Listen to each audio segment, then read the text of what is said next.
before they can get access to those Fireflies and take an early game fight with them. And sure enough, already Wolves immediately down here onto the secret tunnel with Team GG. The question is, who was able to get those Fireflies? Looks like 330 was able to get their hands on one. ZK over here already tearing through. LXM trying to get in as we see Wolves. ZK will go down. GG's 330 going to come in now. The Shroom going to be popped here. The extra damage before the Poison Tick looks to come through. GG down to one member, or down to two members. Wolves down to one.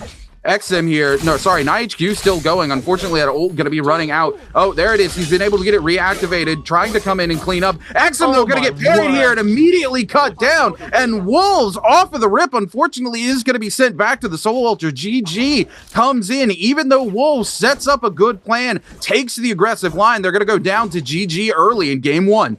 I don't care who you are, you don't drop on GG's tunnel, man. These guys are too good at it, but DRG saw what was happening, and now they're coming in for the tidy up onto GG post-fight before the healing has come in, and this could just be an easy pick here for the side of DRG. CJS goes down nice and easy to Kakaishi there, and it looks like the rest of GG should be able to break away, but now we're looking over at WBG and Bowder going toe-to-toe. Walker's already popped that ultimate, and with Chain Scythe just going to start to try and rip through some of these health bars, looking for that big cone as Yu opens up onto Walker, knocking him back as Walker trying to just close that gap because poor old Jing is left on his lonesome. This does mean, though, that Bowder can finish up Yu, and they're able to do so with the Chain Scythe nice and effectively there. Yoran has gone down as well, and WBG just find that turnaround there. So the Whirlpool landing onto Walker, but Peak, they're out of teammates, they're out of time. It's going to have to be a bloody miracle from them. Even if they can land two spears, not going to be enough. WBG win the fight. Yeah, WBG here now off to a tear with 3 eliminations to their name, as well as Team GG going to be rocking 3 eliminations. DRG with 1, Wolves with 1 from their early fight as well. Wolves still looking for a decent place to respawn so they can get their feet back underneath them here. This is a team that typically, though, you know, they do lose this early fight. They take the aggressive fight just like you and me thought they were going to, Jake. But this is not a team that typically slows down just because they lose that early engagement. So Wolves going to be looking to come back in and find their way into that realm of Yang. As we cut over now, it's OUG here versus the members of EWG. OUG going to pop that early game Bane's Breath, that blue tier Bane's Breath as they come in. Zinyu using that stone form to block out a lot of damage here from the enemy team. EWG still trying to break away as we head into the no ult zone being popped. They're out of that Bane's Breath now. King trying to get away here. They're going to have that ultimate. They will get the ult off on time here. EWG out in the open in the no ult zone here. Just going to get slammed immediately. XI goes down, and we're going to see such a smart move here, by the way, from the King. King immediately ending that ultimate so they can head on in to take the fight with the rest of the team. Unfortunately, they do lose 2 of their team members immediately to Liu Ye. So the King, even though he's able to get that snatch, get a good elimination going, Liu Ye going to get caught out there by the Bane as well, is now forced to just completely break away from this fight, and EWG with the 3-1 advantage is going to look to hunt him down. That's a really nice start there for EWG. Now cutting over to X1 and JL in a fight. TXJ losing a lot of HP here, just taken down by XLY. Just going to keep that pressure up onto the other members of X1. ZDI trying to hit up with the fans onto Feng, but on Feng going to be able to hold his line for the moment. VVV gets the knockback there from that tail. Just going to keep the pressure up. XLY goes into the cube. The charm connects though. That's going to be pretty big. Going to try and get in touch that urn, but I don't think they're going to be able to get it in time. Connection comes in, but X1, sorry, getting caught out. TXJ able to put some pressure in, and JL able to ultimately win that fight. Now we do see JDG versus Alliance as well, down by Shipwreck. Sandstorm already thrown down here. T-Tick got the ultimate on as well, so the finger shoves are available, but Alliance have just scattered to the wind, so honestly feels like JDG may just have to play as careful, though. Alliance looking for the re-engage here. Still got the chain slice onto MY7, but he finds himself immediately bursted out. The zip healing will keep him standing for just a little bit longer. Through shove lands onto a couple of members of Alliance there. F slams into Two-Tick and sets him ablaze. Alliance trying to keep that pressure up onto JDG here, but no one's really going that low, and I say that, and then Alliance find the burst, just finishing off 2 of JDG. Complete domination here. Two-Tick goes down. Alliance proved me wrong. They found the damage.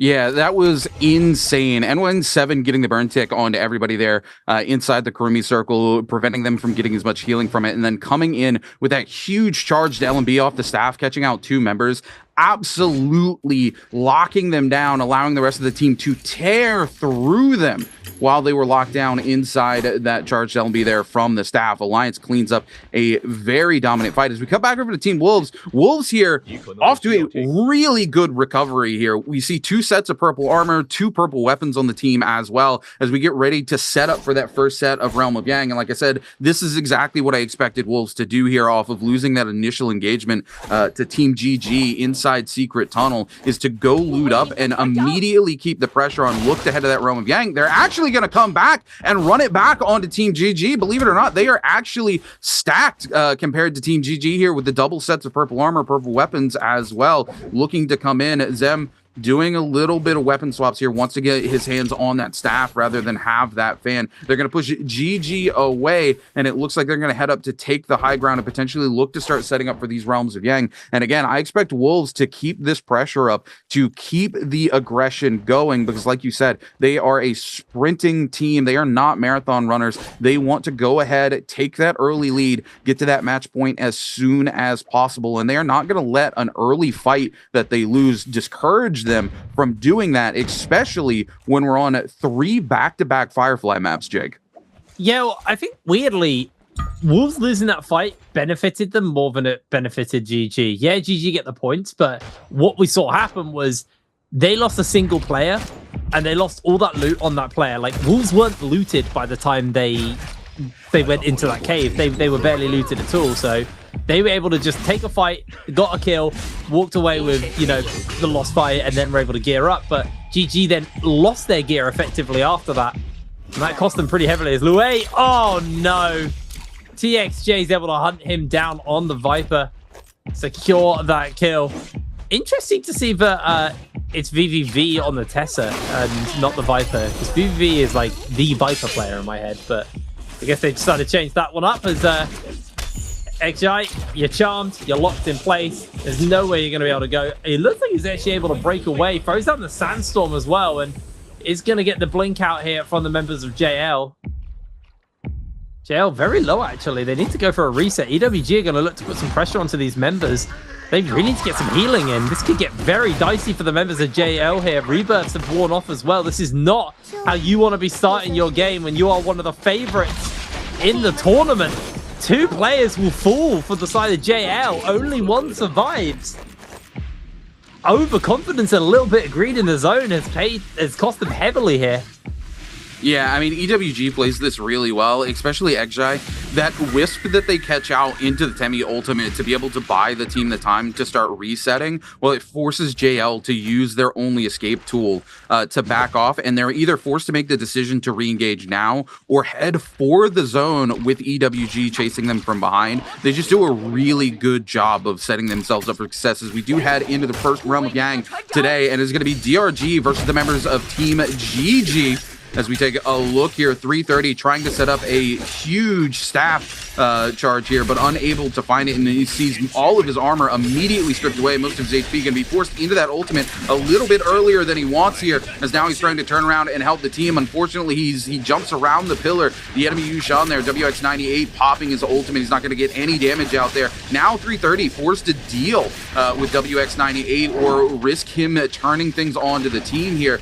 And unfortunately, his ult will run out first. He's got to find a way to set something up for the team here, or just look to peel. He's not been able to find much of anything yet. He's going to go topside. There we go. He's going to get hit out there by the fairy as his ultimate ends. GG's LXM coming in with the ultimate there on the Valda, looking to find some of those spears. DRG still in it. Going to be dropping the blue armor for the armor swap to another teammate. The massive parry coming in from WX98. The shoulder tackle, though, coming in from Yuashan, actually going to save the members of Team GG here. They live to fight a little bit longer. LXM, even though the ult's active, taking the opportunity to try to get a pot in here. No spears left, forced to come in. Takes huge fan RMB here.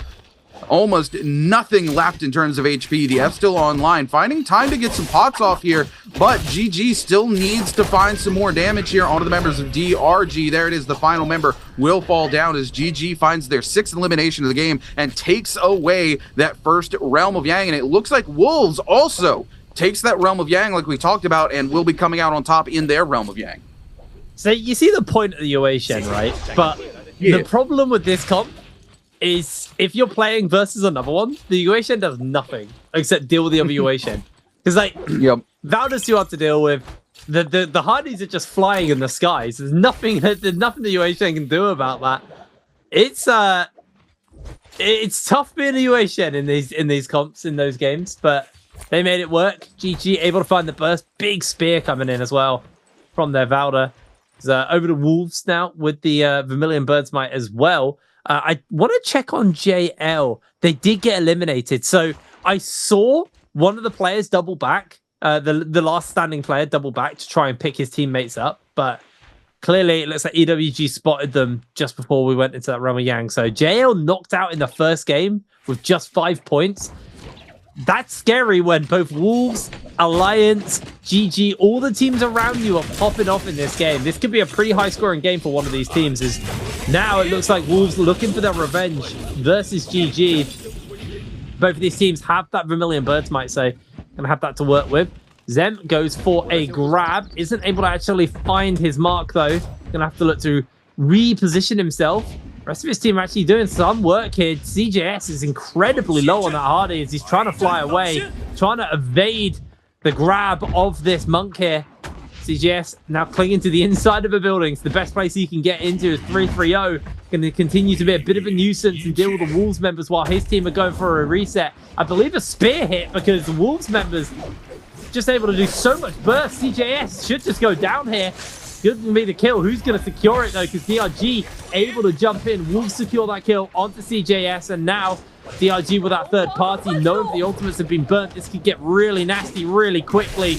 GG's LXM going a little bit low, but able to hold fast for the moment as Wolves lose a player for DRG. Another player from Wolves should go down. The third party has been so effective here. WX98 looking for the kill, but GG was actually the one to secure the kill onto ZK there. Massive Valor ultimate lands onto multiple people. 3-3-0, incredibly low HP. Parry coming in from WX98 is now Zen going very low, but DRG are just taking everything. What a third party from them. Beautifully played. LXM, last man standing. They just tidied up a nice tasty 4 kills for themselves. 5 kills make it.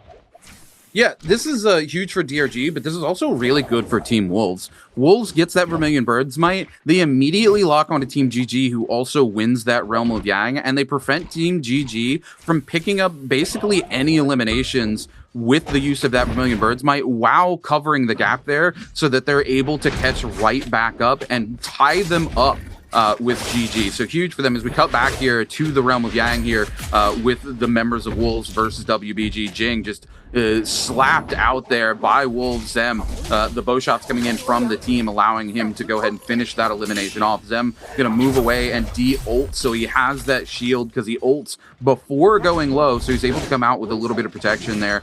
He does get parried out, but now just using the staff movement to give him a huge advantage, while the rest of the team takes a clean 2v2 and he gets a chance to reset before he comes in and starts to help him here. Walker trying to clutch it out here, but now AXO goes down and it becomes a 3v1 scenario. Walker still in ultimate, but with 3 players still alive on Team Wolves, it's going to be very hard for them to make anything happen here. Zem just taking the brunt of the damage here, allowing the rest of the team to find follow-up damage. The F coming in, Zem able to just tap dodge, avoid to the side of it as they clean that up, and we see how they win that first Realm of Yang, Jig. Yeah, really nice. Just saw that little bit of synergy from Valda, which was hinted at like 2 years ago, maybe even 3 years ago, where you have the Valda whirlpool allow you to grab someone out of it as the monk. It just sets up a free grab. There is a little bit of that synergy in there. Wolves, whole bunch of teams in the area. See, they're all getting set up for this Spirit Well. I think that's a Mystic Might one in there. Yeah, it is. Mystic Might one. I think Wolves have decided they got better things to do. I don't think they want to contest it. Realm of Yangs are up. I think that's going to be the attention here for Wolves, and they've got the team to do it. Question is it still open? GG in the area. Wolves waiting it out. No one's jumped in, actually. You can see on the bottom right of the screen who's inside the Realm of Yang. X1 going to get this Spirit Well nice and comfortably. Got the Monk Transform as well on the inside just to hold it. They'll be picking that one up. And so far, no one's gone into a realm of Yang. X1 get Mystic Might. And all the goodies from that one. And it is just a waiting game. GG and Wolves. We can't have them fighting each other for like a third time. That can't be what happens here. Oh, looks like teams are going in. Wolves jump in first. And everyone scatters. No one wants to fight Wolves. They just get a free Rebel Yang. I mean, to be fair, this second set of Yangs is a high risk, high reward type scenario, which is why Wolves more than happy to go in, find themselves this free realm of Yang, walk away with it. They now have that Draco Storm. The other teams just decide it's not worth the risk to head on in. The problem is now you've got to deal with Team Wolves with Draco Storm as we get ready to head into that mid game. A huge third-party potential as well. OUG here in a little bit of a pickle. The King throwing that bell out way too fast. Now going to be forced to monk up, and it's going to be Monk v Monk here in X1's LYD versus the King. The King finding that huge initial opening into the fight. The King getting pushed back now, still looking for a good opportunity and a couple of grabs here. But X1 finding huge damage onto him there. With that pole sword coming through, the burn tick doing so much to the King. The King able to find the cube and get out here, but the question is, how long will OUG be able to hold on? Will they be able to recover from this engagement with X1, or will X1 be able to keep the chase up? And it looks like Xinyu gonna get caught out here by XLY. Xinyu still just trying to desperately break away here with the movement from the Fist Blades, but they are gonna get cut off from the rest of the team as X1 now in a 3v1 with OUG Xinyu, cut through Xinyu, and we're gonna see them continue to just hunt down this player. And it actually draws the rest of OUG back into a 2v3. Aurora Burst coming through from the King. We're gonna see XLY able to get out of it though, and there we go. We're gonna see the Blistering Edge come through and continue to tick damage down onto King. A huge parry. The King really trying to turn things back around. Unfortunately, he's not gonna be able to find that Aurora Burst again here. XLY gonna be able to get a pot off there on the shield as well, because the King is currently in a 1v2 scenario coming in. The bell will come in, buy him a little bit of time, but now it is all of X1 versus the King. The King holding on for dear life, trying to bait them into an Aurora Burst if he can find one on the entire team. The uppercut's coming through, not going to let the King touch the ground here as he takes a ton of damage. He does have the ult charge back up yet again, looking to find some of these grabs. Oh my goodness, he finds one! Oh my goodness, SS comes back as well, doing a ton of damage onto XLY. We're going to see the F invested to save him from some of that damage coming through. He almost finds the re-grab. Now, he's got to follow it up. SS continuing to chase on XLY. He gets the grab. He just, oh my goodness, the double grab coming through. XLY goes down. OUG turns his back into a 2v2. He's got another grab. We see the bell coming out on the side of LYD. The F going to be invested as soon as the slam comes through. The King and SS turn things around. They've just got to avoid this Monk long enough to draw this fight back out, but the King gets grabbed up. Now we're going to see SS coming in flying. Hopefully the double grab does not come through. It could spell absolute disaster. There we go. We'll see the King grab himself a Soul Bloom. X1 sees the potential third party coming through there and need to break away. DRG also waiting in the wings, and somehow against the odds, OUG keeps it alive. The King, more like the GOAT. That guy is so cracked, man.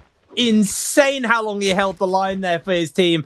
Got the ult off and gets the escape. Monster performance from OUG. Able to turn the tides here.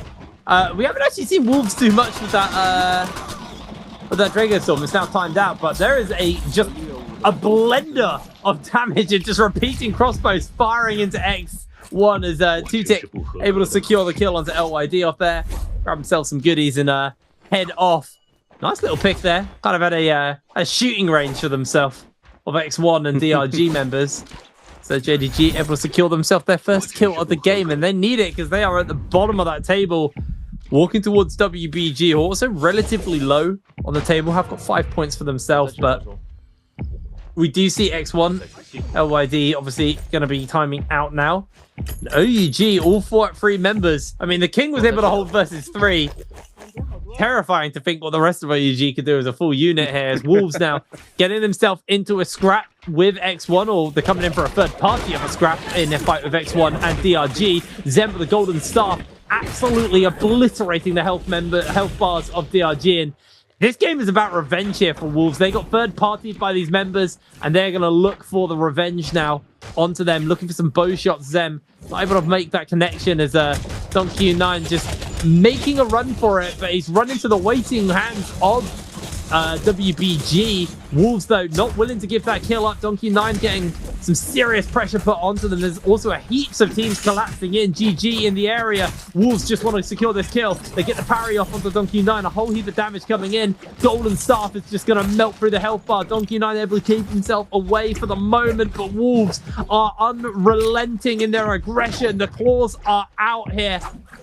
Donkey 9 desperately trying to just use the terrain to his advantage to break away, and he has just about survived. The tick will not finish him off here, and somehow able to survive.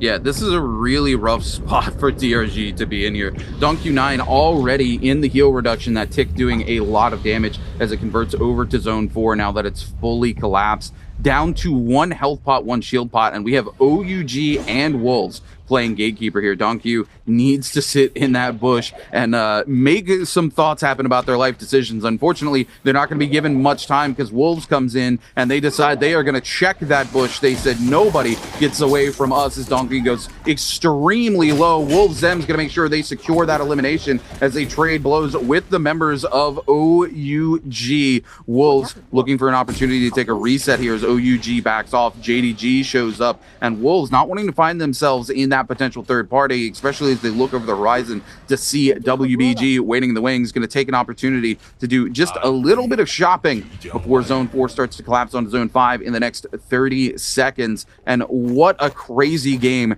this has already become, Jake. We've already seen a 2v3 breakout in game 1 of Grand Finals. This feels like Jacob.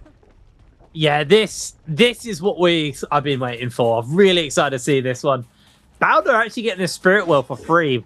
This is a White Tigers one, so it's not the last Spirit Well, so it does reduce the chances of getting another White Tigers here. I don't actually know if it locks it, but either way, is not as contested on this one right now, as we're seeing Alliance who are actually pretty stacked. NY7 golden nunchucks, golden armor.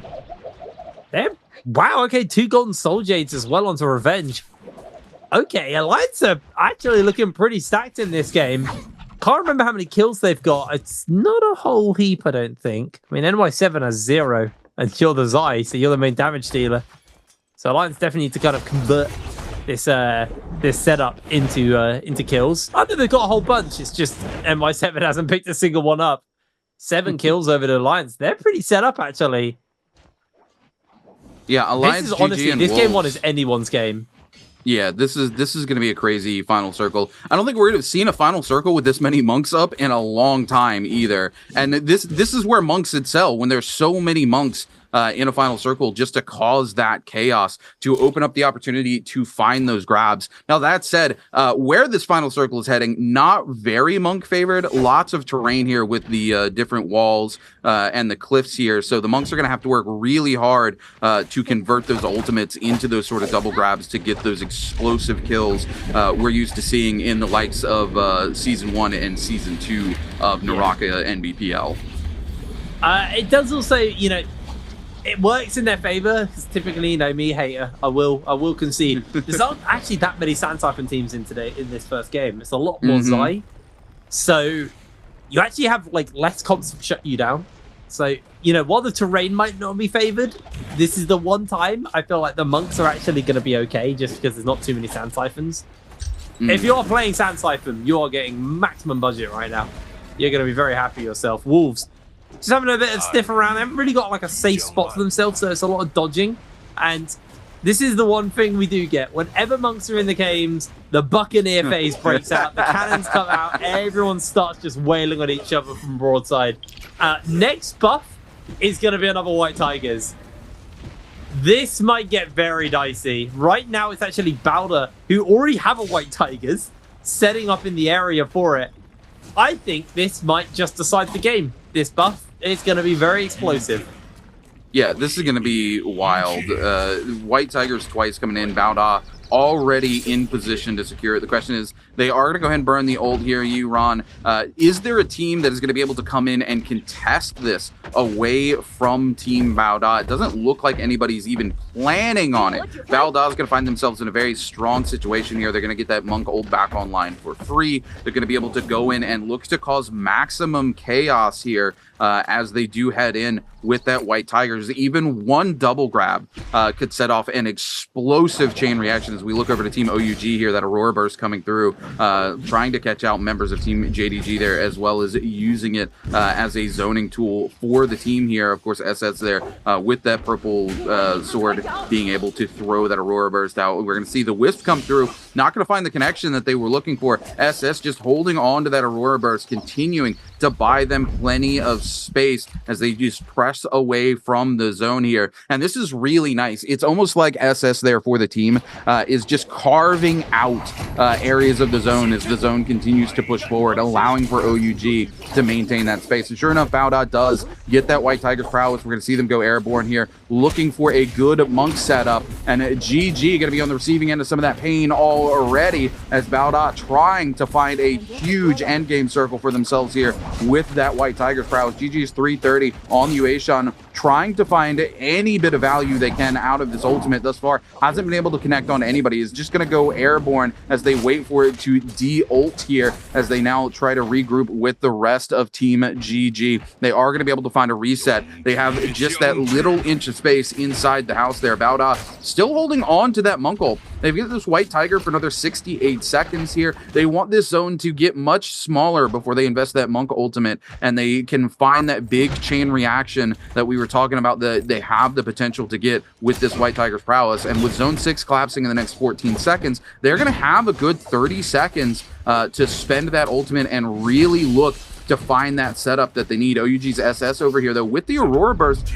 could spell disaster for them. If they're able to catch out the Monk there from Team Baoda with that Aurora Burst, they're going to be able to keep the Monk from getting those slams out as that silence comes through, and that could be a huge deciding factor in how this final circle plays out, Jake.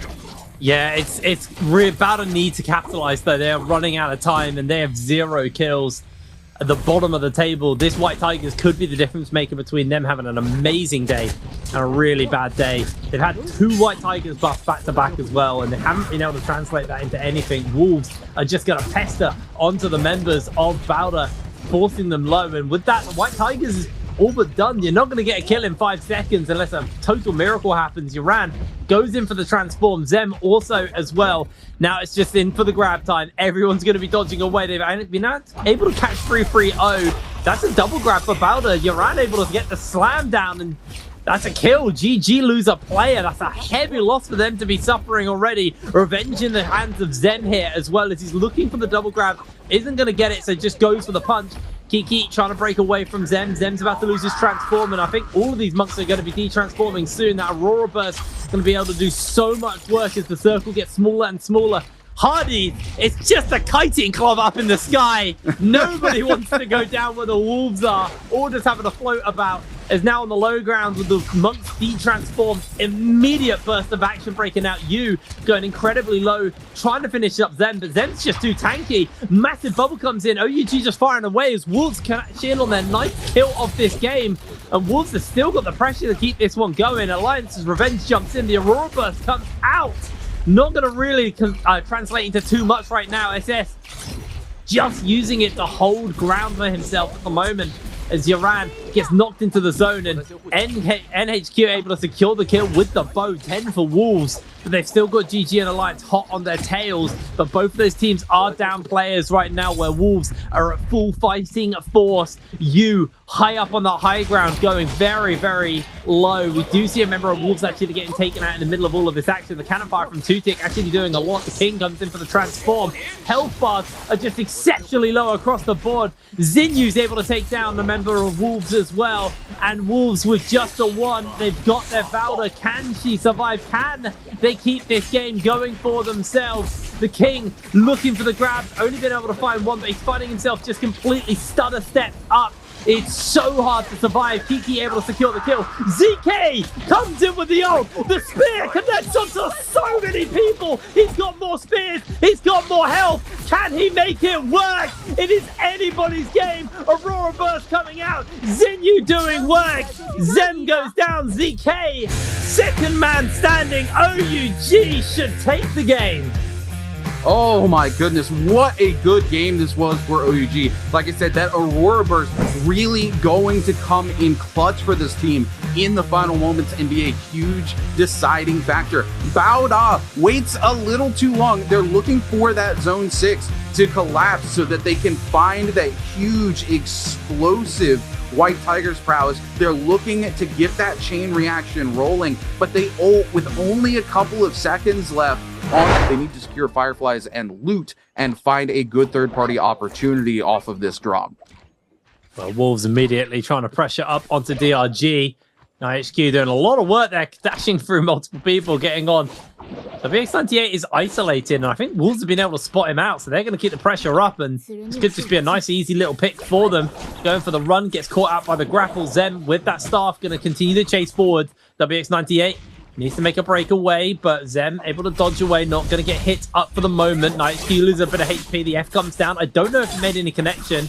Kakaishi going low. ZK also getting himself in a bit of danger here. Wolves suddenly, again, they just start on a rough fight. The zip healing onto Zem. It's going to do a bit of work for them, but they need to make a break for it. Kakaishi's trying to go in. There's going to be the staff for the kill. Can he secure? No!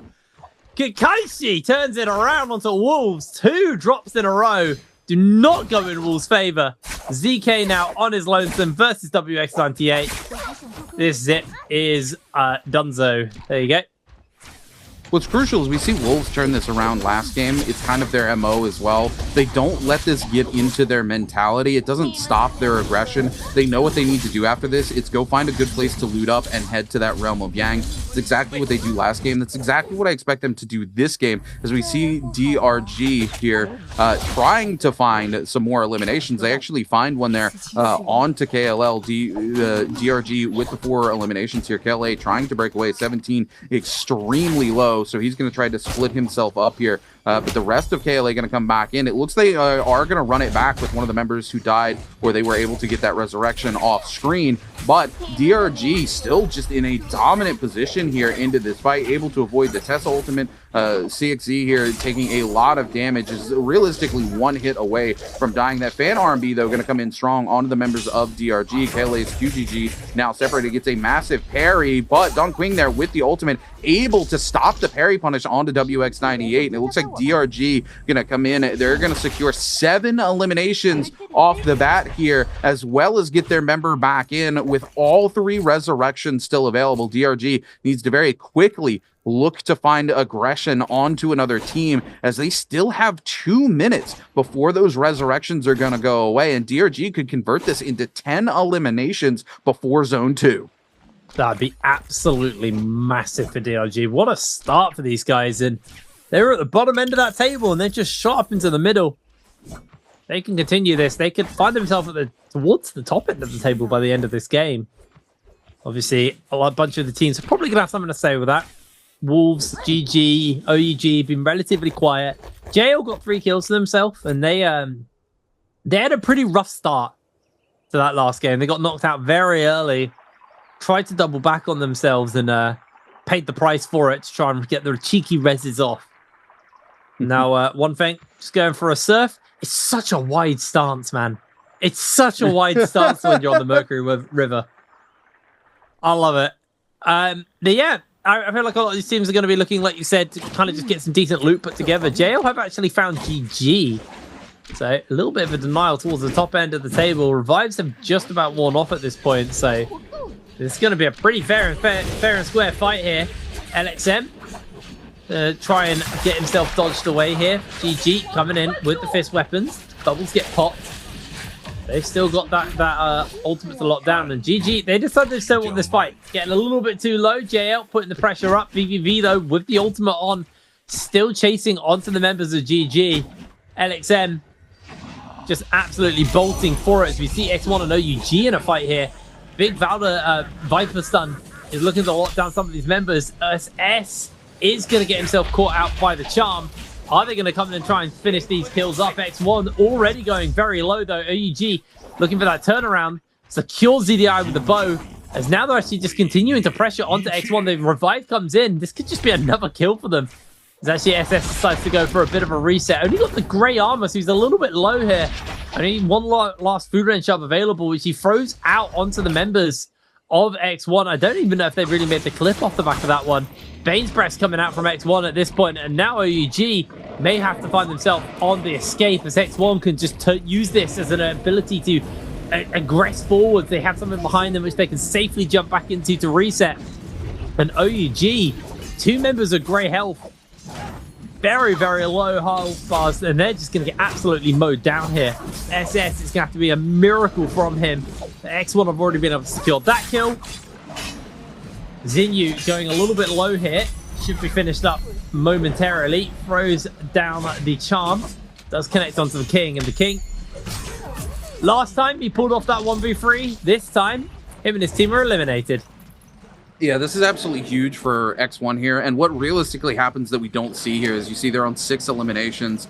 They pick up 3 of those eliminations here from OUG. If you remember, OUG hot drops on another team. I think X1 comes in before that fight starts, catches one of them out, and is able to take the clean 1v1. OUG decides rather than take the risky third party, they want to go loot up. Once they loot up, they try to come back in onto X1. But you have to think about it. If you're X1, you've already taken fight. You've had such an opportunity to build up that rage. So they're very easily able to take an early lead in the fight there with the ultimates. They also have that escapability there because they are playing the blind date comp. They're able to use that Wu Chen to step away once the ults start coming out. And unfortunately for OUG, those Furin shoves are few and far between, and there's very little damage coming off of them as well, because they have almost no gear underneath of them. So many of them just on whites and a very select few of blues, so that ultimate just not finding the power that it really needs for them to take that fight.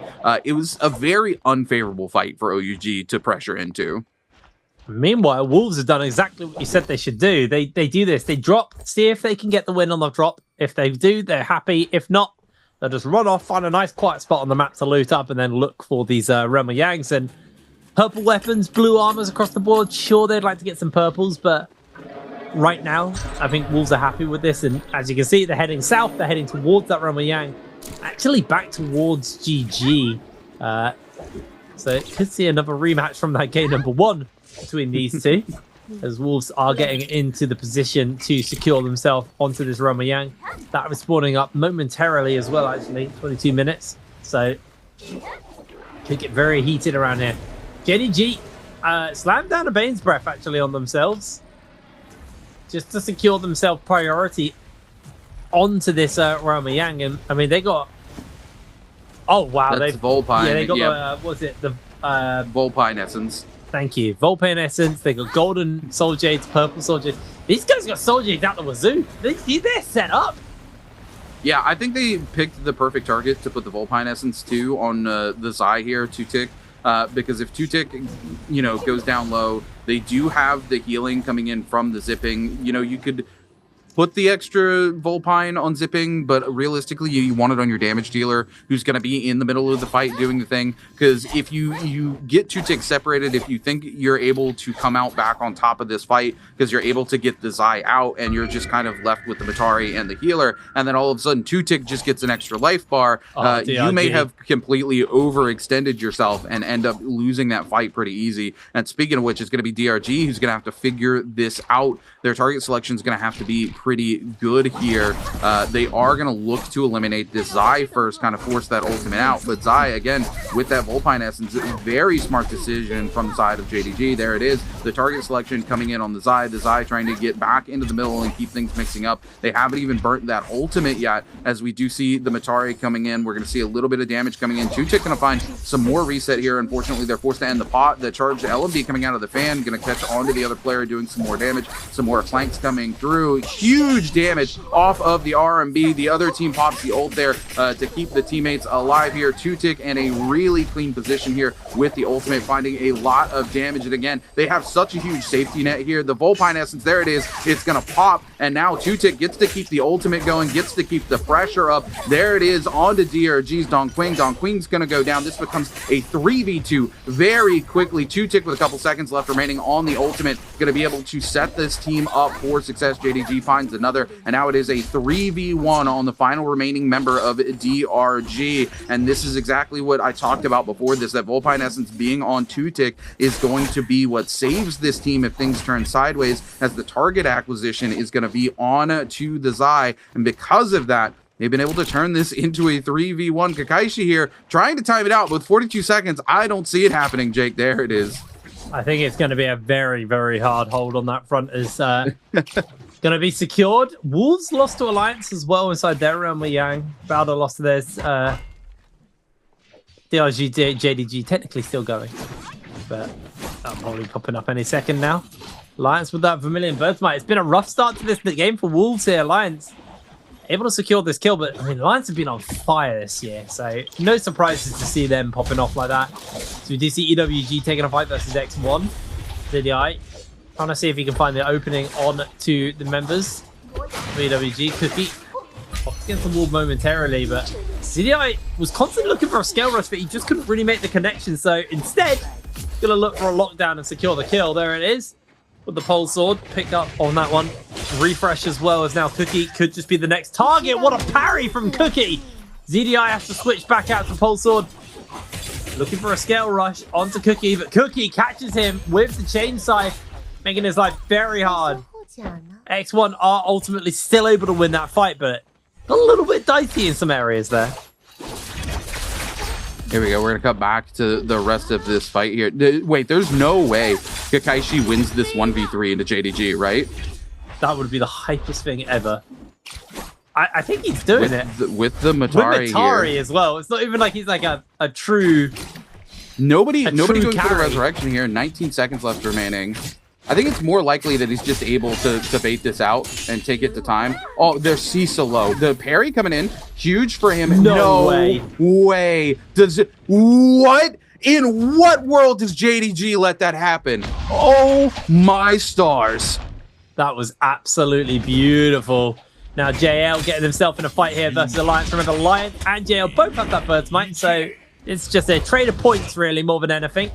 They are going to look to try and get that pick on to NY7. He's got grabbed twice and finally will go down, but Balder also joining into the fray. JL finds himself a little bit exposed here. Grapple's coming in. Peak gets himself caught out, gets slammed down, but One Fang losing the monks and a lot of health to follow. Buren shove coming in just to lock him down. JDG able to secure the kill, as it is just a absolute fluster of action.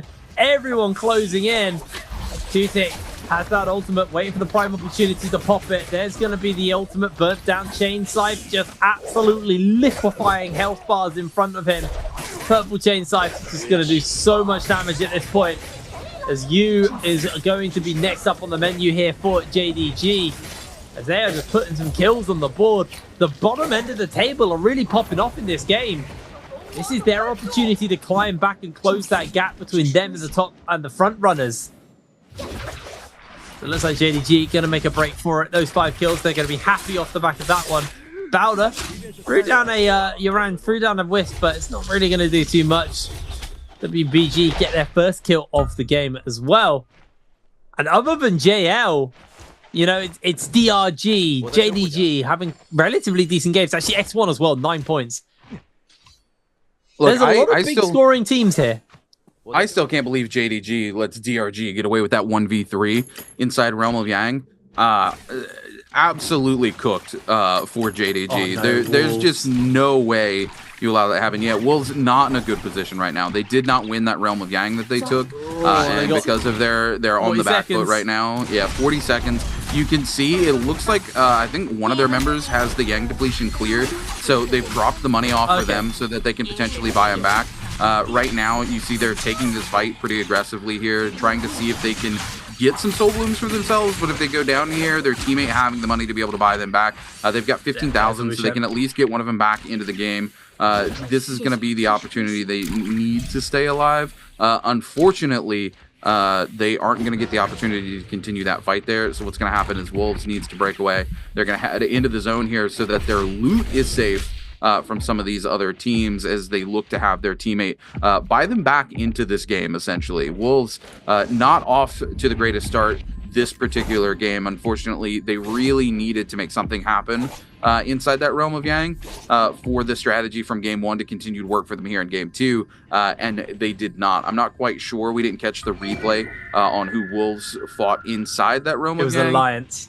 Was it Alliance? Okay, so Alliance really setting them pretty far behind because of that. Now they're able to get at least one member back in as we get over to the members of OUG, trading blows here with JDG, and JDG in a very similar position that Wolves is. They were able to get some of the soul blooms back in, but I mean, they have got to be feeling the mental anguish after losing a 1v3 inside Realm of Yang. Like, you have just, it plays on the mental, right? You lose to a single member of another team after you completely set that up. You win, and not only did they lose the 1v3, they lost 1v3 after winning the fight with Volpine Essence. So it's just got to be so demoralizing for them right now. And you can see it in the way that they're playing. It's going to be JL versus Alliance in our second Realm of Yang. Well, let's see how JL handled themselves here. Alliance able to beat out Wolves in that previous one.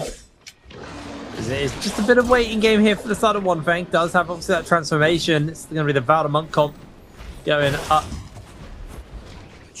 right now, as you can see that Alliance trying to make a breakaway for it. The Sandstorm breaks out, and this is the thing that's going to shut down One Fang, but he still transforms in the middle of it. You can already see TXJ has fallen to Yuma. The burst from Alliance is huge. Launches through the Sandstorm. Can't find any grab, obviously, because the Sandstorm wall's going to stop him. And actually, looks like Revenge was able to break away from this one. Yuma finds himself grabbed out mid-air, though. They're going to put so much damage in onto him, but he's able to survive for now. Caught out by the spear. And now another re-grab comes in. Gets a bunch of burst off onto Yuma. Yuma with the third grab. One Thing doesn't miss. Yuma able to break away this time. Revenge keeps him alive, keeps him going. Looking for the Furen shove. One Fang gets the knockback on a count parry onto NY7. NY7 holding fast for the moment. It's just looking to break away. Bell goes for the pop. One Fang, he's weaponless. He's just going for punches and boxes. Switches back out to the sword. I think something was a bit of a visual bug there. As they just continue to put that pressure on. That's actually a strategy, believe it or not. So Takeda F1 that typically stops the blue from coming through can't stop the slap because you have no weapon for him to grab, so he doesn't get the flip on you whatsoever. So you actually see the monk swap over to the slap just to avoid the F1 so that you can still maintain priority when you're trying to trade for control of neutral. That is very impressive. There you go, you learned something new. In Alliance, learned that they can beat anyone. They're able to secure themselves another victory inside the Realm of Yang. Draco Storm onto them, and that's 6 kills onto Alliance. JL, our front runners on points, other than DRG now, have to go find themselves 3 more kills to secure themselves the cleanse. Otherwise, this game could just be donezo for them. And they were knocked out early last game as well. Not as many points put together, but realistically, they want to get as many points as possible. A good game here could put them very close to match point. As JL is just looking at their perspective here versus... oh no, this is them versus Bowder. Yeah, this was the other Realm of Yang fight we didn't see. It's the one they won. One Fang, yeah.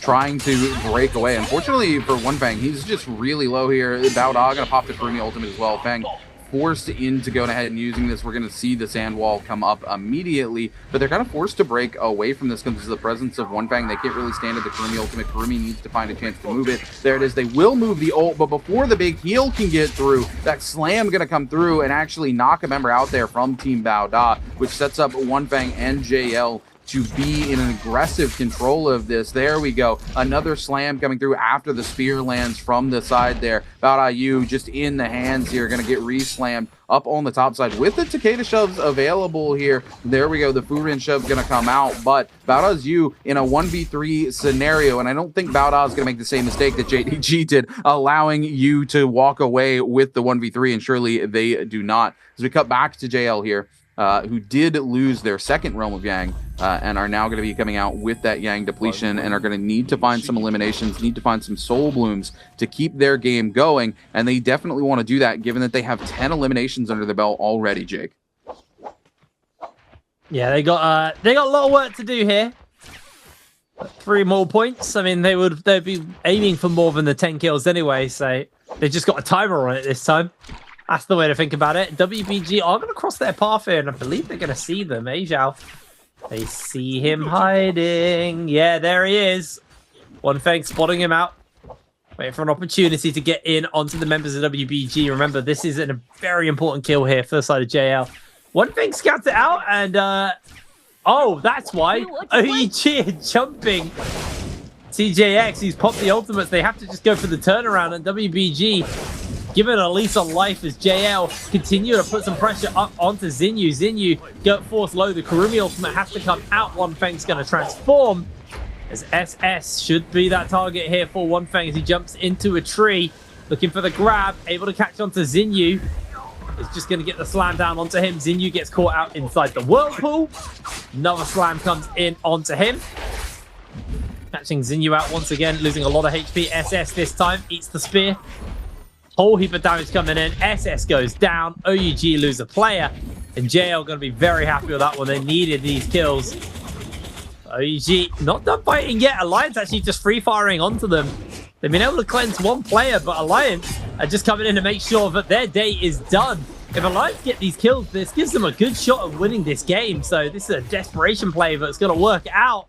Alliance, Yuma takes down One Feng. The King going incredibly low. Can he do it again? No! OUG eliminated from the lobby. JL could be close behind them. Alliance could have just opened the doors for a potential turnaround here for themselves. Absolutely huge. They're looking for the spears in KLA. Kichiji is able to take down VVV. And just like that, JL only have TXJ, but Revenge has found him. Quick kite away, but Revenge is going to keep that pressure up onto him. TXJ going low. Wolves go down to WBG in the middle of that. X1 secure that final kill on to JL's TXJ. And suddenly, X1 the highest ranked team in the lobby. We lose 3 in just quick succession. Yeah, absolutely crazy how quick some of these teams can go down. The aggression coming out from Alliance onto JL, setting up a domino effect where multiple of these teams just crumble going into the late game here. DRG, man, Cinderella story here. I can't believe, you know, just last pre-finals, our last cast together, Jake, we were talking about one of the very few 1v3s we've ever seen in competitive play. And then we come into today, and in game number 1, we see a massive 2v3 play out. And then here we see the literal 1v3 between a member of DRG and the members of JDG. And they actually clutch it out and come on top. Kakaishi being the player who makes things happen there for DRG. So it's almost like it was meant to happen given what we were talking about last week, Jake. I know, it feels like we were a little blessed today getting, you know, my favorite character in the game showing up. And then a 1v3. It's really, really impressive stuff so far. And I think like there's a world where I don't know if we go all the way to 8 today, but I think we go later than normal. And my reasoning for that is, with the fact that the bottom end of the pack are actually starting to score a little bit here, I think we'll see a bunch of teams qualify all around the same time, but slightly delayed from normal to that 65 points. And then we'll have a bunch of teams contesting, and then whoever gets MVP is going to be the winner there. So I think we could be looking at probably a 5 to 6 game day. I'd like it to go more, because I'd like to see more Naraka, because, you know, we've not got much left before we go over to J-Cup, so... Yeah, I mean, but you know, also I love me an explosive ending. Like if you can win in 4 games, I'm never going to not be happy about that. Like, the hype of the moment, like, Wolves popping the lobby and taking that game 4 was so exciting. Yes, it's a little sad that we had to end the show earlier, but it is always super exciting when it happens. Yeah, and I mean, you have to put in so much work to make that happen, especially like when you're so far ahead, and it's very easy to be able, like when you're one or maybe two teams that are qualified over that match threshold, it's very easy to sort of grief those teams out of the lobby so you keep your chance of winning alive. So for Wolves to do that, they absolutely earned that earlier in our bi-weeklies for the summer split here. So you can't really be mad about it whatsoever. Yeah, we always enjoy getting more Naraka, but when a team comes in and absolutely puts in the work, I think they deserve to end it in 4 games. But today, absolutely blessed games already. Our first 3 games promise to be crazy, and they certainly have. Game 1, probably one of the most diverse fields we've ever seen in terms of team compositions coming out here for trios. We also get that massive 2v3 that comes in from the member of OUG, the King there, holding on for dear life and securing them the MVP for game number 1. Now here in game number 2, we got to see a legitimate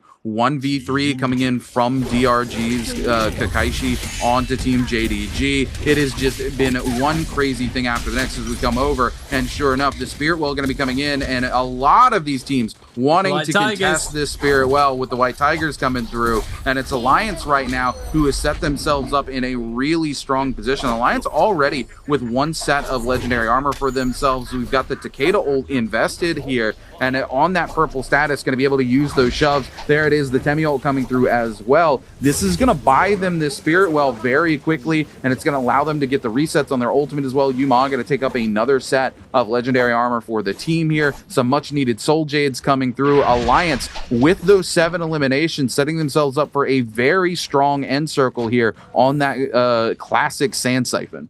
I'm actually amazed that they didn't give the Kurumi the armor. Just to keep your kind of like your support unit alive as long as possible, but I guess Yuma are more likely to be getting involved into the action. Did take a bit of heat there, but he's going to just quickly reforge their weapon.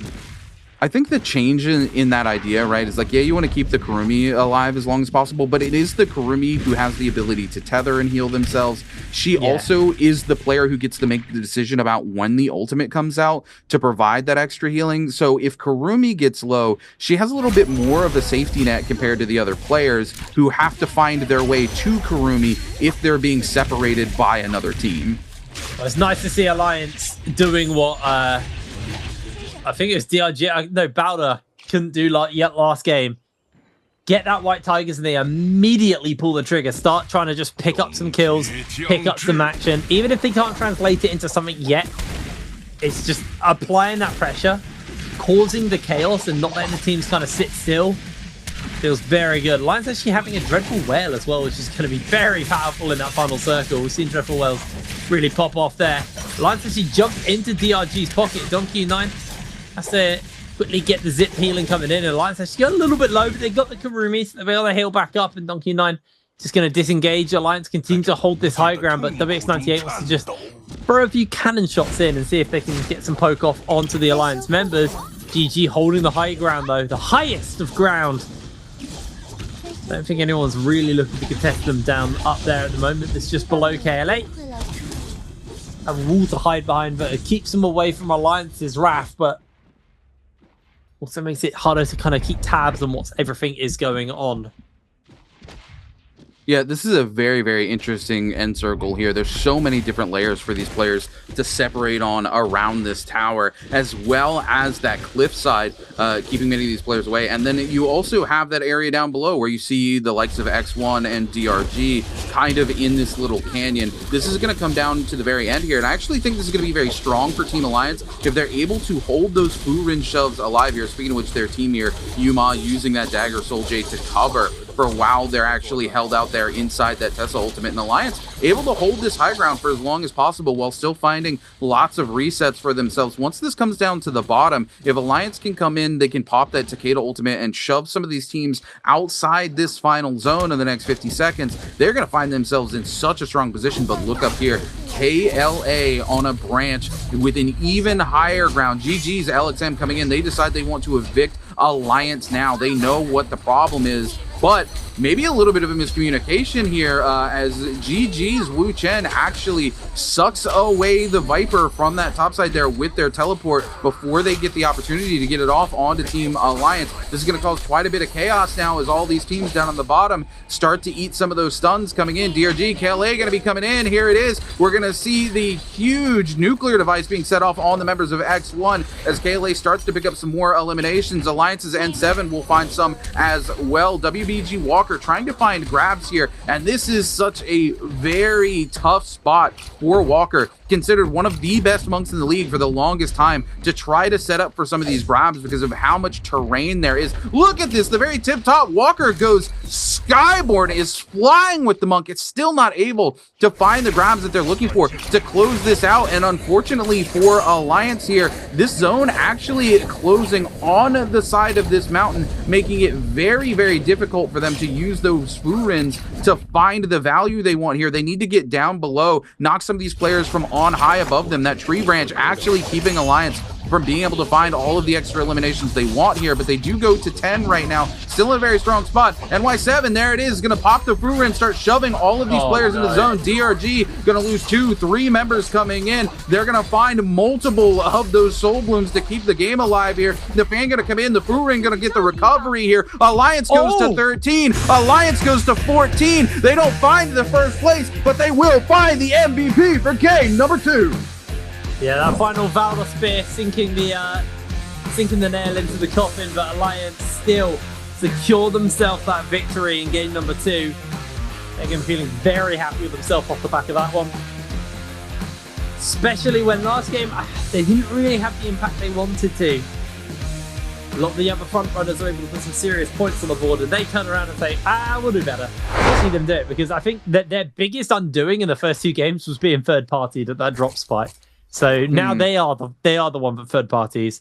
So it's good to see OUG and KLA though taking a scrap already. KLA already taking the worst end of this trade. The zip healing coming in. KLA down a player. OUG able to get the parry off. Bell used to just survive a little longer. Lovely little parry lands onto the King. CXZ going for the kill onto the King, but the King's able to armor swap and keep himself going for now. KLA 2 versus 3, looking for that turnaround. Another parry coming out. QGG gets himself knocked back. SS goes down. KLA look for that turnaround, but CXZ no Bell this time. Down he goes. QGG left on his lonesome. Xinyu's going to pick SS up. The King just has to survive a little longer. He's done it before. He can do it again. And now 3 members of OUG will take down QGG. OUG take that fight nice and easy.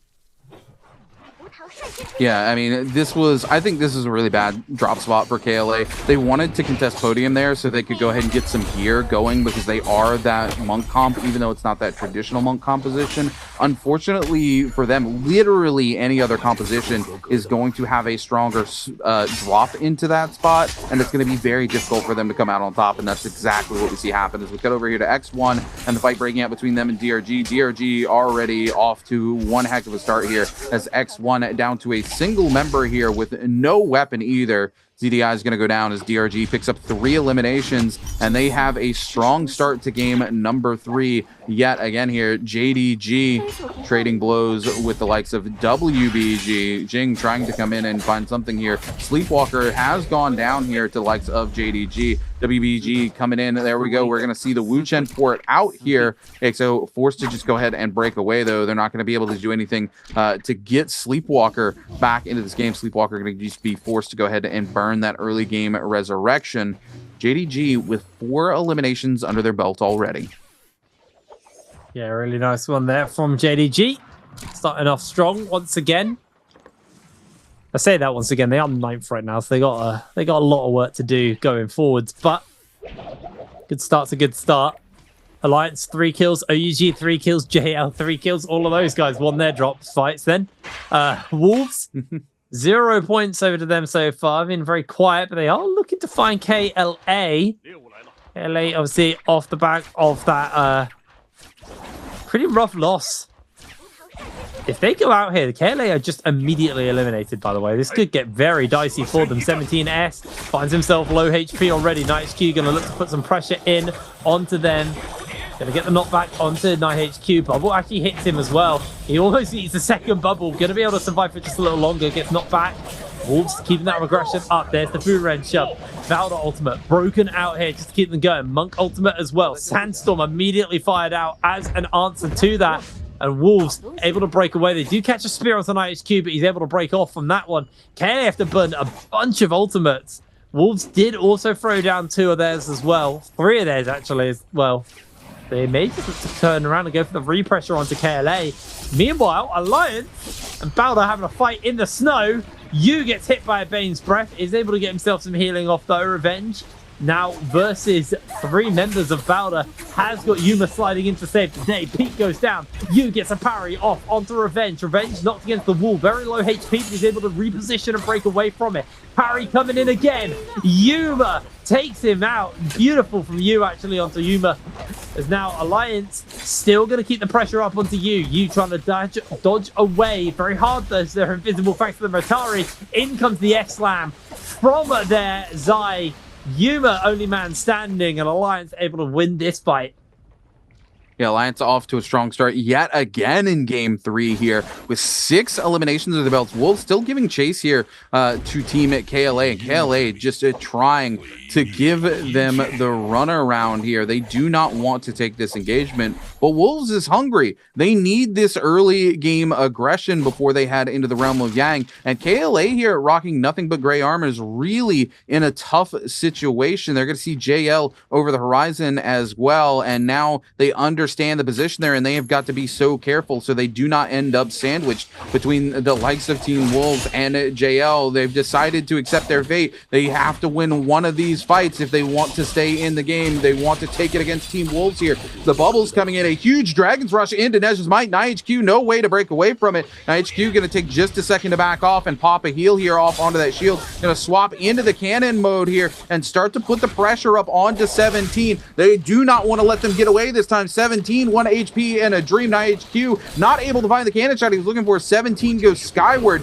into the tree here. QGG doing everything he can to keep Wolves separated away from 17. We're going to see the F come through, the over-the-shoulder slam. 17 still on 1 HP and a Dream. The bubble's going to come through to block any possible range damage coming in there, as we do see everybody coming through around the corner there. Now Wolves, NiHQ, they have got 17. They're going to turn on to the remaining members. There we go. We're going to see the flip coming in. CXZ still holding on for dear life as Wolves try to chase him down. It looks like the other remaining member of KLA is going to break entirely away from this fight, but Wolves in a bit of a pickle as OUG shows up now looking for that third party. KLA CXZ wants nothing to do with it. He got the ult off and yet somehow does not become the target as OUG turns on to Team Wolves. Wolves not far away from their ultimate though, still in a clean position. ZK though going to get caught out with the double ultimate here, taking so much damage. Zinyu forced to use their F, try to break away. The rest of Wolves going to catch him on the edge of the wall though. Zinyu with the ultimate gets deleted here.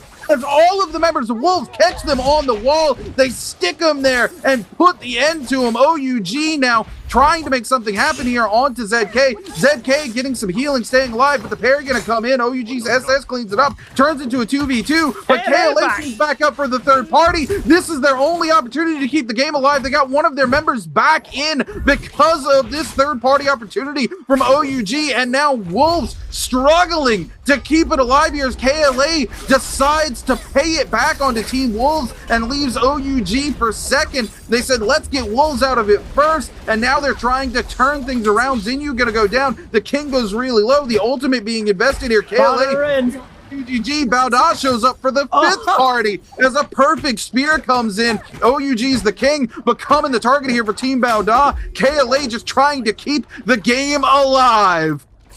Oh, KLA. Oh, Wolves as well. Wolves have been a victim to third parties today. It has really been their biggest shortcoming. Took so much to get 2 kills for Wolves there. They do have the rebirth, so it's not the end of the world that they go down there, but I believe they actually picked up the purple armor. I think they got a lot of decent gear, and now they have to start fresh just as the Realm of Yang spawn up, so they're not going to be able to get involved in that. I mean, very unlikely that they'll be getting involved in that. And again, it's just they're struggling in these early games to translate into the kills. and it takes too long. They're too iffy with their target selection, maybe. It's hard to say, but they're not translating the kills quick enough, and third parties are able to come in while they've burnt everything, and then they pay an ultimate price for it. Alliance and GG, and now Balder going to have a little bit of a scrap for who gets in.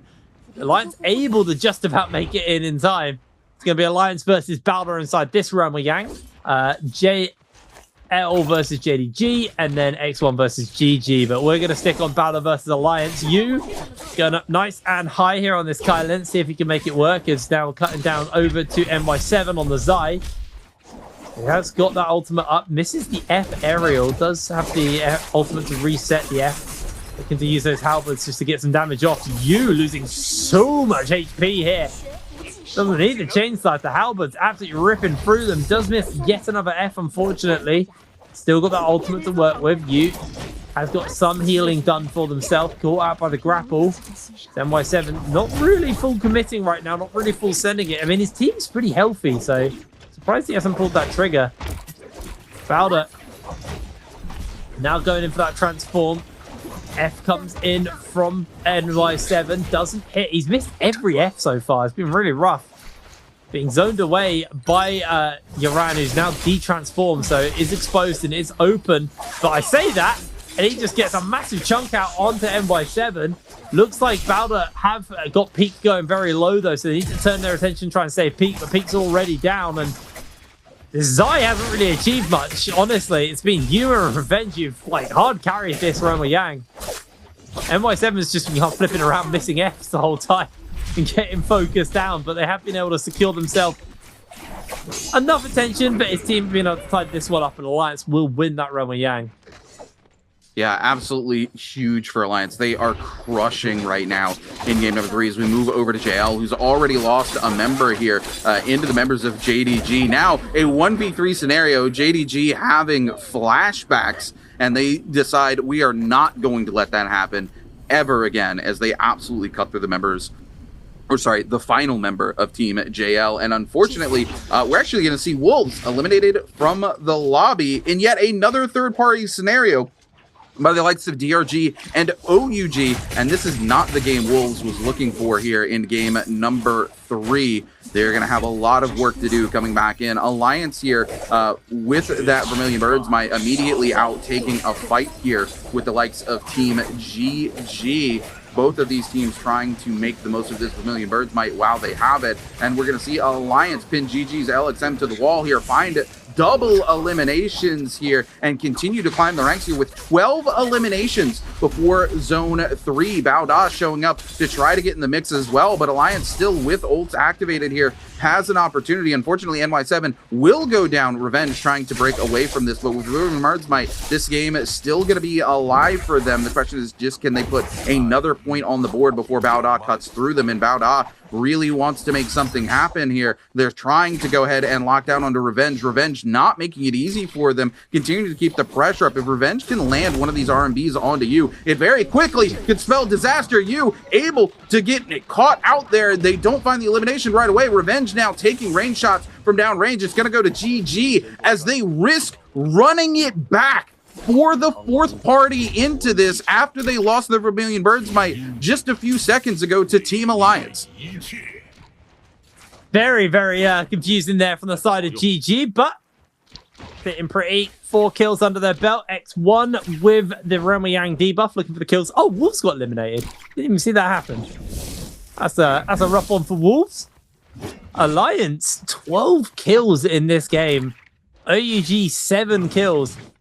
We could have 2 teams who are getting very close, if not made it by the end of this game, depending on multipliers and everything, if Alliance get enough kills, but still got a little bit of a way to go before we even get to that area. There's X1, unable to really find anyone to scout out at the moment, unfortunately for themselves. There's an EWG taking themselves a fight here. They've got the Draco Storm. They have a lot to work with. Immediately going to force the Wushen port out. Uber to safety from the side of JDG. Interesting that EWG don't commit. I mean, I guess they are fighting into a team with Vermilion Birds, Mike, so it's like fighting Vikings, isn't it? You know, they didn't fear death. They just go at you. That's exactly what it's like fighting a team with a million burst might, because there is no consequence for them going down here. Big F actually does come in there on to the members of EWG, but the Dragon's Rush is going to do so much work from Zai with the spear. And EWG with the Draco Storm, they have the combat buff, so they are able to win it over the team who have the safety buff. The whole heap of teams in the area. This can get very scrappy here, Rune.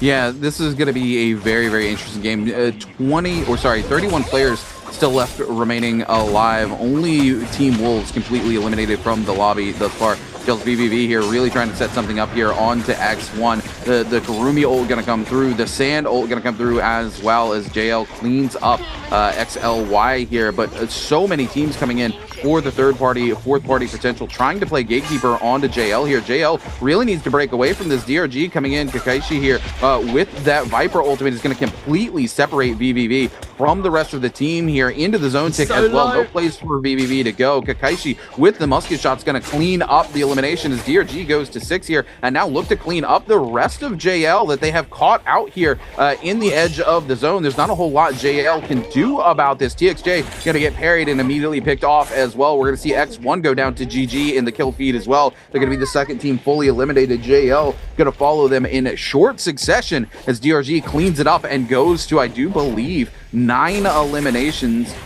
here as we cut back to Team GG, who just eliminated X1, now getting dropped onto by the members of OUG, and it is just fight after fight in the zone right here. I feel like we're over in EU right now, as every single fight since this kicked off has been in the zone, and nobody's allowing these teams to get back in either. OUG looking to set up and play Gatekeeper against Team GG here, who's burnt multiple of their ultimates here. Going to make it very hard for them to pressure into the zone against a team that still has ults going. DRG trying to set up for it as well. OUG around the corner here, going to actually decide to go around the side so they don't have to pressure into DRG. As we cut back to Alliance, currently leading the lobby inside the realm of Yang, going to be going head-to-head with the members of Team JDG. Yeah, let's see how they're going to be able to pull this one off. NY7, once again, he missed a lot of S in the last one. This time, able to make the connection there on Satutik. Massive chunk out of his health bar. They've got the reset as well from that Matari. See if he can land another F. It was 0 for 4 last time. So far, 1 for 1, 2 for 2. That's going to be a kill secure as well for his team. Pops the ultimate as well to get those chain scythes down, and JDG do secure a kill onto one player of Alliance. They've lost Yuma. This could get a little dicey here. Golden armor onto NY7 though. It means it's relatively tanky, but it's a 2 versus 3. They're also dealing with chain scythes in response, but the big cone comes out from NY7. Revenge has already fallen though. It hasn't done enough to buy time. Can we see another 1 versus 3 from NY7? He's about to get that F back up, but nope. He is cooked. Down he goes. This is something I hate to see. This is something you've been talking about with those fist blades far too often. Being able to take control of the neutral with the fist blades into jumping LMB, into jumping LMB is just so much damage. You don't typically see it as much in trios like we just saw happen here to NY7, but into solos, it's just extremely oppressive just how much damage you can get off of a hit confirm there, and we just see it knock NY7 down with no chance for him to stand up and retaliate into that 1v3 scenario. But Alliance still 12 eliminations leading the lobby right now, and plenty of time because this is second realm of Yang, which means they have that extended Yang depletion time, so hopefully they're going to be able to find some soul blooms and get themselves back into this game. Jake? Yeah, they really get their soul blooms. This is their game to potentially secure themselves top spot. So it's really do or die right now for the side of Alliance. Well, not do or die, but it's do or try next game. But like that's not as exciting to say. This could be their opportunity to secure themselves a MVP position before any other team. Right now, OUG are actually closing that gap to them. There's only 7 points between them and Alliance. And all of the other teams are actually fairly gapped between these two right now. So, I mean, JL and GG. I mean, GG is still in the game with 7 kills. So, GG have any opportunity to come back as a Bowder dropped down onto KLA. QGG. I mean, we said it was going to be a rough game for the Valder Monk comp. It has been a rough game for the Valorant comp. QGG still running around with grey armor. He is as weak as paper to them. I don't think he's going to be able to survive for long, especially with these grapples following in onto him. Bowder going to be able to secure that kill nice and easy. Down he goes. Only one player of KLA left alive, and they don't have any money for revives, so it's a tough one. Yeah, it's a really bad state for them to be in. We are going to cut over to Team Alliance here, though. Oh, the separation of a member of WBG, Jing, caught off from the rest of the team here. They able to avoid the Tesla ultimate as well coming in. We're going to see the Viper ult come through. Alliance, NY7, no choice. There we go. The Matario going to come in, saving them from that Viper ultimate. AXO actually going to go down here to Yuma. It keeps them from getting the teleport off, which just spells disaster for WBG as they needed that reset. And here it is. Alliance is going to go to 15 eliminations. They're going to get the soul blooms they desperately need to keep their game alive as they continue to climb further and further ahead of every single team in this lobby with over a 10-point lead on OUG, who's currently in second place. They are so close to that match point threshold. So close. 65 points is all they need, and they have an absolute monster performance. And with those kills as well, like that was so convincingly strong. Like they just bursted through the Wu Shen before he could go out for the teleport, and that saved their game and ended WBG's game. Really, really big performance there from Alliance. They need to keep that pressure up though, if they want to get themselves into as good a position as possible. But they have absolutely yeeted themselves over everyone else in the standings right now. I mean, it is 10 points between them and OUG, JL, GG, Wolves, all miles behind them. But GG are still in this game, so they have an ability to close that gap, as we do actually see EWG getting themselves into a little scrap-a-doo, but Alliance are actually split up, most crucially, which could be a little bit dangerous for them. Bowder sniffing in the area as well. NY7, Yuma's down. Oh, that's what happened. He's going to go get Yuma up. Oh no, Xjai's done the double back to check the Karen. Did they see? Alliance, I think they spent all their money as well. Yeah, Alliance is not in a strong position here. They've really got to make something happen here. That's a rebirth charm just sitting out in the open? Huh. Oh, they must have bought one and then gone... No, wait, they got the members. Oh, this is so bad for Alliance. The Alliance in a not strong position here at all. To be forced to come in with the F just to buy a little bit of space.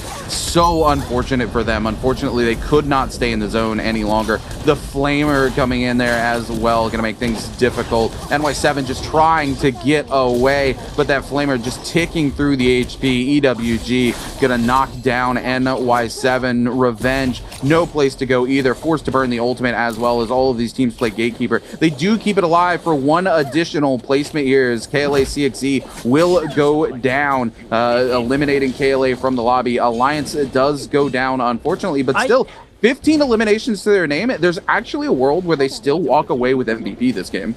There is a world. I do think the mistake they made was turning for the fight. I actually think NY7 should have just run and left the zip. And then they had the rebirth charm. They could have picked the player up, but I don't know. Maybe they figured there was no world they were going to get that rebirth off. I mean, the circle is already quite small, so maybe they just decided if a miracle happens and we 2 versus 3 with no HP, then the miracle happens, but it did not. Alas, it was not to be. As GG actually now pressuring up onto EWG with Alliance out of the lobby. This is actually GG's opportunity to strike and close that gap. Could do them a lot of favors. Just putting some cannon fire in. They still have the ultimate available to CGS, but he's not willing to full commit yet. Although EWG are pretty low. Maybe they are going to full commit. Getting hit up though by just so much crowd control. CGS just doesn't get to move. Charm into Viper stun, into lockdown. Luckily, he has a lot of healing from his Kurumi, but he has lost a player. Although the Kurumi should be able to tether LXM back up, as they're also just going to go for the pickup. LXM's back on the map, and now GG need to get into that circle. Ultimate Not been used yet from CGS. There it is. That's going to be onto the members. 3-3-0 actually taking out a lot of heat here. Also, they got the firing coming in from 2Tick. EWG going very low. CGS going to be able to secure that kill. No, it's 2Tick with the Meteor to secure it. Blink out to safety. GG are eliminated to the zone.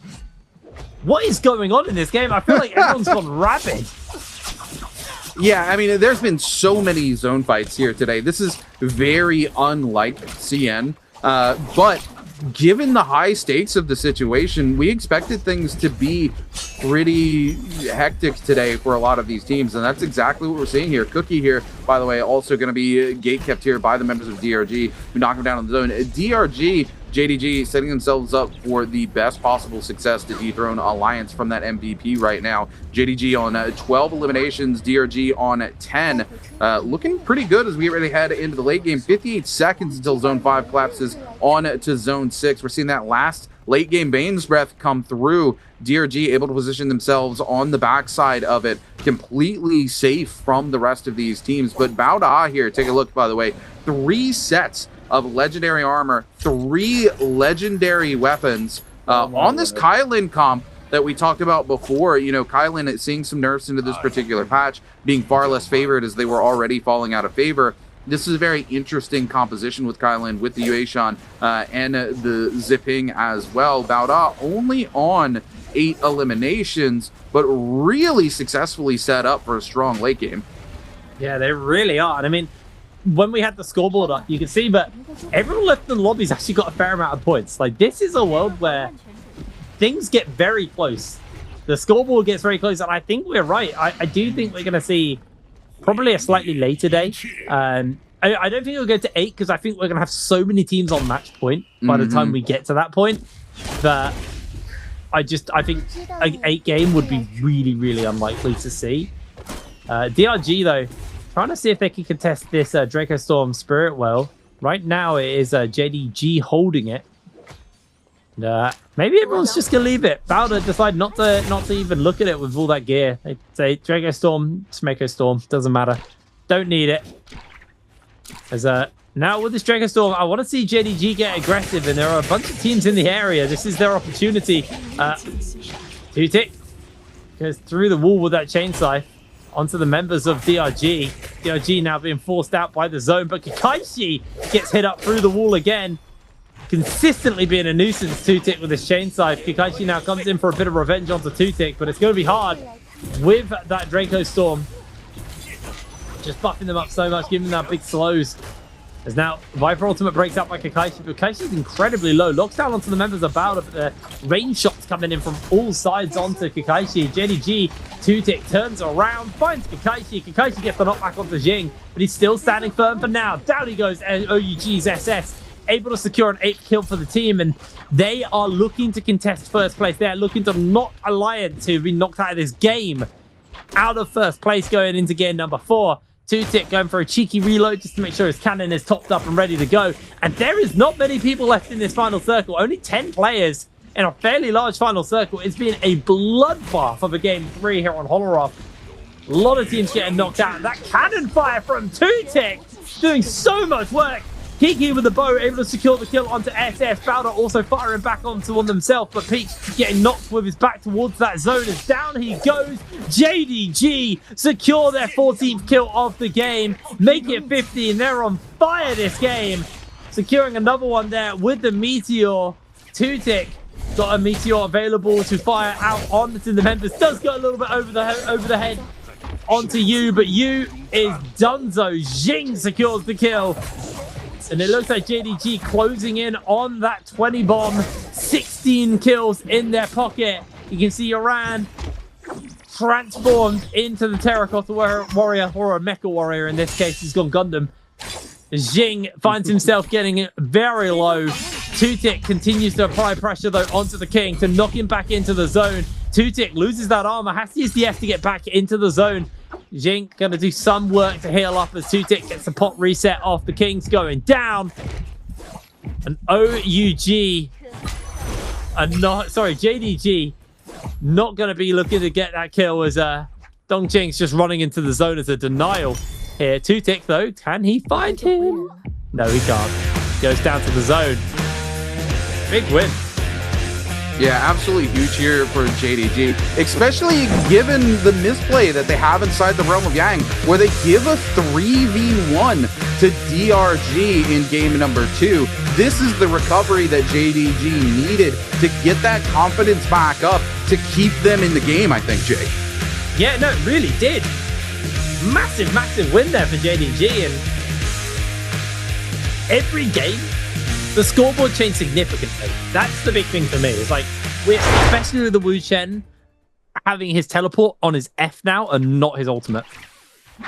Yeah, this is absolutely crazy. The number of teams dropping here in Empyrean. Of course, you do have the quote-unquote puzzle here where you as a team need to get enough kills together so you can go in and you can get that red longsword, that extreme rarity longsword, to actually give your team a little bit of buff. And that's exactly what it looks like those teams are going to be doing. But we are cut over to JDG here, the winner of last game, as they immediately win a fight against WBG and just shut them down. 3 eliminations to their name already. Alliance over here as well, onto the members of OUG. They're going to come in and clean up 3 eliminations for themselves right off the rip here. Alliance already off to a good start here at this crazy hot drop here inside Empyrean. We're going to see the Moonbane coming through as well. No. This has been a tactic we've seen Alliance use all season, where they get the immediate money, and rather than use it to try to roll random, they go ahead and get that Moonbane so that they can come in and press an early lead that they've already made for themselves. Team GG here trading blows with the likes of Team KLA. KLA gonna need a really good game for themselves here, as they are all the way down on the bottom of the leaderboard. The last game was extremely rough for them, and unfortunately QGG just caught out in a Tesla ult. No place to go here. Just gonna get very much ripped through here by LXM, as the rest of GG turns on the remaining members of KLA, and they very quickly follow suit. GG finally getting themselves a nice little drop there for themselves, as we can see Alliance now looking for Wolves here. Alliance a little bit under-geared comparatively. Do have those purple nunchucks though to work with, as NY7 going to throw down the ultimate, look to lock down these Wolves members. ZK's trying to make a break for it. Does look like NY7 unfortunately wasn't able to really get much off, but does get tested charmed. Zem tries to get onto NY7, can't actually catch him for the moment. In comes NHQ. Now the rest of Alliance are going to come in and try and save the day. ZK's been able to secure the kill though, and suddenly Alliance actually find themselves in a bit of trouble. They throw down the Bane's Breath as an opportunity to buy some space for themselves here, but it's that dinner bell we talk about. Revenge with the 2-man parry. Zem goes down, and Revenge finds his revenge, trying to keep his teammate alive. Yuma holds fast. ZK is the only one standing for Wolves, and they crumble on drop. Yet again, Alliance continue their spree. 6 kills in at the early game.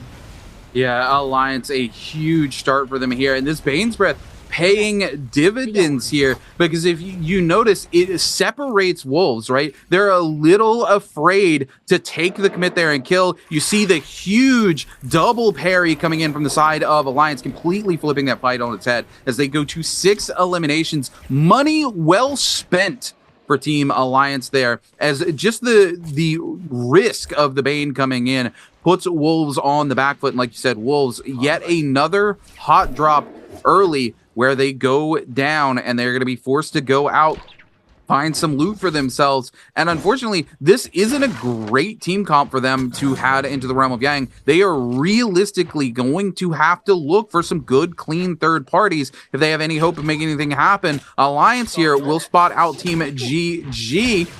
Now, with 48 seconds left remaining before Zone 1 even claps, Alliance still has their resurrections. They can afford to take this fight. That is a triple ult onto Team GG from the Tessa. They're not going to be able to get away from it. The rest of Alliance is going to be able to break away from it. They clean up onto CJS here. Oh my goodness, Alliance goes to 7 eliminations already. They are 5.7 points away from match point threshold here as they continue to keep the pressure up. CJS caught out yet again. GG trying to come in. LXM with the ultimate, not going to connect onto anybody. The Tesla ult going to come through onto LXM. LXM trying to break back, but now with the risk of the Viper ult coming in, will get double stunned ult out here. LXM just going to disappear from the map altogether. GG's 330 trying to make something happen, but going to get locked down. Mistimes the parry yet again. Alliance, all three members onto 330 here. Not going to miss the opportunity to clean up their 9th elimination before Zone 2. Alliance still has resurrections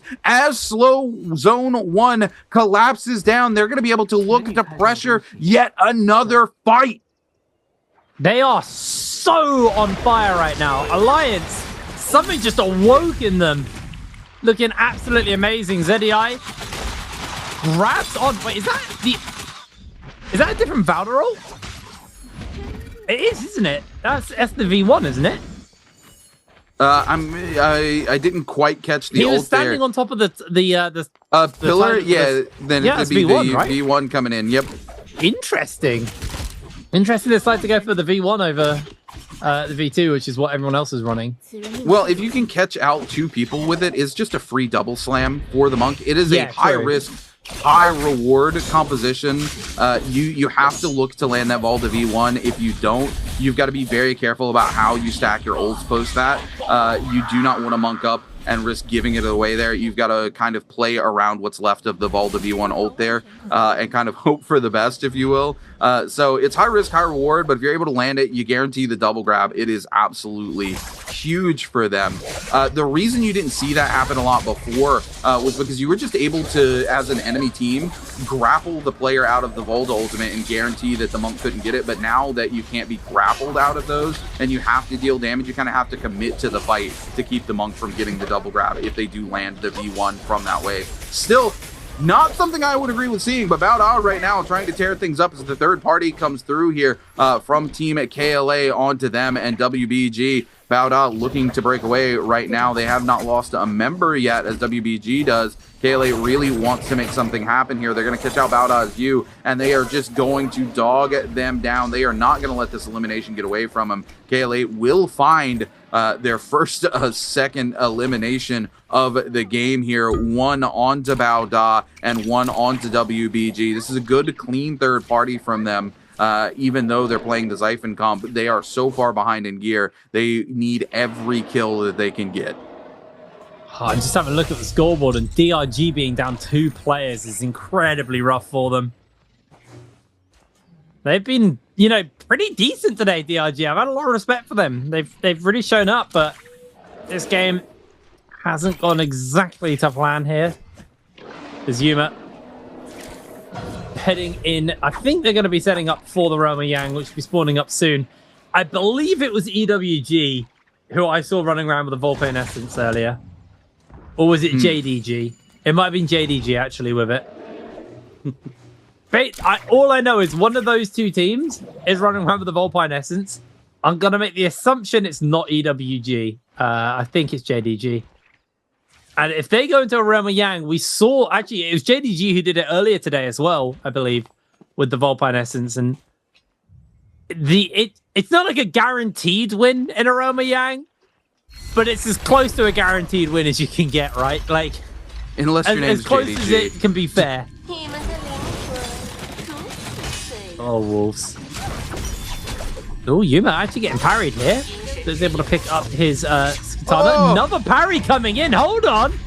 Double parry from Yuma, so clean here with the Wu Chen poured out as well. A very easy reset back into this fight. Wolves not in a good position, both for the way Alliance is setting this fight up for themselves. Going skyward here, they see an opportunity to clutch in and look for more eliminations here, as we are going to see they are going to come over. And again, this is really smart given the composition that Alliance is playing. They don't really need to try to force a Realm of Yang here. It's actually better for them to go outside and fight for that spirit well, and sure enough, that's exactly what they're doing. But speaking of Realm of Yang, we're going to go over to JDG versus JL.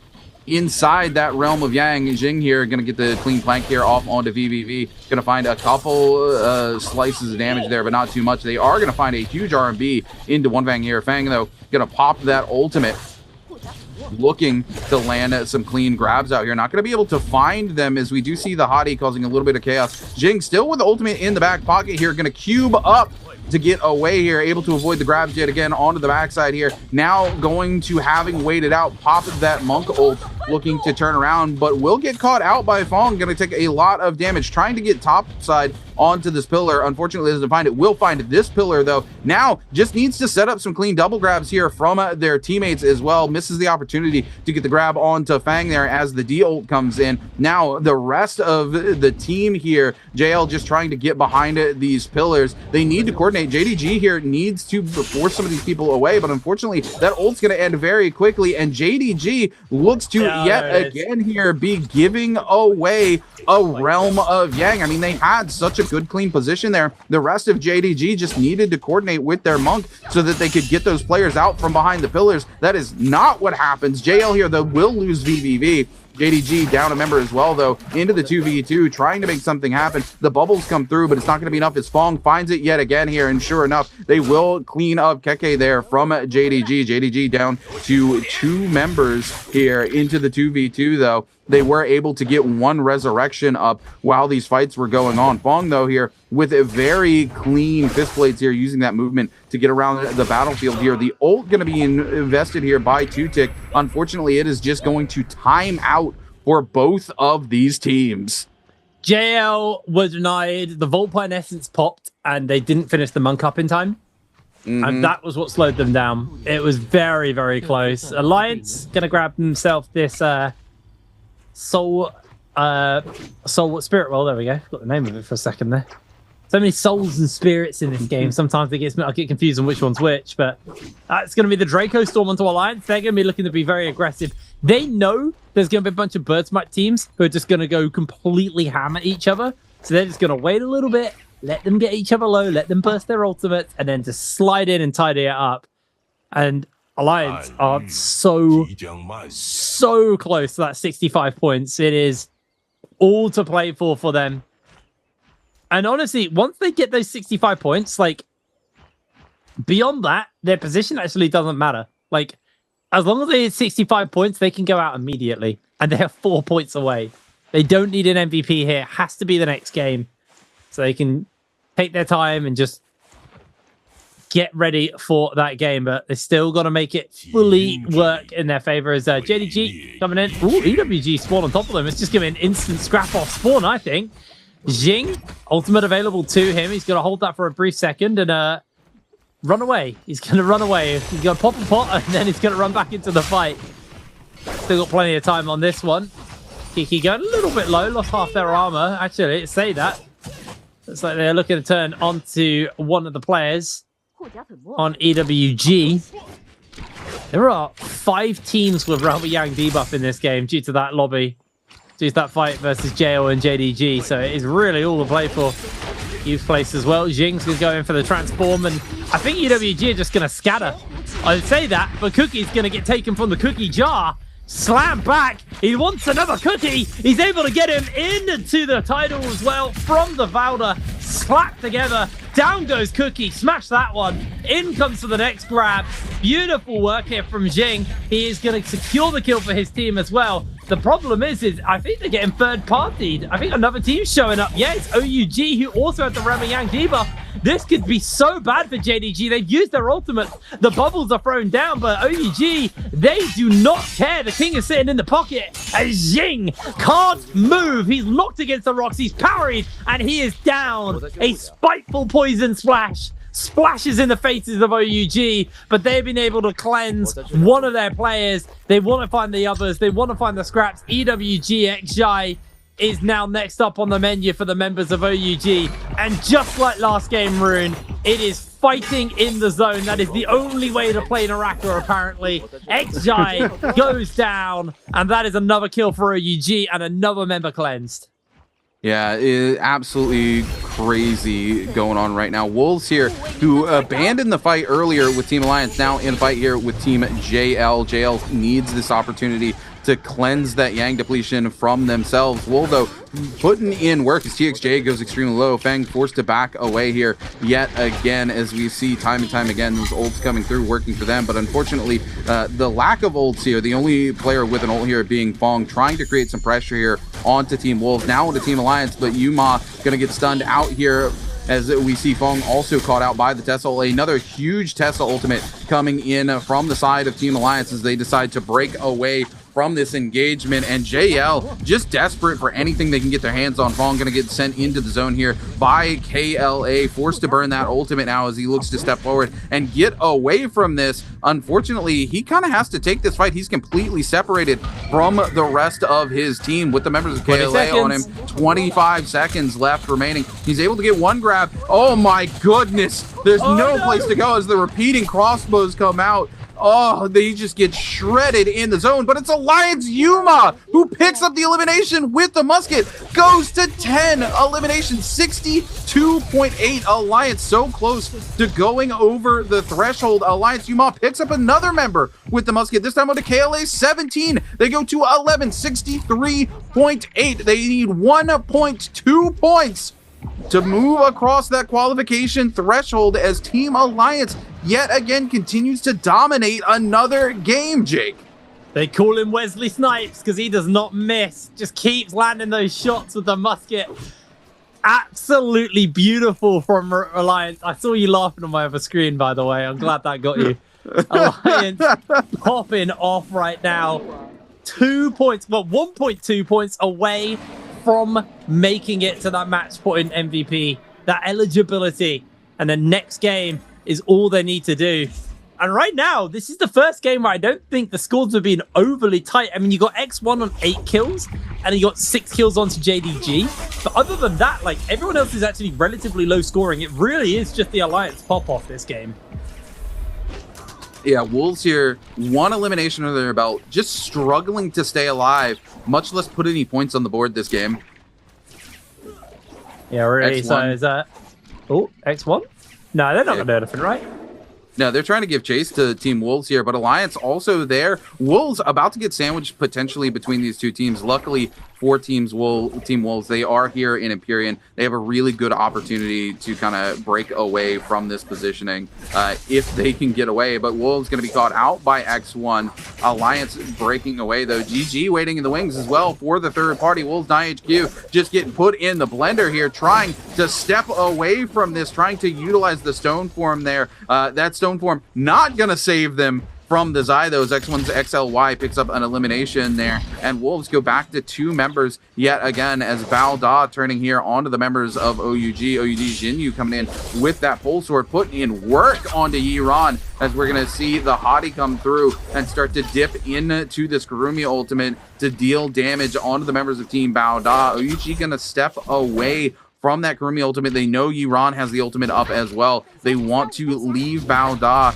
and let some of these other teams come to deal with it. Balda, though, has their sights on a member of OUG. Jinyu is going to make the sacrifice play here for the members of OUG, but JDG comes in for the third party, going to catch out SS from OUG, and they're trying to run this in to Balda. They want to get them away, but it looks like Balda off in the distance is going to pick up another member of OUG. SS is going to go down. Balda becomes the target here for Team JDG as the single, nope, OUG does go down. I was going to say a single member slips away, but then we see them get eliminated here. It's just JDG versus Balda. JDG with their ultimates still available, so Balda in a little bit of a pickle here as GG going to pick up that Valiant challenge to give them a little bit of situational awareness, still holding on, holding out hope for a good game as they currently sit at 3 eliminations on their blind 8 comp.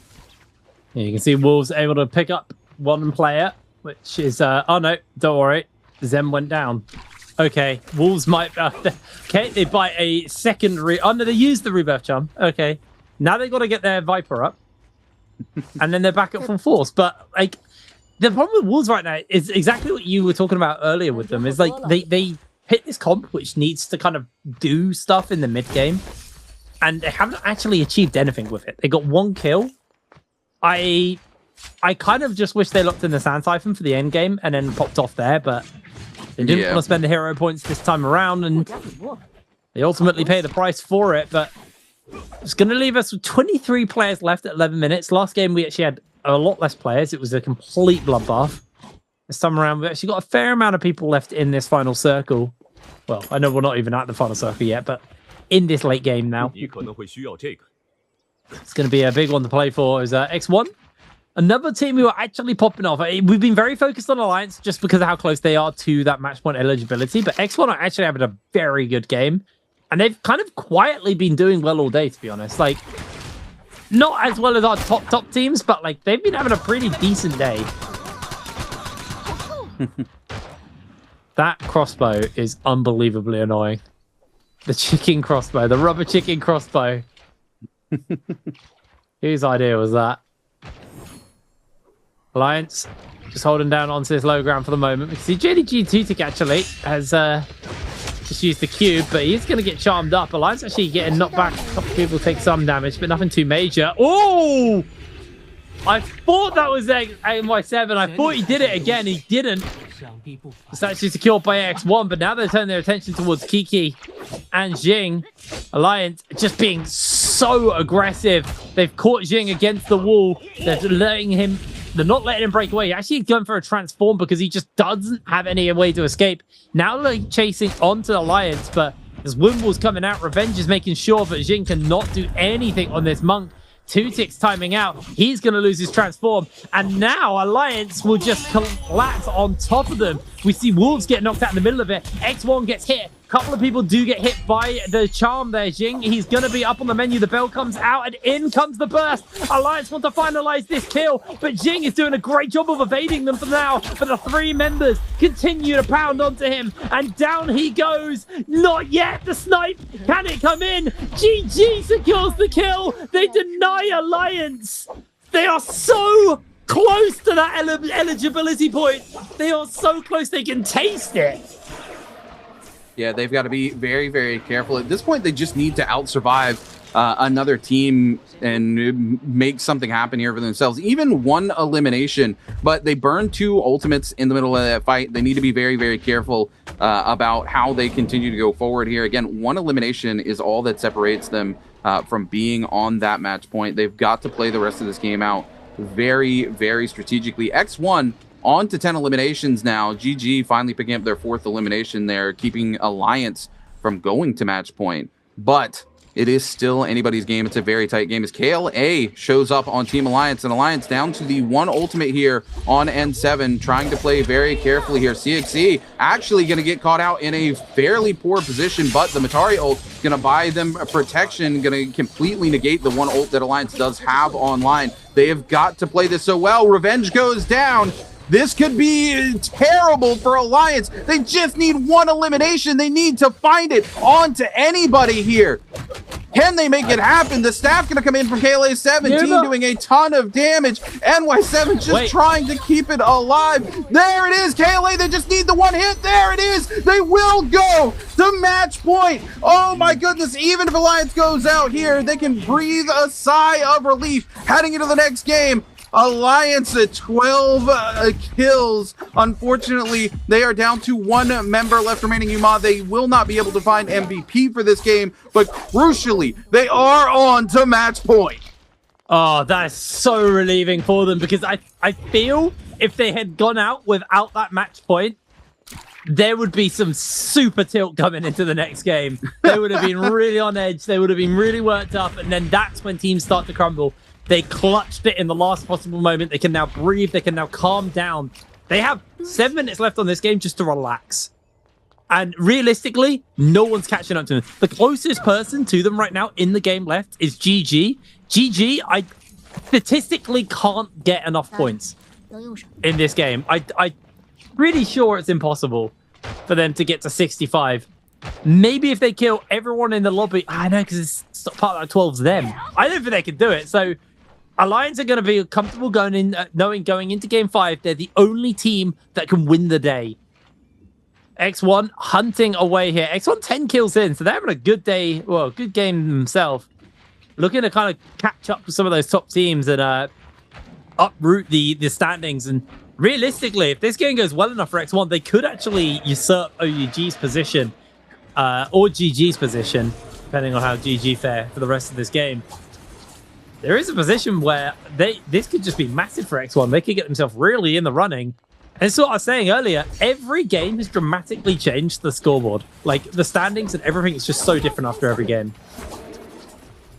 Yeah, it's been an insane day. 4 teams left remaining here in game number 4. Alliance climbs to match point. No other team going to be able to make that happen. If Alliance can find an MVP after this, this is going to be it. Alliance will find their first ever season championship. The question is will they be able to make it happen without getting sniped out of the lobby? They have been absolutely on fire. They have taken every fight that's come their way today with no fear whatsoever. So I don't see Alliance slowing down anytime soon, Jake. We are, however, going to hit a bit of a Buccaneer phase, because we do have some monks left alive in this lobby.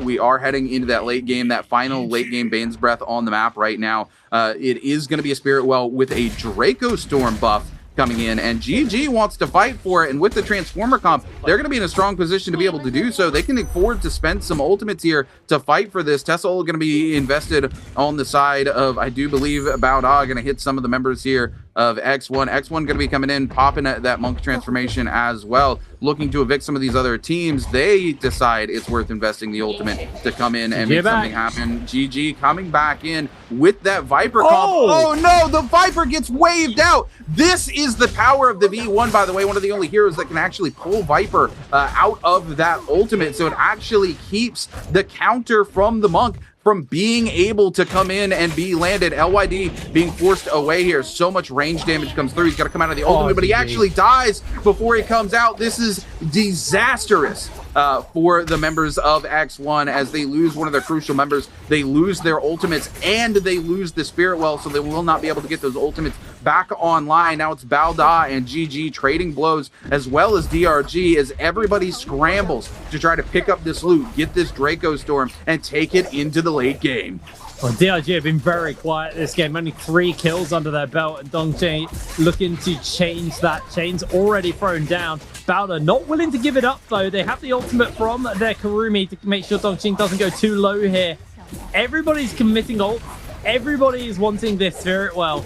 The gear loadout is going to be so impactful. Getting golden weapons onto Don Q is going to be huge as the dome pops, but no one still fully controls it. So range projectiles now going to be raining in. Tesla ultimate through 3 members of DRG. They're going to find themselves getting caught out. Don Q doesn't touch the urn in time. GG can't capitalize on it though. F comes in, slamming into Bowder. Don Q loses all of his armor and most of his health as well. Bowder's just going to put the pressure in. He's being juggled in the sky. Down he goes. Bowder continue to pressure now onto this Spirit Well. X1 re-jumping back in. X1 down a player as well. Still feeling comfortable to try and contest this. GG themselves, all 3 players standing, but they don't have that many ultimates to work with. Bowder continue to control over this area. They're desperate to secure this Spirit Well. Draco Storm could be the difference between winning and losing the lobby. Bowder, 7 kills. They really need to get some more to win this day, to win this game as well. As it looks like the contest for the Spirit Well is actually coming to an end. Bowder should be able to pick it up, although the zone's closing in on the area. There it is. It pops. Draco Storm in the pocket of Bowder, and this is their opportunity to pop off and take some people down. Already X1 ZDI is going to be the first victim of their wrath. Kakaishi clinging to the rocks, playing it chill, as it is not many players left in the lobby, Rune.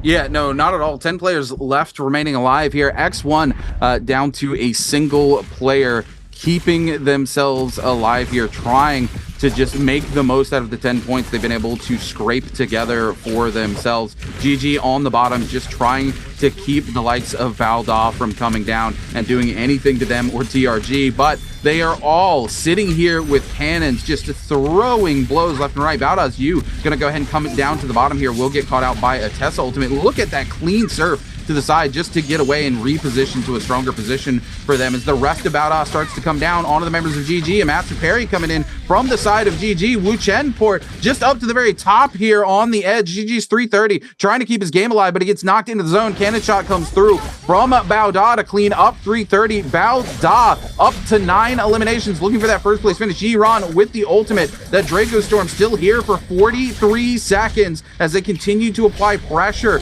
to both of these teams. X1 still holding on for dear life with 1 player left remaining alive. GG down to 2 players. DRG still holding on to 3, just trying to make the most of the situation. The Ken Dongqing will pick up an elimination here for the likes of DRG as they go to 4. Now DRG Dongqing looking to set up and turn things on to Bao Da. This could be a disaster. There's a world where Alliance still walks away the MVP here. They need to eliminate X1 as soon as possible for that to happen, but X1 holding on for dear life might actually clutch this out here. DRG trying to make something happen. GG's LXM, the last remaining member of GG, as this continues to go towards time. GG's LXM looking for anything, trying to grapple with the bow shots. Will get re-grappled out of the sky here. The follow-up there from DRG's Kakaishi. LXM trying to go for the tactical nuke here onto everybody. We'll get a little bit of something, but it's just gonna get clutched out here as DRG comes in. This is all she wrote, ladies and gentlemen. Oh my good. Wait, Bao Da Speed comes out of nowhere. Where did it come from? I don't know who won that in the end. Gotta be Bao Da. That first Bao Da. place, the multiplier is gonna give them enough to go over Team Alliance's 12 elimination game. Absolutely huge. I thought Bao Da was gone. He comes out of nowhere. I thought Bao Da were knocked out ages ago. That is insane by Bao Da. Really well played. Wow. And I've been critical of Bao Da today. I mean, the double white tigers thing was unforgivable. But they have pulled it back here in this game. Finally get himself a win. 5. Alliance on match point. All to play for. Here we go, ladies and gentlemen. Watching them getting ready to go into this game. Alliance dropping near JL. Quick grab a loot, just get some stuff put together. Fan picked up for VVV here. No armor. Has got himself a blue fan though, so that's a nice little boost to his damage. Oh, Yuma's going down. TXJ's been able to find that shutdown onto them, and with that, they need Revenge to come in and heal them back up, but it's a 2 versus 3. VVV's going for a reposition as they're looking to get onto NY7. NY7 finds himself as back to the wall. Revenge tries to come in, finds the knockback, but they are low. Revenge goes down. NY7 is next. And JL has stemmed the bleeding of the lobby.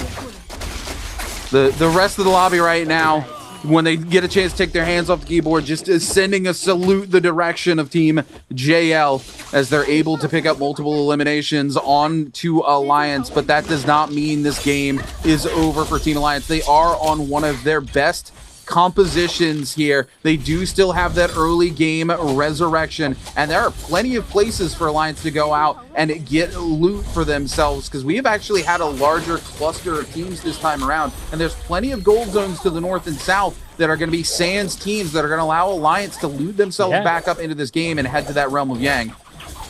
I mean, Imperial Village is untouched, so there's so many good gold spots there, so they'll probably be heading over. Now GG they're already getting 3 kills for themselves. Meteor comes in. 2 tickets just slammed down. GG are just absolutely murdering this part of the lobby. Down goes another kill. Suddenly they're into 5 kills. DRG also up to 5 as well. XLY now coming up to toe-to-toe versus CJS. Gonna eat himself a parry onto LXM though. LXM comes through. They're gonna get themselves the healing on that armor from the Karumi for the side of GG. They can reposition it if they need. I don't think it's gonna be necessary. And with JL shutting down Alliance at the start of this game and an 8 kills going over to GG to open it, Alliance have got to be nervous now. That is a rough start to game number 5. Yeah, this is crazy. Crucially, though, what this does open up is the potential for a strong game for Alliance again next game, though, because JDG shut down off the rip here opens up that space. The problem is now that GG is starting to close that gap. GG, though, still 20 points away, even after picking up 8 eliminations. They've got a lot of work to put in. They really do. And you can see, you know, also DRG closing the gap, actually almost tied in points to GG, JL. They are literally, they're just forsaken their points and they're just going for Alliance. They are hunting them. It's like a pack dog. Yuma isolated once again. This was the major issue for for Alliance, was Yuma was isolated from the team and got blown up before the fight even started. Now they've actually isolated NY7. He's lost a lot of his armor. Comes in for the S-Slam to lower the Karumi healing. Bane's Breath's used. JL knew exactly their game plan this game, and it was shut down Alliance, deny them the opportunity to win the day. Another F comes in from VVV, and you can see why JL are the team to watch on the Xiphon. So consistently good with it. Bane's Breath has been successfully evaded by Alliance, and the Sandstorm will slow down the advance of JL, but it looks like that's going to be another member going down. NY7 falls, and Alliance left scratching their heads. GG looking to come in for a potential tidy up as well, and Alliance are all but done. Yuma goes down. There is only one standing. GG come in and steal the kill, but JL have done their job. They have denied Alliance the win. Oh my goodness, this is absolutely insane. Alliance here, they get the comp they want, they get it at no points, but still the potential to set up for another clean game next game. JL here, though, right now, the rest of the lobby singing their praises as they set Alliance down to a single member left remaining alive. I don't think there's a world where Alliance comes back from this and finds an MVP this game, especially with GG and DRG already on 8 and 9 eliminations here. It is going to be very, very hard for Alliance even to get their members back into the game, much less for them to be able to find any sort of footing to take an MVP here. We do see this Bane's Breath being invested here, trying to buy a little bit of safety for the likes of DRG. DRG, though, losing one of their members. And as we just see here, KLA taking the risk in the no ult zone in the Bane's Breath just to take the fight here with DRG. And DRG, who is off to a rip of a start with 8 eliminations under the belt, is going to lose 2 of their members here early on. And they're just going to back away and kind of wait to see if KLA backs out and gives them the opportunity to go for those resurrections. X1 sitting in the wings here might actually buy DRG the time that they need to get those resurrections off if they start to pressure onto KLA. KLA actually going to turn away here, and we might see DRG come back into this fight because of this. KLA has to watch the border of this. They have to play around the edge of the zone so that they have access to that one ultimate they still have left.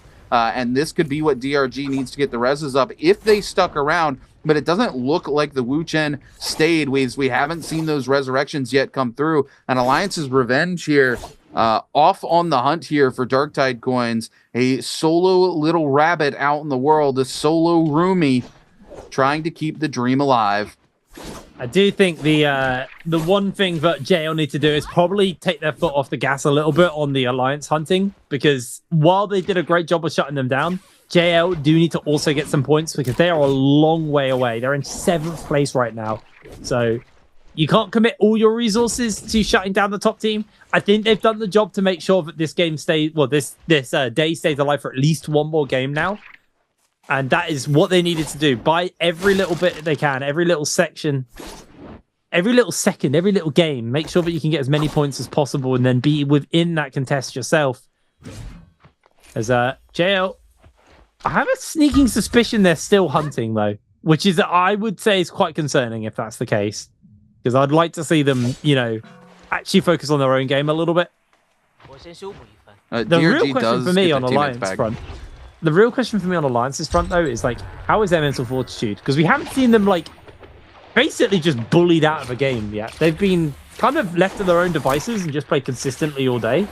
So are they going to be able to recover from what has honestly been a pretty horrific start to a game where they had it all? They were set up for the victory. You know, Alliance, fortunately, is one of those teams that has never had mental consistency problems. Even when they are, like, at the bottom of the leaderboard, like, in a in a rep change looking for the opportunity to get in, and there's like no way for them to even qualify for like a grand final or for Worlds or whatever. Every single game we see them, they are playing their absolute heart out. Like, they just don't slow down. I've never seen their mental really get affected badly, and I think if you're Alliance coming into this game, you have to expect exactly this to happen, right? Like, you come into this game with the mental idea that there's a very good possibility we just get hunted out of this lobby altogether. Yeah, that is an unfortunate reality that they have to face here coming into it, as zones are spawning up, Realm of Yang spawning up, so I expect to see all the teams jumping in. GG are going to be going up versus JL. This is a contest for two very, very big teams in the lobby. Obviously, JL not got quite as many kills as GG. GG off to an absolutely killer start. Purple armor onto CJS here. I believe purple armor onto LXM as well. Yeah, so he's also pretty geared up. CJS looking to see if he can find that opportunity to get those hunts off, as they're already coming in. A lot of damage onto LXM. He's lost his armor already. Trying to stay alive. CGS is breaking away. F comes out. Doesn't make a connection onto BBB, but he is able to get a whole heap of damage off there with the fan. Just bursting through that health bar. Now LXM needs a bit of saving. Kurumi ultimate comes out just to keep them alive. BBB locked down by the chain scythe though from CJS. Immediately Kurumi ultimate comes out as an answer in response to that chain scythe catch there. CJS is trying to find that cone. Gets onto One Fang. One Fang has to reposition the ultimate. It's the last time he can do that one.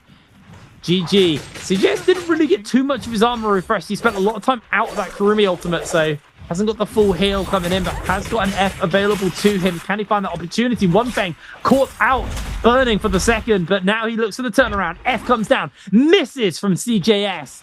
GG holding this fight out. There's a minute left on the timer. No clear winner decided yet, but a beautiful parry opens up on the 3-3-0. Chunks through his health bar. One Fang looks to put the pressure in onto him. CGS is doing his best to try and keep his team alive as his members are going low. One Fang himself finds himself in danger. LXM goes down in the middle of the fight. CGS now sees these fans flawlessly. He's unable to do so. JL take the Realm of Yang. Yeah, this is really big for JL as well, because there is a world where Team GG actually crosses the threshold in this game. If they come out of this Realm of Yang, that would have put them at 12 eliminations. They would have been, I do believe, about 8 points away from match point there. Would have been exceptionally huge for them, but that's not the world that happens. JL's able to shut them down and come out on top. GG, though, still has the opportunity to come out and find some Soul Blooms, get this game back online for them. If they can go to 12 eliminations and head to that late game where GG really excels, there is very easily a world where they just come out on top. Look at that. Yeah, they're currently 10 points away from match point. So GG, some work to do, but it's not over for him just yet, Jake. No, it's not at all. Walker looking to hunt down on to a kill. He's got himself that Vermilion Bird's Might, so why not? Mystic Might onto KLA though, so if they get taken out, they are taken out. This is a finalizer for done kind of thing. GGG being hunted here. Walker with the golden spear, just hunting onto him. Isn't even going to commit the transform yet. It's going to pop the bell. Can't touch the urn though. Has to take the cube, but that's going to be him hitting the ground after his nice little kiting holiday. KLA able to secure the kill here onto one. Ajao could be next up on the menu. Does get slapped back briefly though, so DXZ needs to now make a break for it himself. In comes CJS. GG looking to secure themselves the Soul Blooms. They did get a kill. I don't know if they've been able to get onto that Soul Bloom yet though. Walker trying to make a break for it, but Walker goes down. That's a member cured for the side of GG. Only one kill, no, 2 kills at the moment. 3-3-0 on the run here. It's GG need to find one more. Oh, look at this. Wolves' final team member has found Alliance's final team member. A little bit of tasty payback here for Wolves. I don't think Wolves thinks they can win this game here, but they can at least put some pain onto Team Alliance. Revenge with the ultimate here, buying themselves a little bit of space, but unfortunately can't fight in the zone. And of course, they are fighting here where they have that Valda with that extra 2k HP. Revenge is going to be in a bad spot here. Going to try to buy some time, try to bait out the rest of this ultimate, try to get away. As long long as they don't get speared, they're pretty good. Able to jump, able to get the read on the spear there. ZK trying to make something happen here. A little bit of duration left on that ultimate. It's going to end very shortly. Revenge looking to find a spot to take a little bit of a reset here. Has set up the umbrella so they can get away from any potential threat. Have got to be careful though. Wolves ZK with most of a reset here can afford to fight in the zone, while Revenge cannot here with how low their HP is. Now their shield's going to go low as well. Unfortunately for Revenge, they are able to get the scale rush here, but this Wolves ZK still on them. Wolves wants to take Alliance out of this here. They are doing everything they can. Another umbrella. Revenge backing away, forcing ZK to play for the umbrella. Revenge going to break away yet again. The grapple comes through. Revenge looking to set anything up here for themselves. They are just trying to keep this game away. They will be able to turn back around. Wolves ZK going to invest the F here. Revenge doing everything they can to keep the game alive here. The grapple comes through. They get one pot off here as they will keep it together. The parry onto Wolves ZK. ZK trying to get revenge for Team Wolves. Revenge not having any of it. He wants to keep it alive, but ZK with literally 1 HP in a dream finds the uppercut and cleans up Alliance's Revenge. Alliance is heading back to the lobby. They got. Wolves might not be done here. They've got enough money to get some revive charms off. Oh, the battle roomie almost came through. Revenge played that very well, considering he's going into someone with like actual fighting utility more than just supportive healing. Really, really well. Just using your base mechanics of the game. Dual Halberds still got it. They still got that little bit of lockdown. They still got that burst. There's a rebirth charm for Wolves. See if they can get another one off. And the crazy thing is, if Revenge had got that one hit in, they would have had that money, and that money probably would have been enough to get them back into the game and get some players in. Whether or not that would have been enough to actually get the MVP, very unlikely, but man, incredibly close. Wolves are back on the map, but GG are still in charge of the game, absolutely crushing it here as we see the Realm of Yangs get spawned up.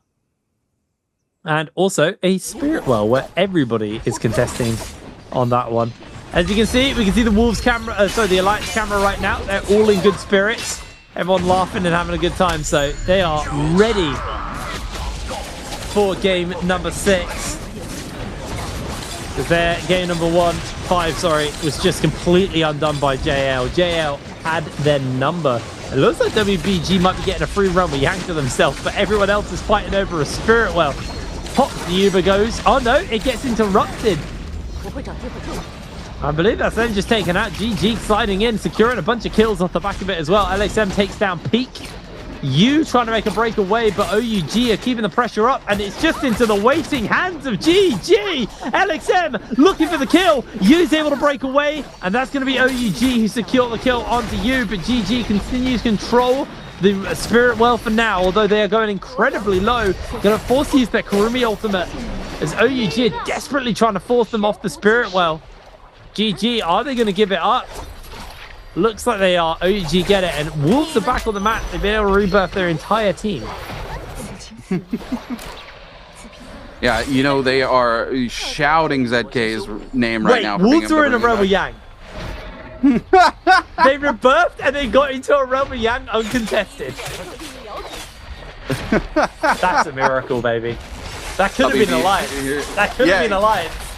It could have been Alliance, but WBG here trading blows with JL inside this Realm of Yang. JL absolutely on fire this game. Unfortunately, they still have too much work to put in, I do believe, to be in a position to get that match point. GG, though, exceptionally close to heading into match point, which actually could help Alliance going into the next game, having another target for the lobby to try to split onto, so that they're not so easily able to be picked out from the pack, if you will. WBG Sleepwalker, though, turning on the TXJ. JL here, who was in a really strong position here inside the Realm of Yang, now in a 2v1 VVV.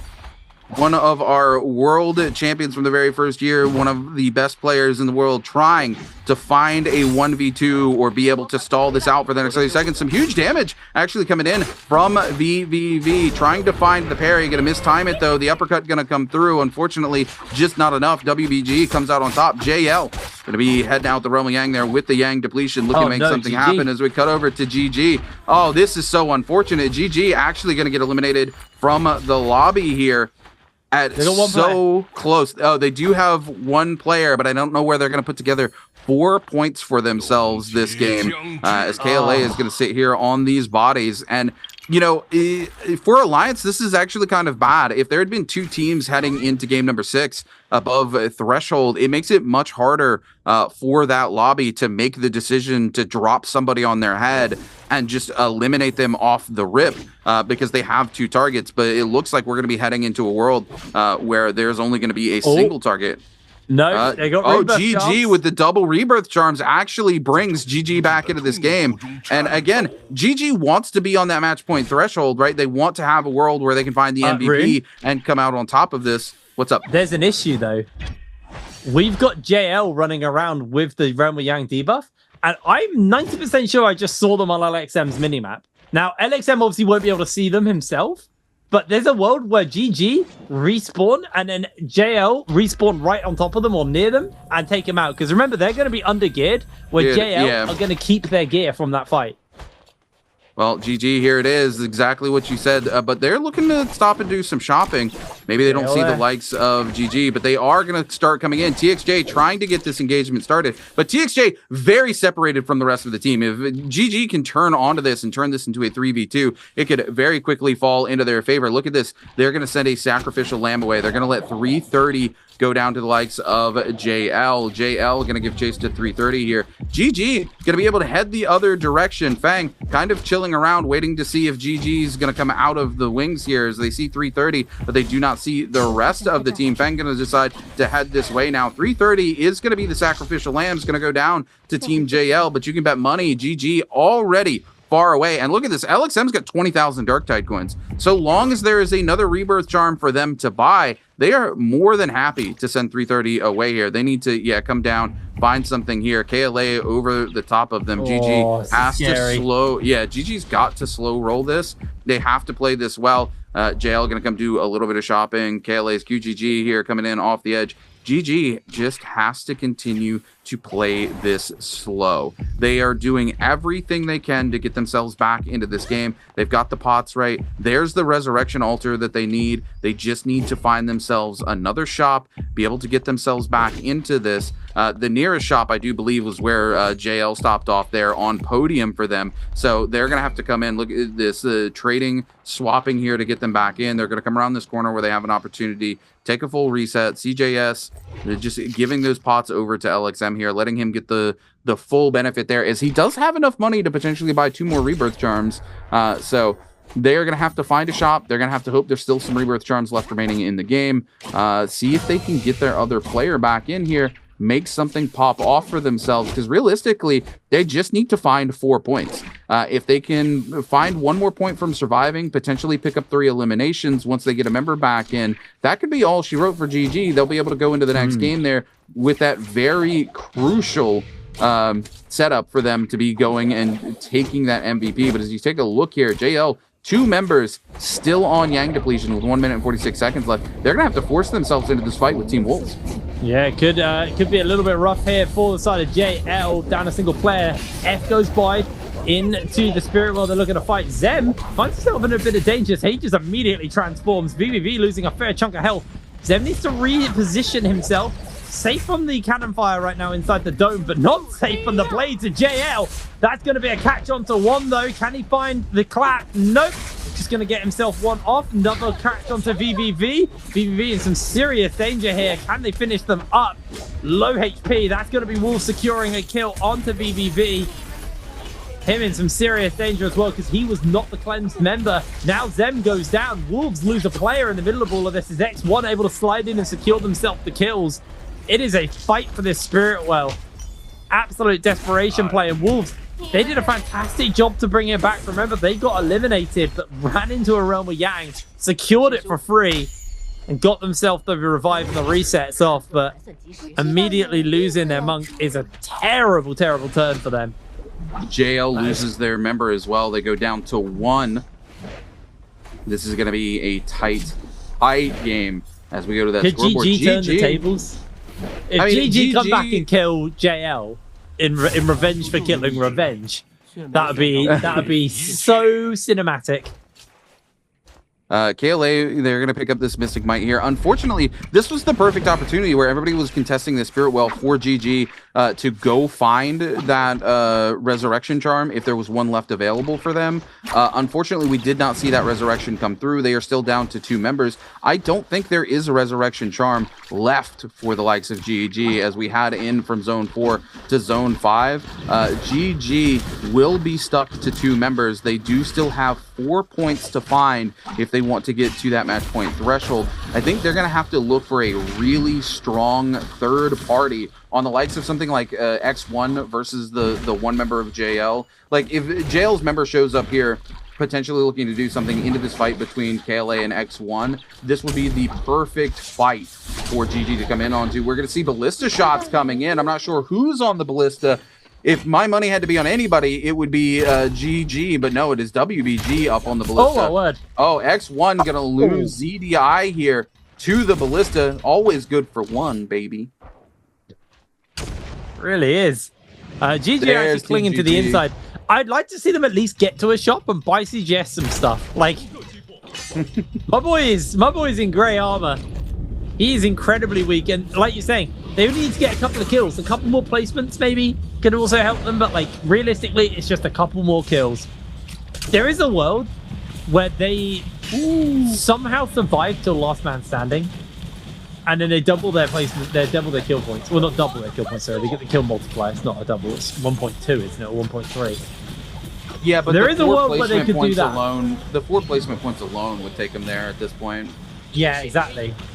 There are avenues for GG. They just got to be very, very smart about it. KLA coming in with their Viper stun to lock down onto members of Jing. Walker looking for a grab. KLA able to secure themselves one already. Jing goes down. As now they're looking for actually the members of Wolves. Night HQ just dodging away on the grab. Bane's Breath is there though, and Walker finds himself having to skip through the middle of the Bane's Breath in all of this action. So much heat on him right now. Walker looking just to get away. Bane's Breath, just narrowly evades him. QGG goes for the knockback into the Bane's Breath. Baseball batted in. Walker pops the bell, but nothing left now at this point. It just needs to try and play survival. It looks like that's been enough to force them off because everyone wants to turn their attention towards that Spirit Well. Can't see what's inside it. Probably some goodies. Definitely Walker's Karen. GG picks up an elimination onto X1. They go to 15, 16.5. They're close. Coming away so here. Tense for GG. Yeah, they've got to play this so perfect right now. One more placement point is going to put them at 63. So realistically, 2 more eliminations and a single placement is all that separates them from being on match point or not going into game at number 6. And look at this. They've been able to drastically increase the equipment of CJS with purple armor, legendary fist blades. Yeah, what happened? He went from gray to gray to just like purple to gold. It's got to be the member they picked up there from X1. They just loot up, get themselves in a really strong position. GG now down below. They pick up another straggler here onto WX98.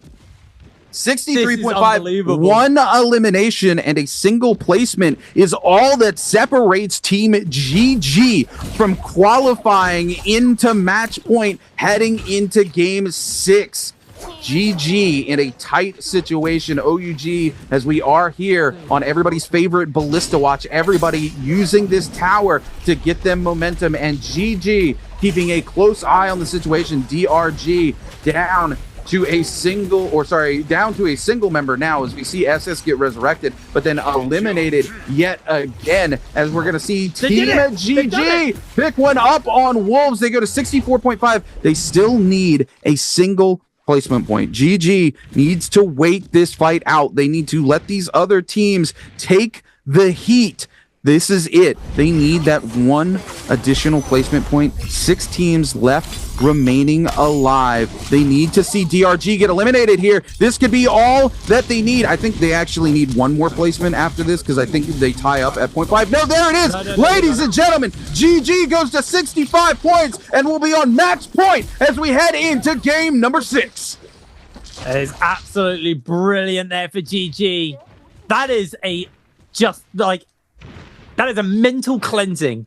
Knowing you were that close and it almost went wrong and you brought it back, played it so smart. GG are going to be feeling very happy with themselves going forward. And remember, these guys are the defending champions here at the NBPL. They won Spring Split. They finally stopped being the bridesmaid and became the bride. And it's now their turn once again to hold that title. They dropped the trophy off. They want to be taking it back with them. Them in Alliance. OUG could also pull a miracle out the hat here and potentially qualify alongside them. So eyes on OUG right now, but they are down their Karumi. Oh, no, they're fully up. They've got everyone.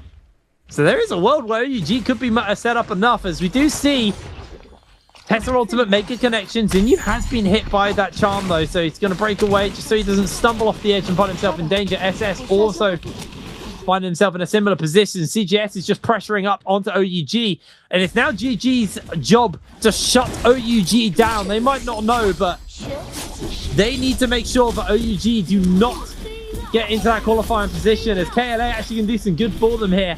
Ping goes down to CXZ here in the middle of all of that action. SS incredibly low. SS goes down to CJS, and GG have actually surpassed Alliance off this game. Not that it really matters, but it's going to work in their favor. KLA take down CJS. LXM, the last man standing, is just going to open up onto Ajiao here on the high ground. Ajiao incredibly low. It's going to be a hard one for them to hold on to this one anymore, as QGG getting battered by the nunchucks here from Ajiao on that high ground. Going to pop himself the ultimate, and suddenly this is going to be a very hard to deal with. Valda does get caught out by the Tessa snare, but it's going to be A-OK. Can they go for a reset on that high ground? Don't think they're going to have the time to do so. Just going to do it from the tree. Caught by the grapple, though, as LXM, incredibly low, probably going down here. Actually going to try not to give the kill, but it is going to be KLA. He secured that one. OUG holding in fast. Kill multiplier for OUG could be a massive difference maker, but it is just their Zai left standing. Ajiao goes down. Zinyu finds himself in danger, stunned up inside the zone. I don't think you're going to be able to survive this one. Down they go. OUG, last team standing. Should be the MVP for that game. Huge game for them. I think KLA actually takes the MVP here with the kill multiplier. Yeah, very tight. Yeah, it is. There it is. KLA takes the kill multiplier, but crucially, all eyes on Team Alliance and Team GG as we head into game number 6.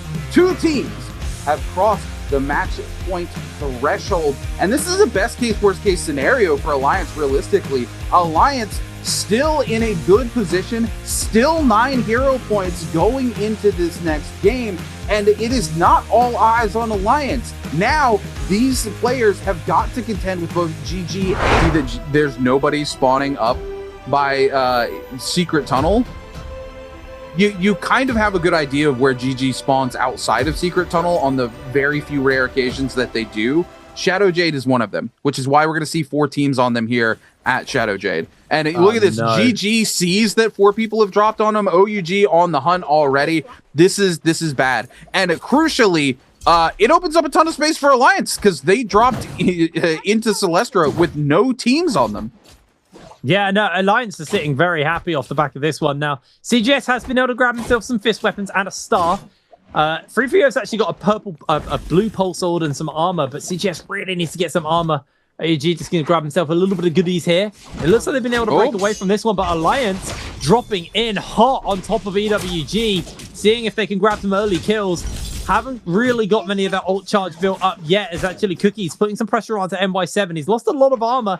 Probably wants to go for a cheeky reset if he can, as Alliance actually got onto XI. XI pinned against the wall, going incredibly low here. Gets through the window to try and break away. He's able to hold. Revenge has gone down in the middle of the fight as well. Alliance have kind of fumbled there. They not stuck the kill. Finally taken down XI. Built up a little bit more rage onto NY7. Now Cookie's going to be the next opening here for them. Going to knock him back. They want to try and get Revenge up on his feet, but it looks like they're just going to have to cool it and run away and tell Revenge to revive himself, unless they can slide in. Yuma's actually made his way in. Cookie's looking to try and play interrupt here. Revenge is going to get picked up. Cookie, they know exactly where he's going. Can they stop the revive in time? as they are going to jump in. We actually see Walker take down Lue there with the shark. Yeah, nice little pickup WBG in for the that. third party. This is actually huge for Alliance. They need to bait them over into EWG's cookie here so that they can back away. But Alliance, crucially, does have that one ultimate online, which could help them into the engagement with WBG, depending on what WBG is currently bringing to bear. Alliance trying to keep Yuma alive as Sleepwalker comes in here. It is going to be WBG with a Bane's Breath, though, so Alliance needs to step away, and NY7 going to go down here off the back of WBG. WBG trying to keep the pressure up on the rest of Alliance. Crucially for Alliance, though, because they were able to get that resurrection on Revenge, they do still have their early game resurrection here. A charged R&B come in there off of the dagger. Sleepwalker, though, with a huge uppercut, the very tippity top of the uppercut there off of those nunchucks, actually going to catch Revenge out. Alliance Yuma, the last remaining member of Alliance here, will go down. So now EWG goes down. WBG going to find multiple eliminations for themselves here. They're going to go to 4, and Alliance going to have to head back and look for that resurrection. GG coming down here, knowing that Alliance is probably nearby. They see the Bane's Breath. They want to come find that action, but GG needs to be careful here. Yeah, the bell has been popped. Time for you, Rune. A little bit of stat time for you. Alliance pick this comp 36% of the time. They have an average score placement of, like, I think it was 9.3. WBG, disappointing team. They've only got a 2% pick rate on this comp right now, but it does average 10 points. Now, I will say the stats are lower, so you have a lower game rates. As long as those games stick, they're good. But Alliance, with a lot of games played, still averaging a very high skill score, means they're actually very skilled at this comp. So keep your eyes on Alliance. While it's not the Sand Siphon, this is definitely their best comp, the Blind 8. So looking very good for them, but getting hassled down early is going to really cost them going forwards, as we do see the team's breaking away from DRG. DRG still got a lot of work to do, as OUG closing the gap between them and the front runners right now. Puts them up to 59.1. Actually, no, they're closer than that. That's their starting they're at point. 62.1. So, yeah, so they're only a couple kills off actually securing themselves match point viability, as long as Alliance or GG don't end the game here. Yeah, this is going to be such a tight game across the board here. Alliance, though, going to respawn in. If I'm Team Alliance right now, I'm playing this blind date comp. I'm looking to go out, go ahead and get reset in terms of gear. Probably not go and take one of these Yang fights. I think the best thing that Alliance can do is look to secure an early game spirit well for themselves. It's that way, or it's ambush a Yang. Yeah, one of the Yang two, on the right? way in, try and catch like one player or two players, isolate them from their team and kill them. Yeah, it's going to be very interesting to see how Alliance bounces back from that early game deficit, as they are behind in terms of gear. Zone 1 is collapsing onto Zone 2. We see JL here going to pick themselves up a bounty. It's going to go on to EWG. JL currently with 0 eliminations in this game. This is the team that dropped onto Alliance in game number 5 and absolutely hunted them out of the lobby. To much fanfare from the rest of these teams, keeping the game alive for everybody else. But now, slowing down, they said, look, we're going to bite that bullet once. We're not going to do it twice. Yeah, and the good news right now for Alliance and GG is, honestly, it's not a massively high-scoring early game. WBG have 5 kills, 4 kills onto OUG. That is a gap that is very closable for these teams. They do need to do something, but obviously Alliance losing that fight, getting third-partied, suffering from the main issue which we saw Wolves suffer from today, which is you take too long in a fight and a third party comes in and just tidies you up because you haven't been able to execute on your kills and move on and reset with the soul blooms. That really slowed them down, and now they need to make sure that they can get back into this game. KLA, I've actually popped the Bane's Breath. Ultimate breaking out by Sleepwalker here, going for the transform. And I think QGG might just be in a little bit of trouble. Sandstorm is going to come down, but QGG finds himself in the regrab. Into the Bane's Breath they go, though. Sleepwalker somehow doesn't take the damage from it. Poison splashes have gone off, and I believe that's actually affecting Sleepwalker here. QGG finally able to learn to tap dodge away from these hands. Is going to break away for now, but and again, just so much damage landing onto Sleepwalker with that poison, just absolutely chunking him out. And now KLA have gone in for the fight. The cube is used by Walker to break away, but he eats another poison splash as well. from these mushrooms, and that is just getting really dicey for him. He needs to go in for the reset, but they're not giving him the opportunity, and he's just going to burn down to the dot. QGG goes a little bit low here, but that's going to be the kill secured onto WBG. KLA able to get on their 4th kill. They're looking for a little bit more here. Not able to really full commit right now. Jing in a bit of danger, and down he goes. KLA able to secure themselves all of those kills, feeling very happy with himself. Yeah, we've been hypercritical of KLA today, but in their previous game, they made up for a lot of their earlier mistakes, and now they're on to 6 eliminations and only about 8 points away from actually securing themselves that position to be on match point heading into Game 7 if we do see Game 7. So KLA coming in and realizing they have made a lot of mistakes today and really trying to make up for it. It's my favorite circle. I like to talk about this one. This is the circle where a massive chunk of the circle is in the water, meaning that the zone is smaller than it should be at this point in the game. So once people come out of those Realm of Yangs and they've got that debuff on them, they are going to find each other very quickly. By the way, this can lead to a bloodbath. Look at what Alliance is doing here. This is exactly what I said they realistically needed to do here, right? They needed to make their way up here towards this spirit well because of the comp that they're playing. Unless they go into one of those 3 monk comps inside the Realm of Yang, it's really just not favored for them whatsoever, and they need to take every advantage that they can get. So them going for the spirit well, absolutely intelligent decision on their part. I think they're doing exactly what they need to be to get back into this game. If they secure the spirit well with that Mystic, being able to go out and hunt the teams that actually lose inside the Realm of Yang is going to be huge for them. But we are going to take this Realm of Yang here. It's going to be KLA versus Team GG. GG here in a good position. They've got lots of gear. They do have a very aggressive comp to take inside this Realm of Yang here. They need to go ahead and get something going for themselves here as they are on 0 kills. The huge whiff coming out from KLA, just locking down CJS here, but KLA going to clean up 330 as well, and GG is going to find themselves in a nightmare scenario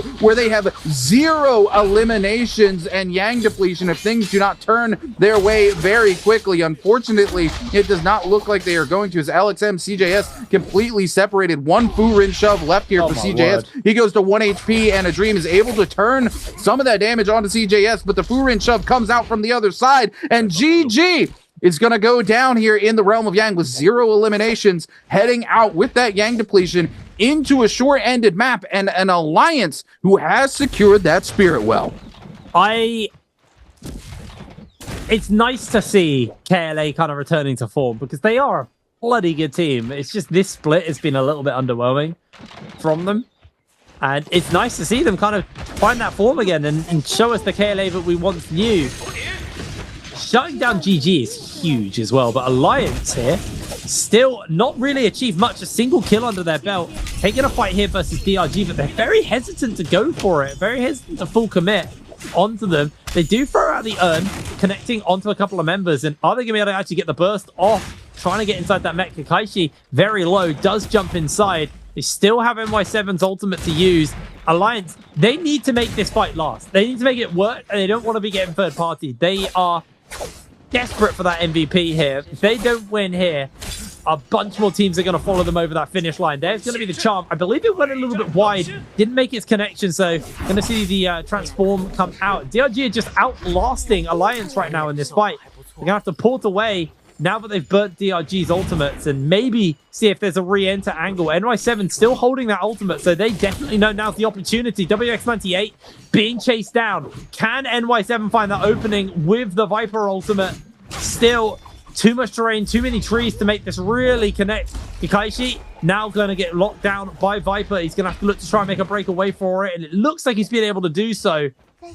Alliance just struggling to translate the kills. This has been a big issue for our blind date comps, is they don't have the burst. And the sustain is just too high on the other comps right now. But Alliance struggling to find those openings and those kills. This single kill to their name is not enough to get MVP, especially when KLA are on 9 kills. Yeah, Alliance here trying to convert this over and make something happen for themselves, especially while they've got that Mystic Might, but they just haven't been able to do it. The terrain playing heavily into that F2 for the Hottie, keeping Yuma from being able to get that huge ultimate that they were hoping for. Sorry, NY7 on the Viper, but WX98 now going extremely low. DRG in a bit of a bad position. The ult going to be connected onto WX98. There's no way for them to get to that earn. The parry onto Kakaishi. Huge damage about to come in from Yuma as we do see WX98 go down. We see Kakaishi go down, and this is exactly what Alliance needed right here. This is going to get them some much needed gear. This is going to get them some eliminations under their belt as they start to find themselves here in this game. Crucially, those blooms also going to start getting them their ults back online so they can start looking for those potential good third parties. GG here with 2 minutes left remaining on the Yang depletion. Still 0 kills to the name, but KLA, all of a sudden, QGG just getting completely blitzed down. They've been having a really good game, 9 eliminations to their name, and GG just comes in and cleans one up. The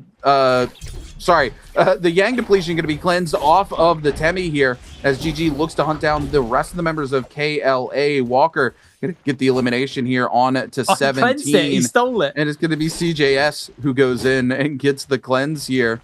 But they need to be careful here because GG, I do believe Team Wolves nearby, big third-party potential for them. I haven't seen their Darktide coins. They do have enough to just buy a member back here. If I'm Team GG, I just look to prioritize a shop and buy my other member back into the team as we cut over to Team Bao Da, trading blows with the members of WBG. WBG was off to a really good start early on and then find themselves getting hunted down by the members of KLA. And Ron lands incredible damage onto Sleepwalker. Sleepwalker immediately going to go down, but it's going to be to WBG's Jing. Or no, sorry, Baoda's Peak actually gets that. Jing picks up somebody else here.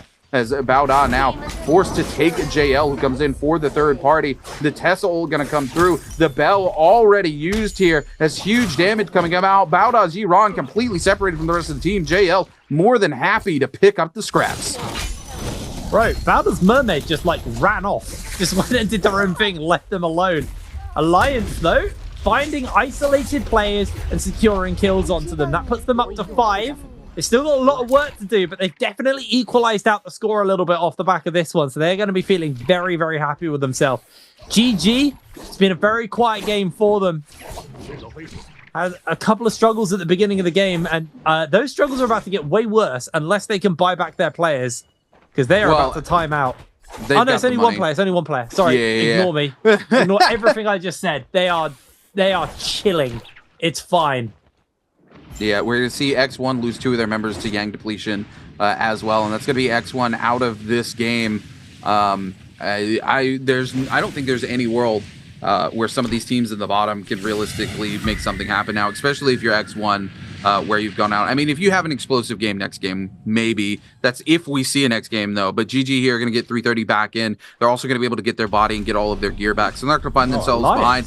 And Alliance, yet again, coming to pressure the Spirit Well here on one of the best comps to do it. You can just spend ultimate after ultimate here, get the reset from the Spirit Well, and be in a really good position. Baoda's Peak just breathing a sigh of relief as the movement tech that was used there was actually a slide. It keeps them from hitting them out of the bush and revealing their position here. And we're going to see GG here trying to grief EWG away from this. And Alliance with Draco Storm online now, going to look to come out and start griefing some of these teams. Going to be in a really good position post these Realm of Yangs to hunt down some of these stragglers with that Yang depletion. Alliance doing what Blind Date does best. As we head into the Realm of Yang, it's going to be Wolves versus EWG. Yeah, Wolves going to need to win this fight. They are right now, they are in 11th place in the standings. They started in 1st, 2nd from bottom.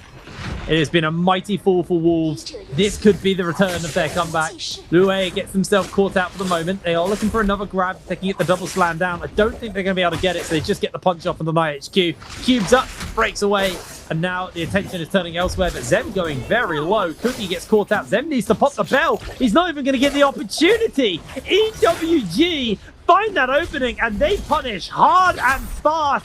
Now it looks like it's going to be Wolves getting turned on to. Cookie being a menace. He first shut down Alliance earlier. It looks like he's going to continue to be a nuisance. Is Lue actually getting a little bit bullied here by NightHQ? NightHQ being a bit of a menace right now as Wolves able to hold fast, but now just an absolute surge forward from Lue. Secures the kill. ZK cannot survive that one. Slammed by the Meteor. And EWG win the Remoyang.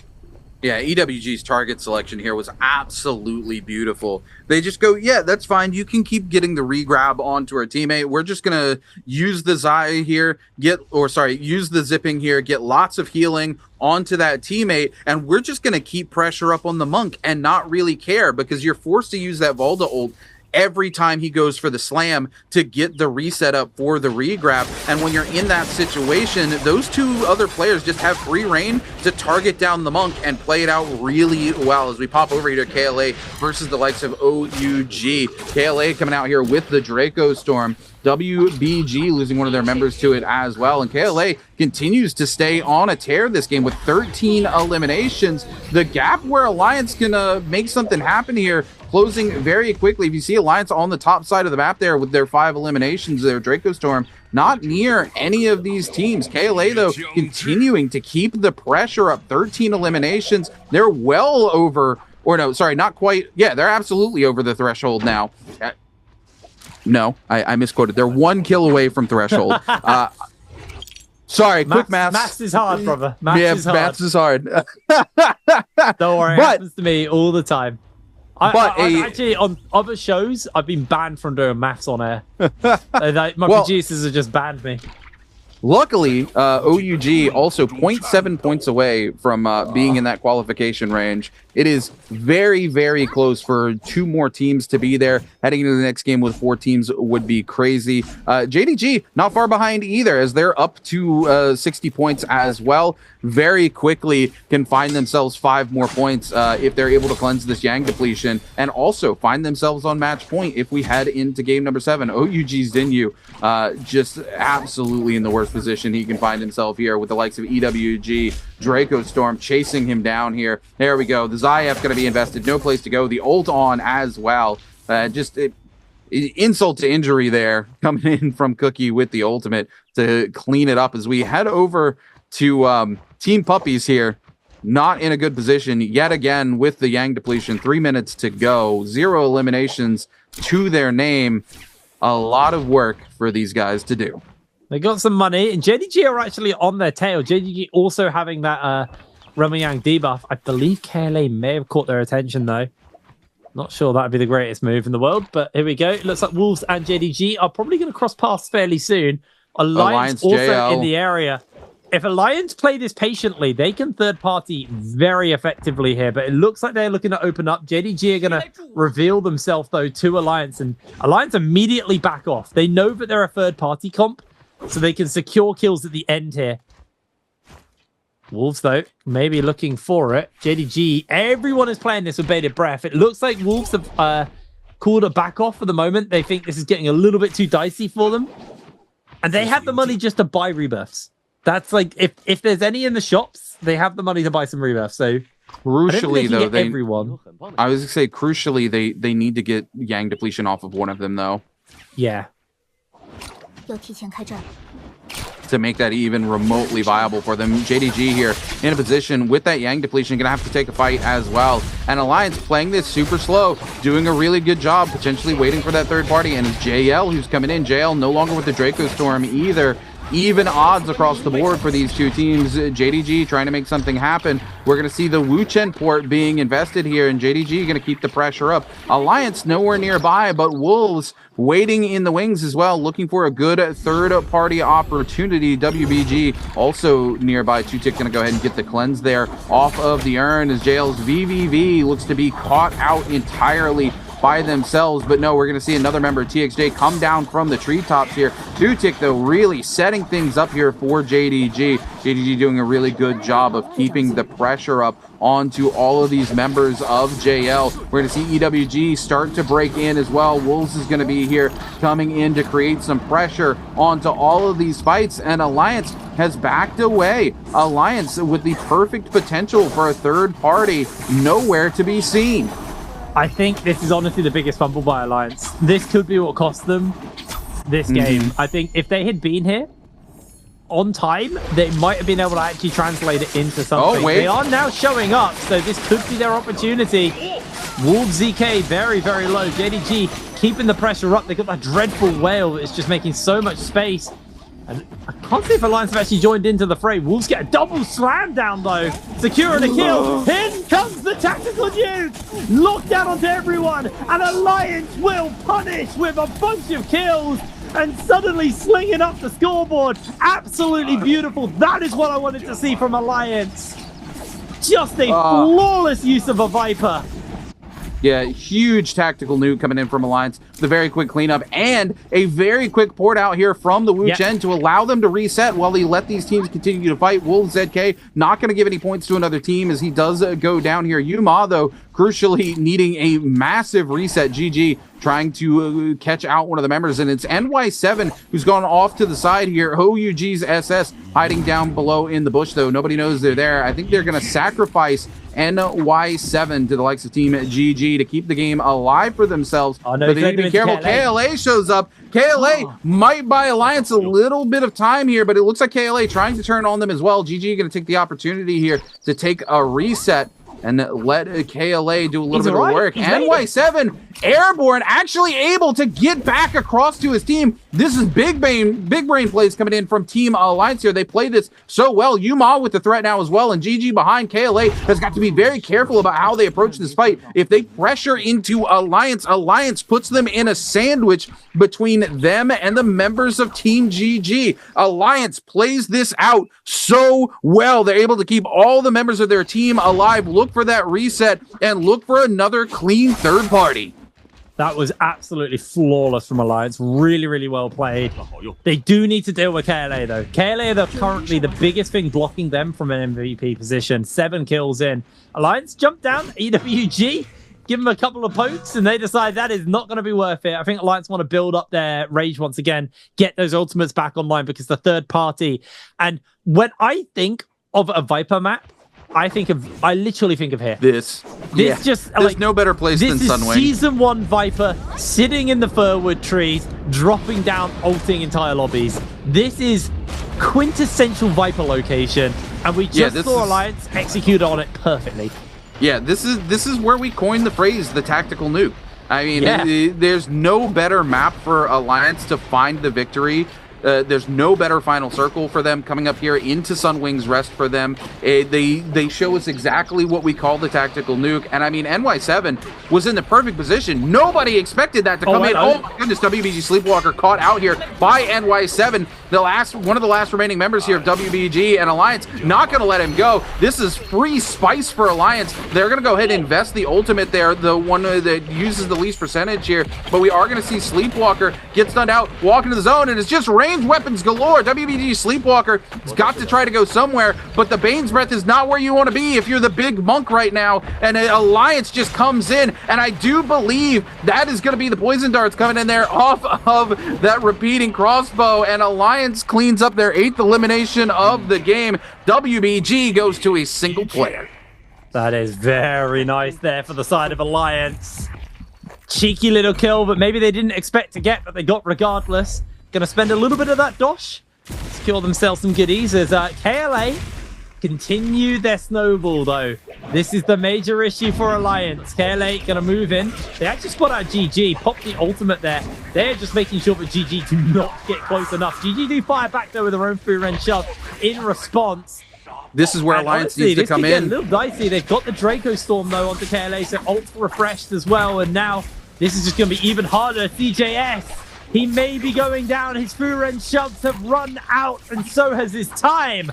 KLA secure the kill. This is going to be so tight. KLA here with the Draco Storm. If Alliance had their ultimates active there, that would have been such a clutch position for them to rotate in for on the third party. But they're thinking about the late game. They want to go all the way in. They want to look for that big tactical nuke. They want to play for that big late game like Alliance likes to do here. And they have got some of those crucial soul jades we talk about all of the time right here with these dual blades. being able to use that to shelf people in the zone, especially off the back of a really good Viper ult, can be absolutely game-changing. But they need to slow down the war machine that is KLA right now. 14 eliminations. GG's 330 caught in the corner, flipped over the shoulder. KLA will go to 15. Alliance has got to start picking up some of these eliminations. GG's LXM trying to flush Alliance out here, make them pay for the elimination that they picked up onto one of their other teammates, but they're not going to be able to find it as they get forced from the treetop here, and Alliance continues to look for the opportune moment to come out on top. Alliance doing everything they can to make sure that they are going to be the victor here today. Those 8 eliminations, though, looking a little slim, with KLA currently sitting at 15, 36 seconds still remaining on that Draco Storm. They have got to do something to stem the tide. It's so hard for Alliance here. They are dealing with an incredibly stacked KLA, but also one who have already done a lot of the groundwork for this final moment. And with 2 minutes and 2 minutes 50 left on the clock, KLA sitting pretty. Gold armor onto QGG, gold armor onto 17S. They're Karumi, who's going to be keeping them alive, and their Takeda, who's going to be doing all of the damage for them, have been set up with all the survivability possible for themselves right now. I have an excitement for Alliance, but it looks like they may just wait this one out a little bit longer. But KLA, they want to keep the aggression up now. The good news is the Draco Storm has timed out for the other teams, so they don't have to deal with this one now. NY7 comes in and just face checks KLA, loses half of his armor for it as well. It's going to get healed back up, though, by the Wushen shields. Shield refresh from the wind walls. Alliance go back down to the low ground and they're holding it up. But realistically, Alliance actually want to be on the high ground. They want to be up on the top of one of those trees with their Viper to keep themselves going. Everybody else is getting a little bit closer. QGG gets caught out by a dreadful whale, but it doesn't really do too much damage to him. Now, you do see Yuma has jumped in with the stun. No, it's actually not. It's JL who've jumped in with the stun. They've secured a kill. EWG have answered back as well. NY7 waiting for the prime opportunity to drop that tactical nuke on the lobby. Maybe waiting for the zone to move one little smidge forwards, but every second they wait is every second someone else could be picking a kill up and denying them. They need so many kills to close this lobby out, and it is just a waiting game as KLA continue to hold this high ground, forcing away the members of EWG from that high ground. NY7 gets knocked out the tree, has to squirrel his way back up to the top, but he is just being gate-kept from jumping in. And KLA open up onto him. He's forced a panic ultimate. That's not what he needed. And then they jumped in with the Viper. The Wushen pulled out. It was a complete fumble and a complete miscommunication by Alliance. NY7 can't find the reset as JL go down to EWG in the low ground. Every second wasted is starting to get costly here for Alliance. They've lost their Tessa as well, so they've lost most of their crowd control. All ultimates are down at this point. I don't know if Alliance are going to be able to do this anymore. This is too much for them. KLA were just too big, as KLA going to throw down the sandstorm in the middle of the zone, splitting everything in half. Kiki finds himself caught out, and KLA should be able to punish for that kill. I don't think anyone's going to steal this one away. Karumi ult's not going to do anything, as Cookie secures the kill onto JDG. GG get knocked out in the middle of the fight, and actually EWG is starting to steal these kills. They're starting to be a menace. Alliance are out of the lobby, and this is just going to be KLA's game. They get to play, and you are all just watching KLA take it all. KLA here able to finally get across into that match point territory. They also keep back-to-back. Yeah, they keep 2 other teams from being able to secure it by less than a point. And we're going to come into game number 7 with 3 teams above the match point threshold. Alliance has got to spend some points into this next game. They have to, but KLA are looking terrifying right now. They just won game 5 and game 6. Like, these guys are looking terrifying, going the absolute just bar fight that is going to be KLA's drop. Alliance have got to chill. I don't know if I like it chill. It might be a little bit risky for them if KLA pop off the start here. Going to quickly start with a bow and a cannon. Not the start for KLA's QGG needed. We are going to see GG, though.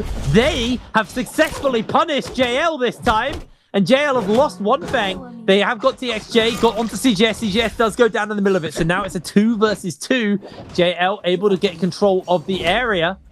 It's GG wanting to reposition. LXM trying to buy some space. 3-3-0 goes down. TXJ finds the turnaround. It's going to have to be a 1v2 from LXM. Can he find that parry? Can he find that miracle play with the staff? I don't think he can. Tries to dash away. Tries to save the day. Not going to be the case. JL does it again. They shut down GG early.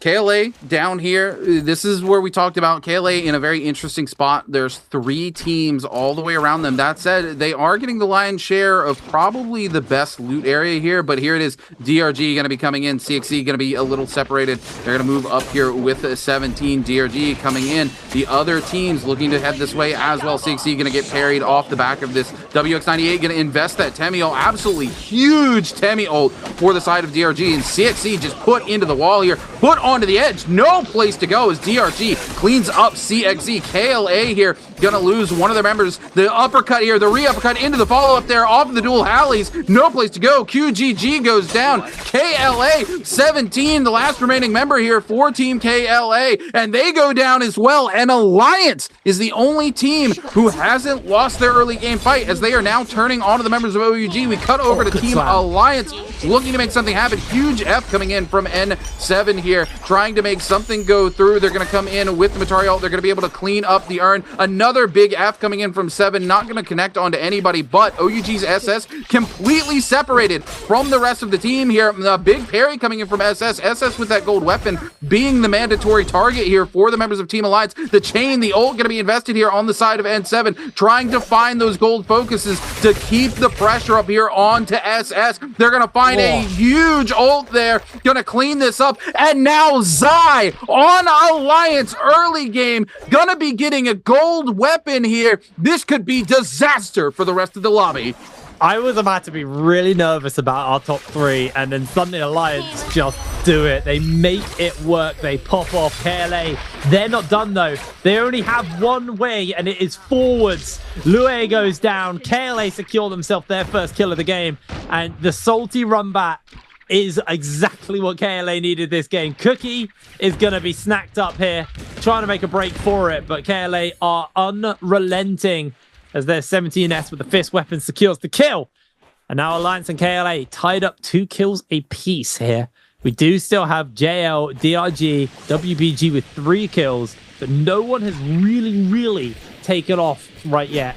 As GG are mirroring what Alliance did in game... Was it game 4? No, it's game 5, where they lost the fight. They move over to Imperial, and if they're unlucky, JL have hunted them down and denied them. That could be a horrible little flash from the past there.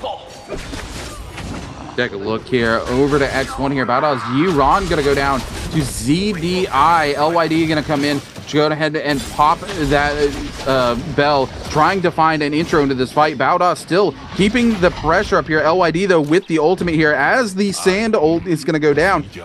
Gets looks to get one of the grabs there, doesn't quite find it. X1 gonna keep the pressure up, gonna use that leap, still looking for the grab onto Bauda, not gonna be able to find it as we cut back to DRG versus KLA here, and it looks like DRG gonna go ahead and drop themselves a Bane onto this fight as we see XZ gonna go ahead and monk up here. This could be pretty disastrous for him if these Banes come in onto CXZ. Yeah, CXZ deciding he needs to go ahead and get out of here as he starts to take a lot of damage. Oh, no. We see KLA land the spear, but not gonna be able to find any follow-up off of it. The Siphon gonna come through here. DRG's Don Queen gonna get speared up again. Will be taking quite a bit of damage here, trying to get into the Bane's breath. Not going to be enough. We're going to see the Kurumi ult come out just in time. KLA going to lose one of their members, going to lose 2 of their members. DRG, KLA has all of their momentum cut off, and this is exactly what I talked about, Jake. This is what the lobby probably was going to do. They were going to look to stop the momentum of KLA, and it opens up space for Alliance and GG to make something happen.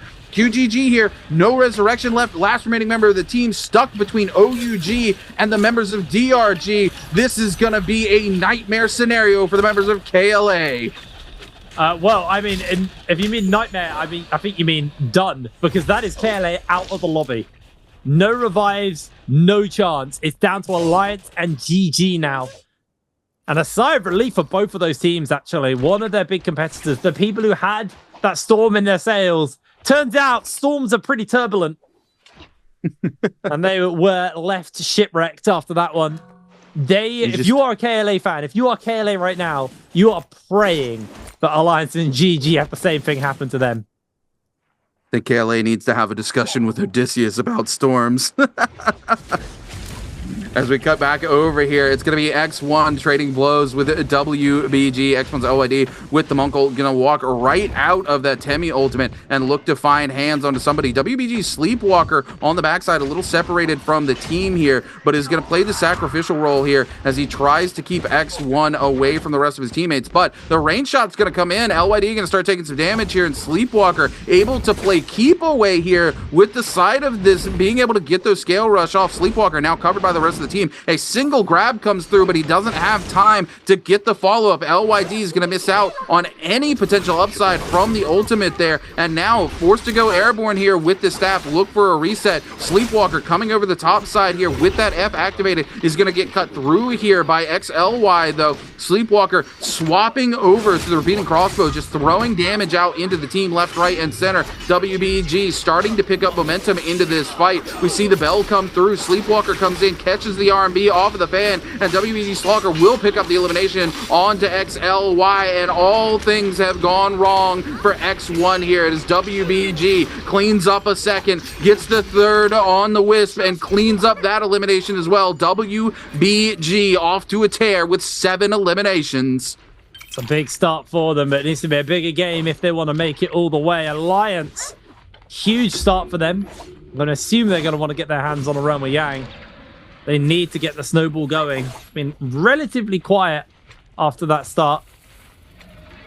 Especially when you have WBG popping off in the distance, getting a whole bunch of kills, that momentum's starting to swing away from you. And that's the problem, is if you fall behind on tempo, you can really get yourself into a bit of an awkward situation. Now it looks like WBG, Wolves, and Alliance are all collapsing on the same portal for the Roma Yang. So we may see a little bit of action breaking out over this one. Alliance are going to be first in the area. Wolves not long behind them. But I just worry NY7 with that golden dual halberds is a total menace. It's going to absolutely obliterate health bars. And my main concern about Alliance was their burst potential in that last game. Like they just weren't targeting right to burst people down. But this time around, when you've got the golden halberds, like the burst of the halberds is absolutely bonkers. And Alliance get themselves in there versus JL. It's a pretty stacked matchup here. I'm going to keep an eye on NY7. I would say all NY7 realistically needs to do here is catch a 2 or 3 man ult with that Zai, with those golden halberds here, and it will spell disaster for JL. JL getting a grapple out here. NY7 looking for that opportunity, looking to go ahead and create some big damage here. Will catch VVV out there off of the back. Going to go ahead and pop their F and go top side here as we wait for this opening. NY7, the big one to watch here, trying to find some more damage. Will continue to find a little bit of poke damage here. Hasn't committed that ultimate yet. They do have the Kurumi completely separated here. NY7 going to turn back and try to keep the rest of the members away from that Kurumi ultimate. Kurumi going to come back in to reposition with that ultimate. A huge F coming in, going to separate Kurumi from it. There we go. The ult going to come through, misses the connection onto VVV by inches here. Unfortunate, but not going to waste a single second. Going to go airborne here, looking for that opportunity to get the reset. They will get knocked down here by VVV. They will avoid VVV's ultimate and go to set up their own. If they can find a good intro into this, it could be disastrous for the members of JL. Unfortunately, NY7 just not able to make it happen. That's twice they've missed the huge intro to it, but VVV getting stacked down here just around the corner. There it is. That's the one that they needed. VVV goes down. Huge F coming in. NY7, they now go to the 3v2 here on the Team JL. This is disastrous for Team JL. Trying TXJ gonna go down, and now it is the 3v1. Alliance finds their feet again in game number 7. It took a while, but they finally came online. Big snowball off getting those halberds as well. Done so much good for the side of Alliance. Vermilion Bird's Might is perfect as well. This now means they have the opportunity to get into some fights, get some extra kills, and continue that snowball. The big thing is as well is our front runners in the lobby right now. NY7 almost stood on a trap. Would have lost that nice and early. Our front runners, WBG, they have lost their Realm of Yang. So they're on debuff right now, which means they're going to be desperately looking for a fight. And if they go down, that opens the door for our Alliance to take over the lobby. DRG, the other front runners with 8 kills as well. So they do have a Vermilion Birdsmite to work with. So Alliance, definitely not out of the woods, but feeling comfortable, especially with GG on debuff and 1 kill. Yeah, this is absolutely crazy for Alliance. This is such a big momentum shift for them here. And again, the fact that they have this early game gold weapon here onto their Zai, huge for them. Again, all you realistically need, you need to catch one big ultimate there on 1 to 2 people, and you clean it up. And what happens? NY7 misses the first 2, finds the third one in onto VVV, and that entire fight shifts back into the favor of Alliance. That's how much damage Zai can do on her ultimate when she's got a gold weapon in the back pocket to back it up. It is an absurd amount of damage, not to mention the heal cut coming in from the burn tick as well. Yeah, absolutely. 18 minutes on the clock as well. Still got a bit of time left in this game. Some of those teams with those debuff, the 3, WBG, JL, and GG. That time is ticking away for them. Alliance are going to get ambushed here by DRG. And both these teams have that Vermilion Birdsmite, so they're pretty free to take this fight, and I think they want to. We wanted to execute on. F comes in. Massive slam there by NY7. Gets a whole chunk of damage off. Pops the ultimate as well. Immediately catches onto Donkey 9, but he gets himself caught out. Sandstorm breaks out, and then NY7 not really able to achieve too much there already. That's actually going to be Alliance taking 1 kill onto DRG. Kakashi could be up next on that menu. Gets the knockback onto multiple people. Sandstorm's going to be timing out soon as well. It's going to give him a whole bunch of space to work with. Kurumi ultimate has been broken down. NY7 keeping that pressure up. Wolves have also jumped into the mix as well, looking to secure themselves a couple of kills. Donkey going low, slammed in by the burn. Yuma is able to secure the kill, and now it's just one more member of DRG. Kakashi goes down, and Wolves have just next up on the menu. They still got 40 seconds to work with. Alliance could really snowball off this. WBG closing in on the gap, though. May look for a follow-up kill. NY7 with the golden halberds, just putting as much damage down as possible. Alliance don't have long. Slam comes in. Revenge secures the kill. WBG will cleanse themselves of that Realm of Yang debuff, but Alliance jump up to 9 kills off the back of that. Beautiful play. Yeah, absolutely huge for Alliance, and they do the smart thing. They stick around and take the fight. They don't want to look for a reset after that without their ultimates and stuff. Now they can casually wait. They can move around the map. They can get some intel that they desperately need here. As we cut over to GG, still holding it together here, even after a devastating start to the game at the hands of JL that we saw Alliance suffer from earlier as well. Bowda's you just trying to keep themselves alive here. The tether coming in from the Kurumi, but it doesn't look like it's going to be enough. A single tick of HP is going to see them go down to GG's LXM. GG going to find 4 eliminations for themselves, 5 eliminations for themselves, and put themselves back in the running with the potential to potentially find an MVP. Yiran is still caught out as well. Could be GG going to 6 here. Yiran going to invest the F here. Will catch the wisp out, but Bowda going to get slammed with a massive scale rush from LXM, and GG goes to 6. Alliance at 9, WBG at 10, DRG at 8. This is anybody's game still.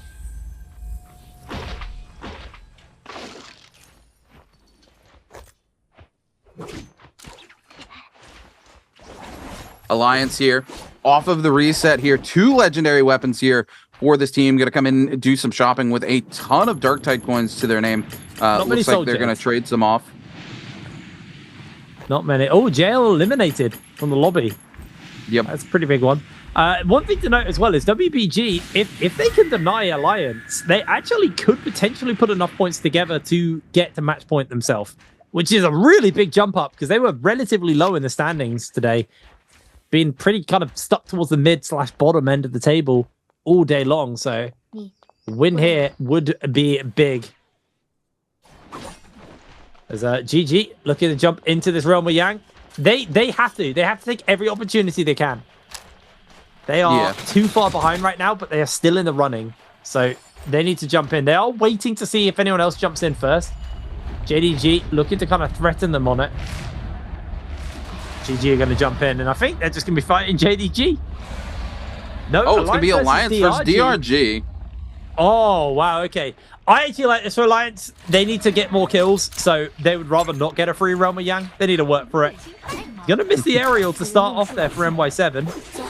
Looking to try and grab on to one. Isn't actually going to make that connection. Oh! Oh, big damage coming in immediately there. Throws down the ultimate as well. WX98 going low. Gets slammed by the F once again. As he's going to get pressured up here by Donq9. But it looks like NY7, they need to bail out their Zai. They have to F defensively to break away. Alliance kind of just leave him on his lonesome. Real mistake there from Alliance to leave their main damage deal low, but he's immediately going to get caught out with the sandstorm again. They're not healing their Zai at all. NY7's just going to find himself in a heap of danger, trying to make a breakaway here. The healing is coming in, but Donq9's putting a bit of extra damage down. Now Revenge is the one who's getting the attention switched onto, as they have got one very low member there. Can they finalize the kill? Yes, they can. Revenge goes low in the meantime, but the parry comes down. I think he's lost his golden halberds. That is so bad for Alliance. This has gone from just good to terrible. What a fumble.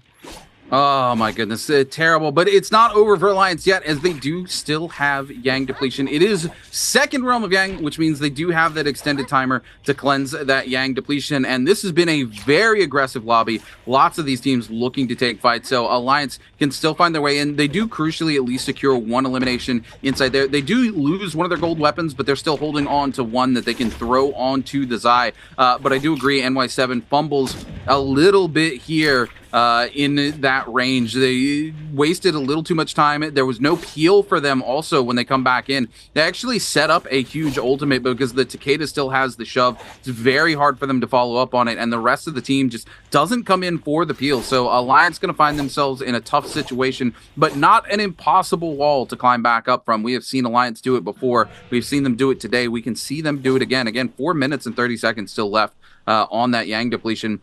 And you need to look for a vulnerable team to go in onto, and that's what we see them doing right now. Look at it. We see a lot of scouting going out here. They see OUG. They see another team. They're looking for the possible third party. Looks like Yuma is going to make the call. They're going to come in and go ahead and resurrect here, so the rest of Alliance can be forced to come on in. Bring in NY7, bring in Revenge, and look to make this turn onto a team like OUG here. NY7 coming in. We're going to see the F. They're going to go big airborne. Lots of grapples coming out from another team, though.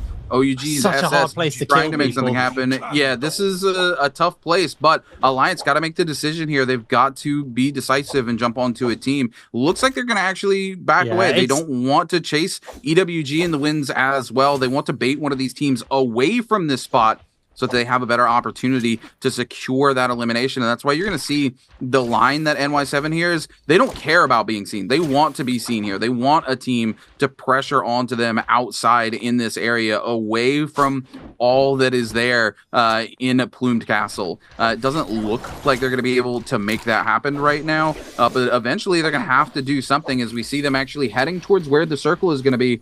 Alliance on the hunt, looking for something, anything here. Unfortunately, they did spend a big bulk of their Dark Tide coins earlier, so the second Realm of Yang could come back to bite them if they can't find a team to take the fight to.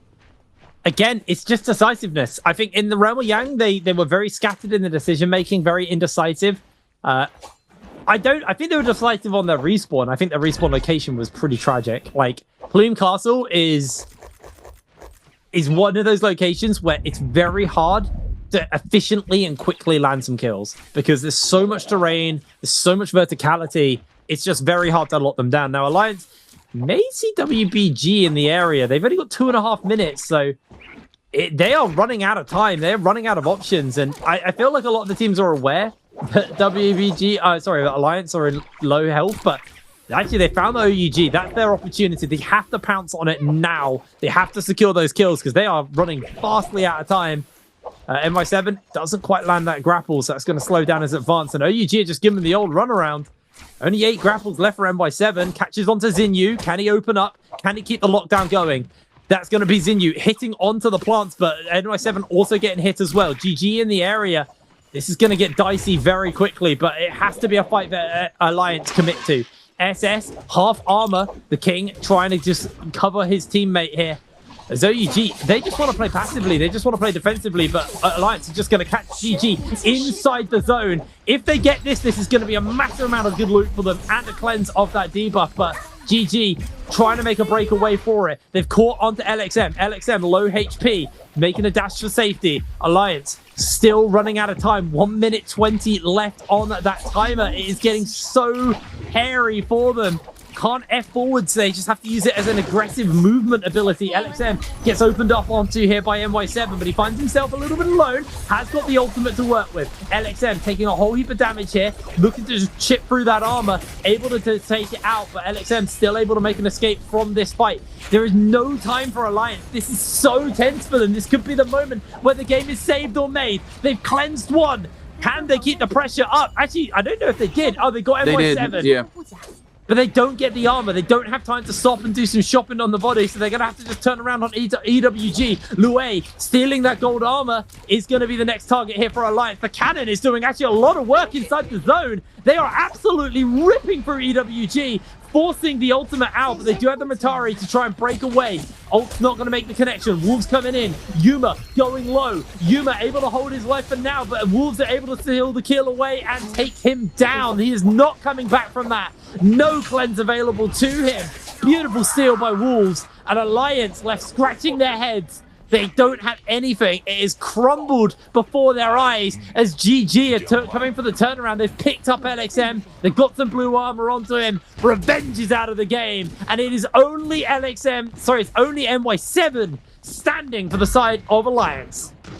Yeah, absolute tragedy here for Team Alliance. That Realm of Gang could not have gone any worse for them. They will pick up another elimination here on to Wolves, trying to make the most of a bad situation down below with the ult activated, but all these teams trying to gatekeep here. NY7's got to make a decision on how they're going to get in here, try to get back in the game very quickly if at all possible. It looks like the bodies have been looted. Unfortunately, Yuma was the player who gets caught out first, and Yuma is the player that had all of their Dark-type coins. They actually had a significant amount where they could have gotten back in after catching out that first elimination. Unfortunately, it goes on to Yuma. NY7 here, they're all going to be coming to an end as well. Caught out in the open, another team looking to turn onto them. There's no place they can really go here. They've just got to keep this going. The scale rush going to come in. JDG's Keki just trying to land something in. The scale rush off the side here, buying them a little bit of time. The problem is if they don't turn them into another team here, they will go down. OUG going to pick up Wolves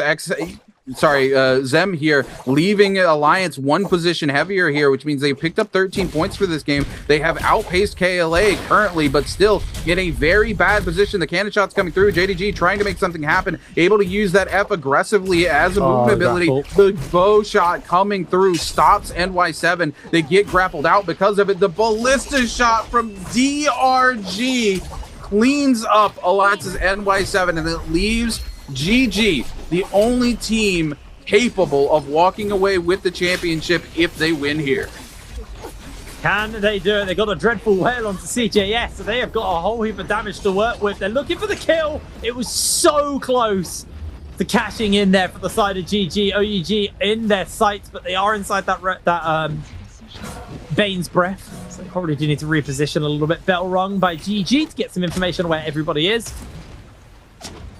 GG. They got some work to do. DRG are on 13 kills, but you cannot count them out yet. They are the only one of our front runners in the game, but honestly, I thought they were playing maybe a bit too passive.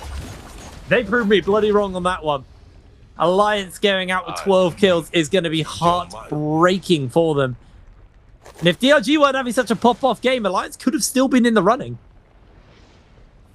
Yeah, absolutely. DRG on 13 though, but no chance for Alliance now to walk away. GG, the only team realistically in a space to make something happen here. They are set up for a strong late game.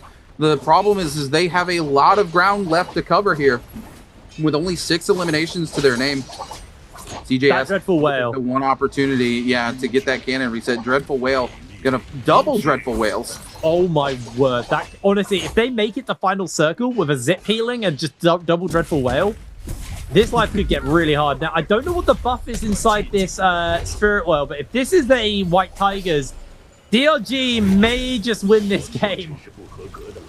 It's been so bloody aggressive. We'll see what they're going to be getting. No one's contesting them on it, so I'm inclined to think it's probably not a White Tigers, although GG may move over and try and play the contest game. I honestly think I'd love to see GG contest it, but I think they're playing it for late game. They got double Dreadful Whale, which is also very good at holding Spirit Wells, by the way, so I don't know why. I really feel like they should be in there. Well, the problem is right now they're Sans 2 ultimates, so it's not like they can burn their ultimates, guarantee they get the well, and then get the resets. It's a bad position for them to be in right now. If you see, they're just trying to utilize these daggers to get away from these cannon shots, because there's a lot of pressure being forced onto Team GG here. They're actually going to go inside the tent here, where they're forced to go through the zone to make something happen, and it is actually a White Tigers prowess onto DRG. Oh, this is a disaster for the rest of this lobby. I don't think GG can come back from this, realistically. They are in a rough position. They are down ultimates. We do see DRG with White Tigers and all ultimates online. It's going to be a very, very tall order from the side of GG. They get themselves inside the tent nice and comfortably. DRG, it is a waiting game for the lobby. DRG did do a good job of actually sustaining the Spirit Well, so they didn't pop it immediately. Jing's in danger. Jing is going to have to transform here, and he may be looking for the grabs. See if he can find them onto the members of DRG or anyone spicy. Walker playing the evasion game here from Jing. Jing unable to hit the landing. As GG are quite comfortable in their tent. Got a bit of glamping going on. As JDG, they have been able to pick 2-tick up, or they're trying to pick 2-tick up, but Cookie was stopping him. Cookie gets a punch for it though. He might even get stomped on, as actually Jing's going to time out of his transform, and now they've been left open. DRG are going to be coming in with that White Tigers. The pops could start. There's one. Didn't really hit onto anyone else though, so the good news is it's chilled for a second. White Tigers, 30 seconds left. GG coming out. They've got those Dreadful Whales to buy some space. The RG are actually going to go on the retreat for the moment. I say that, they're actually just going to go on the aggression here for WBG. Asia go out. That's another big team out of the lobby. 12 kills onto WBG, knocked out of this lobby, but 16 onto DRG. GG, they have to pull it together now if they want to get any chance of winning this. But I think it's going to be too much to ask.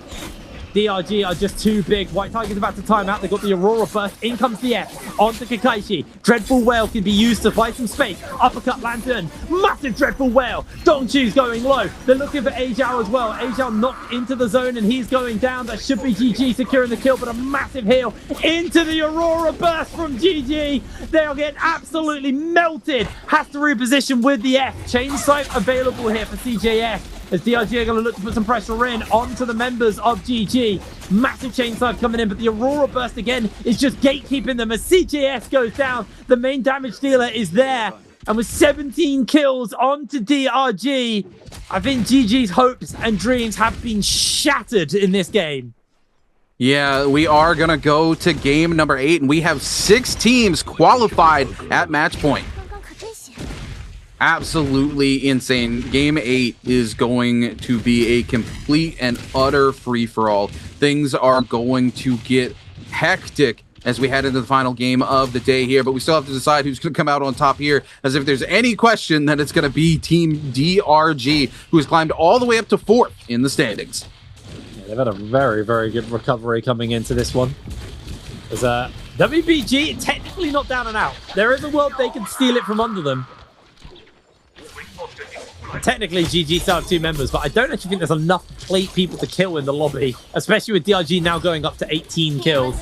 That Aurora Burst, that staff, just too effective at shutting down anyone from getting close towards the members of DRG. Viper Stun breaks out. Dongqing gets parried by EWG. It's GG actually take down WBG. Sandstorm comes out as well, as GG are going to try their hardest to try and contest this, but knocked into the zone, taken out of the game. It's going to be a 20 bomb here for the side of DRG. They try and blink back in for the side of EWG, but that is it. 21 kills going over to the side of DRG, and they have qualified for that last spot, and I believe a couple of other teams may follow them through the gates. I can't believe we're going to game 8, mate. I cannot believe we're going to game 8. I can't either. I mean, They did the job right. They knew they needed to shut KLA down early. They needed to stop that momentum while they had the opportunity. That said, you can't target out 6 teams. Game 8 is just going to be pure, unadulterated chaos as we get ready to head in. 6 teams qualified above match point. You guys are going to get a treat here. You're going to get 8 games. It's going to go down to the wire in the final game here today in our Summer Split Grand Final for Trios. Who's it going to come down to? I swear to God, if this comp takes over next year, though, I will. Jix is all out. I'll have some thoughts. I'll have some thoughts. I'm going to be very outspoken about it. So seeing we'll all of our players, all of our teams on that match point is in we go. DRG, hot dropping in. Nothing to found, though. So they need to be careful because OUG in the area. OUG been quite quiet for a while, but they are still technically in that running. They won the first game of the day and haven't done anything since. Seeing Sleepwalker getting jumped here by the members of Wolves. As Jing, like, they're just waiting for an opportunity to jump into the fray. Missing that long sword strike. Jing inside the invisibility bush. JDG kind of just chilling. Decided not to go for anything. I think what happens there, they're trying to bait some of these other teams over to them. Try to get a little jump scare out of the bush, but Alliance here off to a tear with 2 eliminations under the belt. They drop onto Team KLA, and again, KLA going to have their momentum cut short, and this time by Team Alliance as they go to 3 eliminations out of the gate here on this Monk comp today. I do believe for the very first time, already making plays happen here for themselves as they get ready to head out. Will they head for that Realm of Yang? No surprise to see the Moonbane purchase coming through. This has kind of been Alliance's MO all season. So to see them make the early eliminations, immediately move to buy a Moonbane so they can pressure another fight with a little bit of safety under their belt.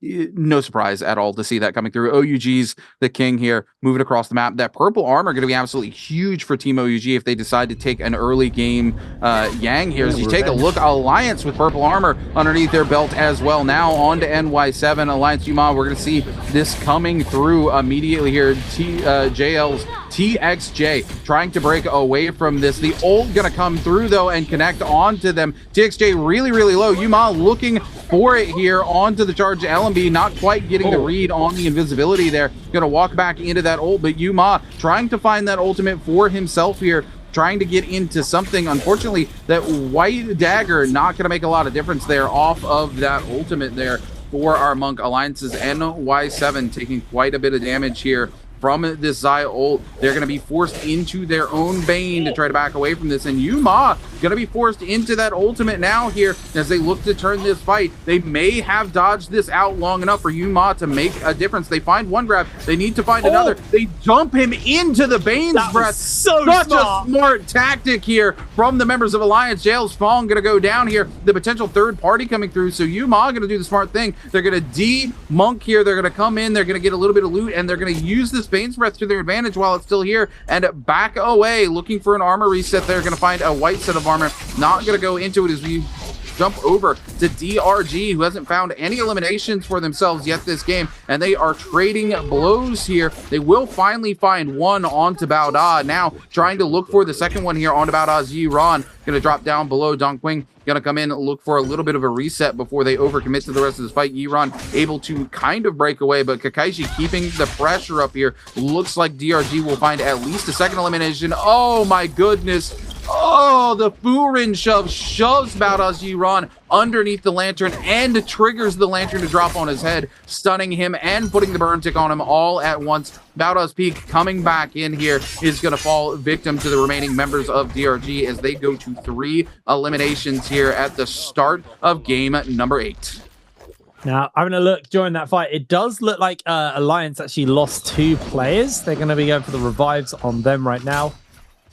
Not the end of the world for them. Oh, I think that's them just losing their NY7. That's their purple armor as well. So that's a pretty heavy loss to be sinking in there. OUG trying to pull back some of these points here right now. They've only got 0 kills for themselves as Wolves. Been a little bit of a nuisance trying to finish up the dog pack. Them making a run for it. His armor's going low. Has to just F away to safety. But Wolves are actually pretty coordinated on their attack here versus SS. They're not letting them get any space, not letting them breathe. SS trying his hardest to hold fast. I mean, he has got that purple arm that they secured from Alliance. Wolves get a couple of members caught out. Whole Sword doing a lot of work here on to Zet. Catches a beautiful parry. Knocks him back, but is interrupted before the follow-up can really come through. Continuing to apply pressure here with the ultimate from the Zai. OUG actually going down to Wolves here. Down they go to the cone from the chain scythe. Really nicely played by Wolves. Unfortunately, far too little, far too late for the members of Team Wolves here. They're going to pick up 6 eliminations early, and this is looking like one of the best games we've seen all day from them, and it just doesn't matter. Yeah, I mean, it is a bit sad. It's play in denial, and it works for Alliance, because every kill they deny from OUG or any of the other teams is an opportunity for Alliance to get closer towards that MVP spot. But GG just going for a bit of shopping right now. DRG going for a bit of exploring right now. I mean, honestly, one of the best things that could happen for Team Alliance right now, DRG goes out and Wolves just pops off and takes MVP. Oh, Alliance is so weak right now. Yeah, I mean, Alliance just coming back in right now.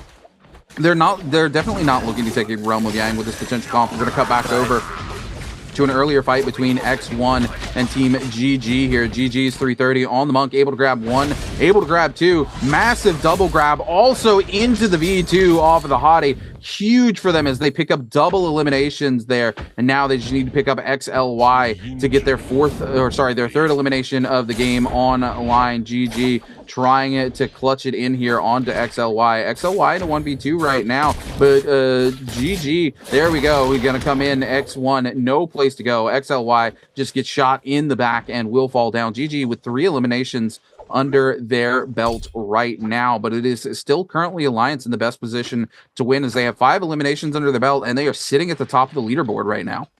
Yeah, they got those points that they want, but it is kind of like slightly nice and nostalgic to see 330 back on Monk. I have to admit, even if I am a Monk hater, I recognize the greats.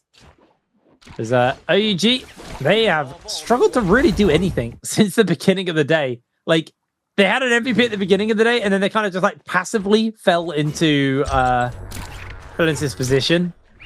But now they're in a position to potentially win the whole thing, and they're just struggling to translate it. JDG Jing opening up here onto Revenge, catches the grapple. Is Jing alone? Where's his team? Yeah, I'm not sure. His turn. If they decide here, they just go in for the interrupt onto Jing. Jing's going to lose a fair amount of HP. The rest of JDG are going to slide in. Yeah. Try and make the turnaround. Now they've got the Viper stun into the lockdown. Can Alliance escape this one? I believe the lockdown and charm did go off, but NY7 low on armor, low on health, and he's going to be low on time, able to break away from this one. JDG keeping the pressure up, do get hit, do get a bit of a follow-up coming in. Jing going low, armor going low as well to follow. Jing's able to hold fast for the moment, and they're just going to blink out. That was too heated for them. Alliance will get a reset, and we'll be able to move away safely.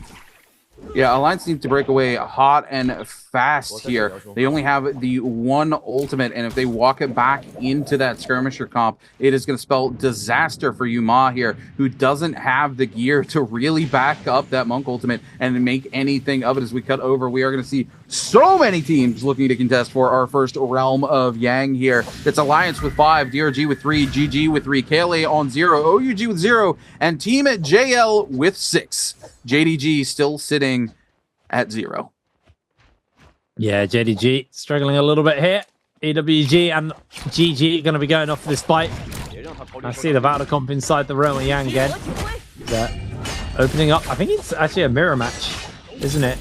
Breaking out. GG. 330 going to go for the transform nice and early. Jai actually, sorry, it's a cannibal match. Jai going to go in immediately. Did he grab him out of the mech? Yes, he did. Word. 330. That was absolutely beautiful. Cookie's grabbed up as well. He's going to be looking for the re-grab onto a second. Isn't going to get it. Jumps up onto the pillar. Blocks Cookie out of the sky. Lue may be going up for grabs as he is taken out mid-air by CJS. And Lue loses the transform. Loses this matchup as GG. They show us why they're the defending champions. That was stunning.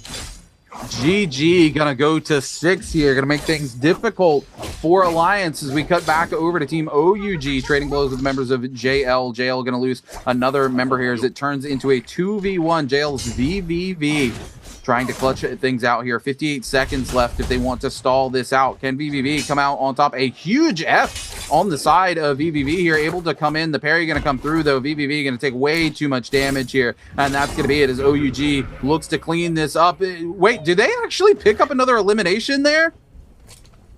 I don't know. That was so tight because it looks like the scale rush comes in, they pick up the elimination, but then immediately they get the re-kill onto them, so they get the resurrection. That was very interesting. At the very least, it looks like they might have been able to secure one more elimination. Team JL, yes, they do. They get 2 there, so they go to 8. They were at 6 before they came into that realm of Yang. So JL, not in a great position. They've got that Yang depletion, but able to pick up at least one more elimination for themselves. Unfortunately, this is not the 12 kills before Zone 2 that they needed to really make a play for the championship here.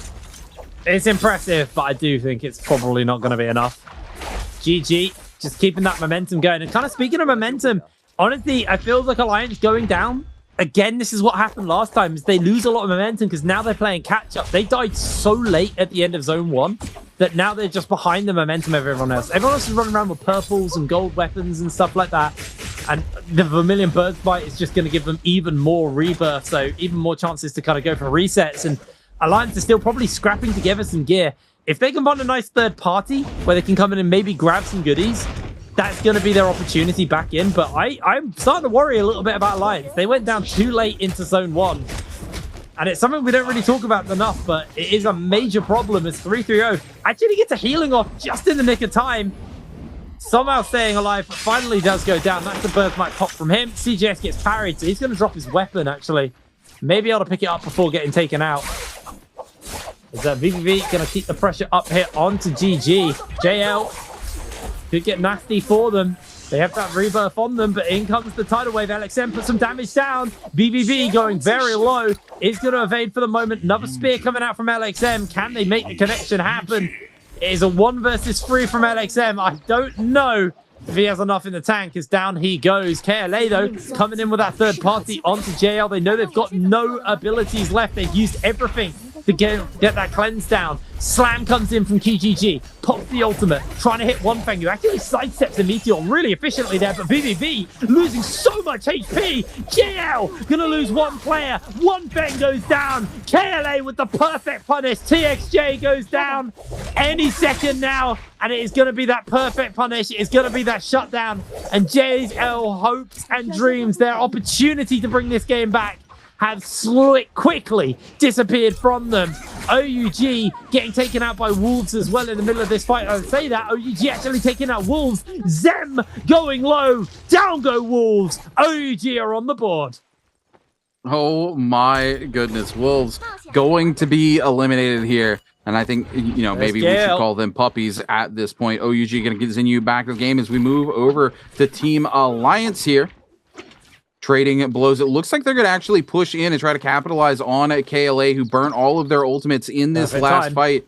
KLA trying to pressure up to that ballista. Alliance keeping a wide berth here, but they need to come in. They need to get that aggression back that we saw from them throughout their first 4 games of the day. They have to keep that pressure going. DRG over here on the outskirts with 3 eliminations, slowly closing the gap back up between them and Team Alliance. GG with 9 also starting to pressure onto these 2 teams. GG here looking to find MVP this game if all possible. Unfortunately, JL, JDG, Team Wolves, and X1 completely eliminated from the lobby as Zone 2 collapses on to Zone 3. We're going to see that second set of Realm of Yangs come through. And I'm going to be honest, if I don't see Alliance pressure in and take one of these Realms of Yang, I'm going to be a little bit sad. EWG is going to lose 2 of their members there to the Yang depletion, but they immediately buy double rebirth charms. So going to try to keep the game alive for themselves here. Got to appreciate a team who's all the way at the bottom, has no chance of winning anything here, continuing to play and making sure they can make the most of this game, even though there's no chance for them to walk away with the championship. You're not wrong on that front, but what you are wrong on is the fact that actually there is stuff to play for still. There's standings. I mean, there's still prize there's money still for more standing, standings. prize money. Like, yeah. You know, if you can get a couple of extra spaces, that's a little bit more money. That's also going forwards. You also place higher, so when you're talking to other teams and negotiating with teams for next year, like that also helps your negotiating power. So yeah, I like to see a little bit of pluck coming out from these guys. I do agree with you though. If Alliance don't get a Realm of Yang, I am going to be severely disappointed with them. They lost a lot of momentum from their late reset, and I don't think they're going to be jumping in. We do have OUG versus Bowder though. OUG haven't popped off since the start of the day, so they really need to make this work. SS goes down onto the low ground. Peak trying to put some damage off. They're just fanning each other at the moment, cooling each other down. SS still got that ultimate available, but he's actually being locked down. His armor's completely shredded.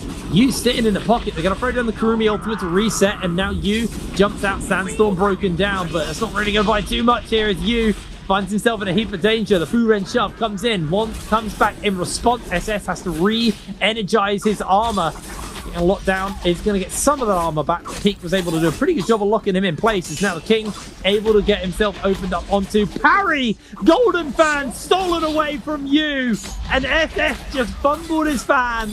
That is heartbreaking for him. No Furen shove. No armor. Bowder finding their opening because the King is down. Bowder secure the victory. GG now going up versus DRG inside the zone. 3-3-0 looking for the grabs onto Kakaishi, onto Dongxing. Looks like Dongxing's gonna be able to break away for the moment.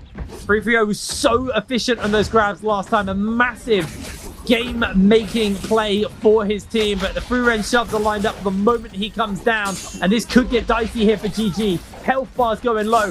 3-3-0 already down, followed by LXM. CJS has a minute to buy or a 1-3-3 to pull off, and I don't think he has it in the tank. I don't think he's capable of doing it. Down he goes. DRG, they're not out of this yet either. This is a nightmare scenario for Team Alliance. They don't take the Realm of Yang, and the two teams with the most potential to keep them from winning this game end up head-to-head inside the Realm of Yang. And it doesn't matter whether it's DRG or GG who comes out on top. It is disastrous for Team Alliance, and in this case, it is Team DRG who's going to come out on top and take this Realm of Yang here on the Sand Siphon, setting themselves up for a very dominating position in the late game. Alliance needs to wake up here. I don't know what happened. You know, they have played very consistently. They've put points up on the board, but this is the last game. This is the time to risk it all. Sure, if you go out early, you go out early, but unfortunately, you can't win a game that you're not playing. Yeah, exactly. And it really boils down to what we saw from Alliance in every kind of game towards the end of today has been, if they have a good start, but they go out too late in zone 1, just before the kind of rebirth wears off, they're so far behind on tempo, but then they don't know what to do. They look completely lost, and that has been a major issue for them here, is their ability to kind of bounce back. We had that one time where, you know, they did do an okay job of bouncing back, but you still lose so much momentum. Like, the period where you're recovering gear, people are fighting in Realm of Yang. They're then fighting with a million birds eye. Like, everybody has slingshotted past Alliance on the kills because they've been able to be proactive, while Alliance have been kind of putting loot back together. And last we saw them, they had like 1 purple armor and 2 blue armors and a couple of purple weapons, but like, you're competing with entire purple armor teams, golden weapon teams. Like, the momentum you lose by dying late in phase 1 is just, it is devastating, and that is what has honestly denied Alliance 2 games in a row now. I don't even know where they are. We haven't seen them in ages. Like, I don't know where on that they are. They just picked up an elimination. No, they did not. I'm sorry. No, okay. I lied.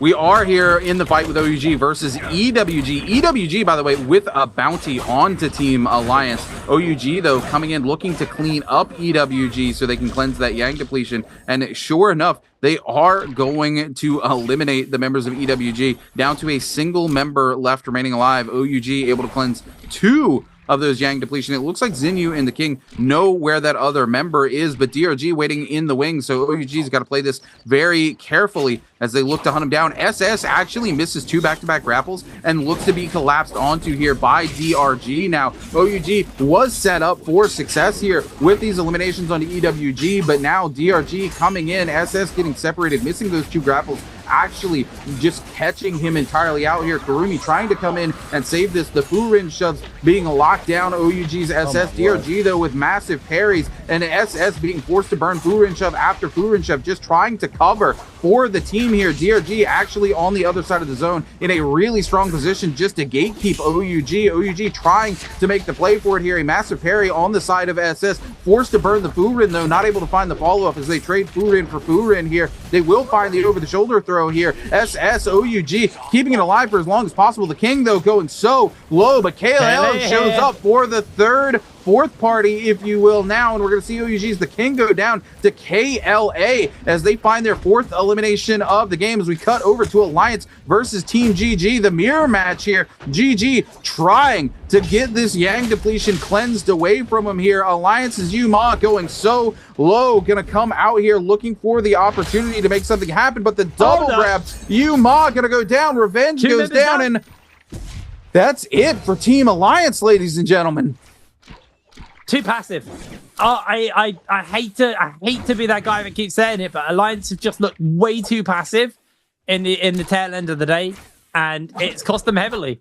They were too passive with the hero points earlier on in the day. They were too passive with the games later on in the day. And NY7, I mean, even if he somehow pulls a miracle off, gets away, and finds the money to rebirth when like he's got 40 dot die coins, so he's not. But like, let's say he did somehow pull that miracle off. He's got 9 minutes to put all that together and recover his team's like gear. It's just not happening. Alliance, I think they fumbled today really hard. I think there was a lot of pressure, and honestly, ever since that game with JL, where JL shut them down and removed all their momentum, I think they've just really struggled to come back. And NY7 goes down, making sure that no one gets the kill. How did? Oh, debuff. They're going to revive him. I see. I was like, what's he doing? I had a complete brain fart on that one.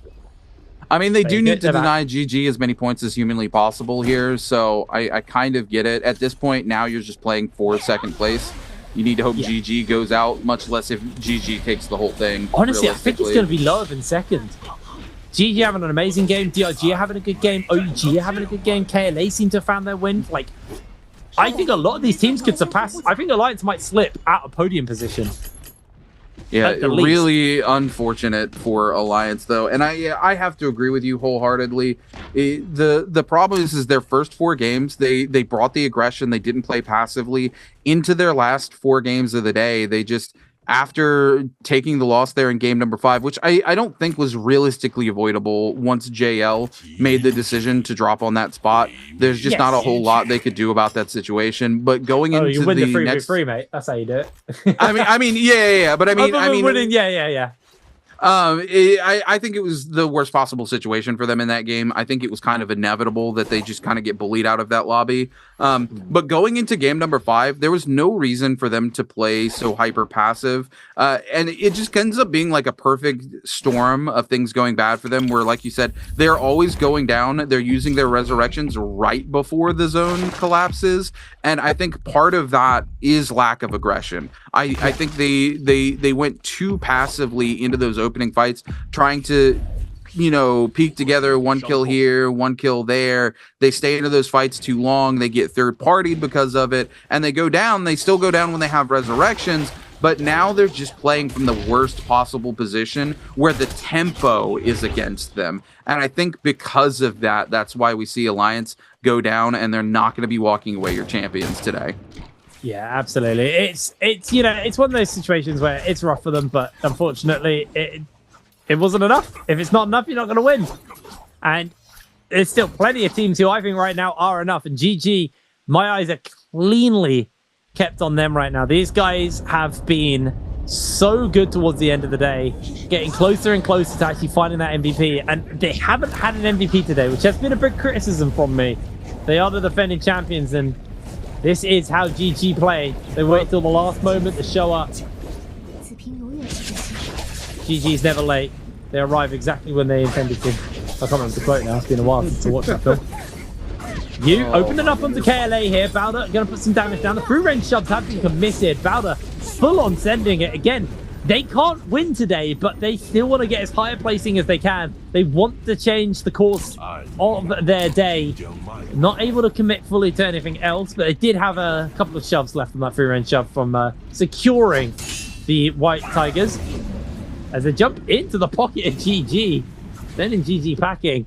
Again, though, I don't want to see Powder get White Tigers and do nothing with it. I can't. My heart can't take it, man. Watch him find the back-to-back White Tigers as we head into the next zone and do nothing with it. Oh, it's going to be Mystic Might. It's a Mystic Might. It's a Mystic Might. Immediately just snatched away from me. I don't think I could handle that. I was angry about the first one. I couldn't take it a second time around. Looks like there's a real clash here for this Mystic Might. Information is king, and 330 wants to make sure that no one gets that information.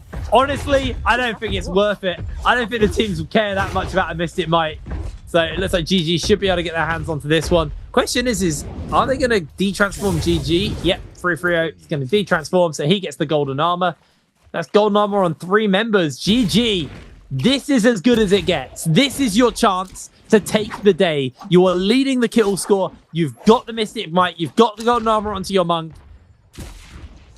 Everything is set up for them. Bowder about to lose that White Tigers as well, as GG immediately opening up here onto OUG. The king losing a lot of HP. Remember, OUG having a pretty good turnaround in this game as well. They're probably one of the more realistic teams to contest GG. Aurora Burst coming out from WBG on that low ground as 330 closing up on having his ultimate available, able with the cannon to secure a kill onto Walker, making that 12 kills now for the side of GG.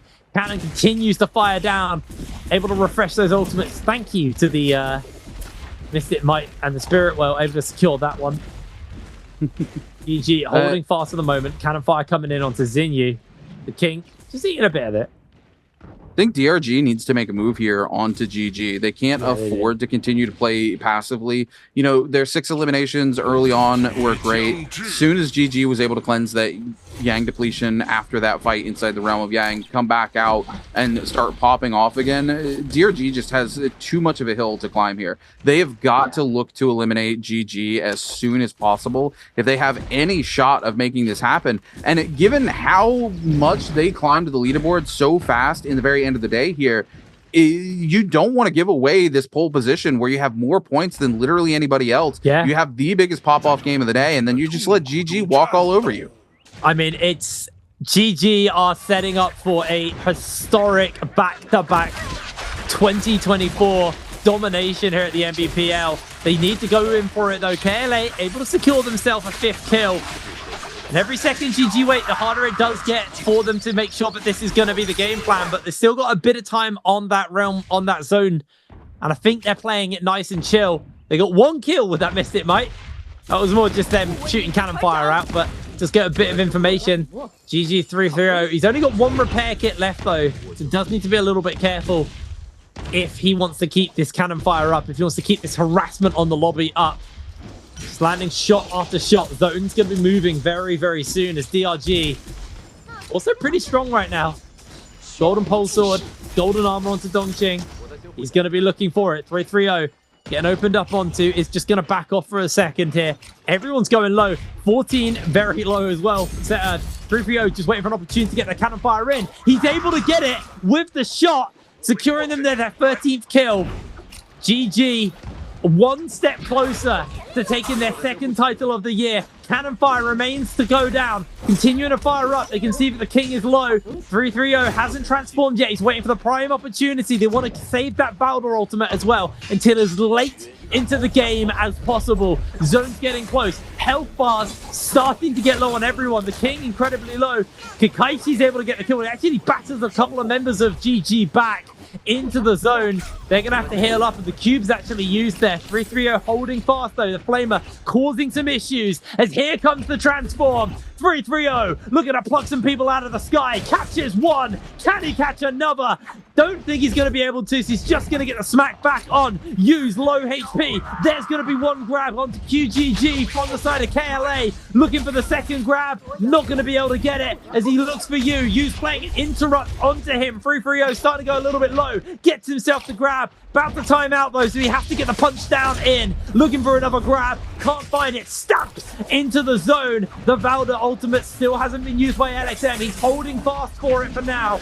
Waiting until the last possible moment. Wants as much health to work with as possible. Dong Q for the side of DRG. Able to take down QGG. Knocking KLA out of the competition. Knocking them down. DRG are picking up the kills though. They're pulling it back. GG potentially being denied here. OUG gonna play interrupt. Dong Q finds himself caught out in the wisp. LXM throws down the spear onto multiple members. Can GG do it? I think they've done it. GG are gonna take the title. There is no way they can be denied. LXM, he has done it for GG. Back to back champions.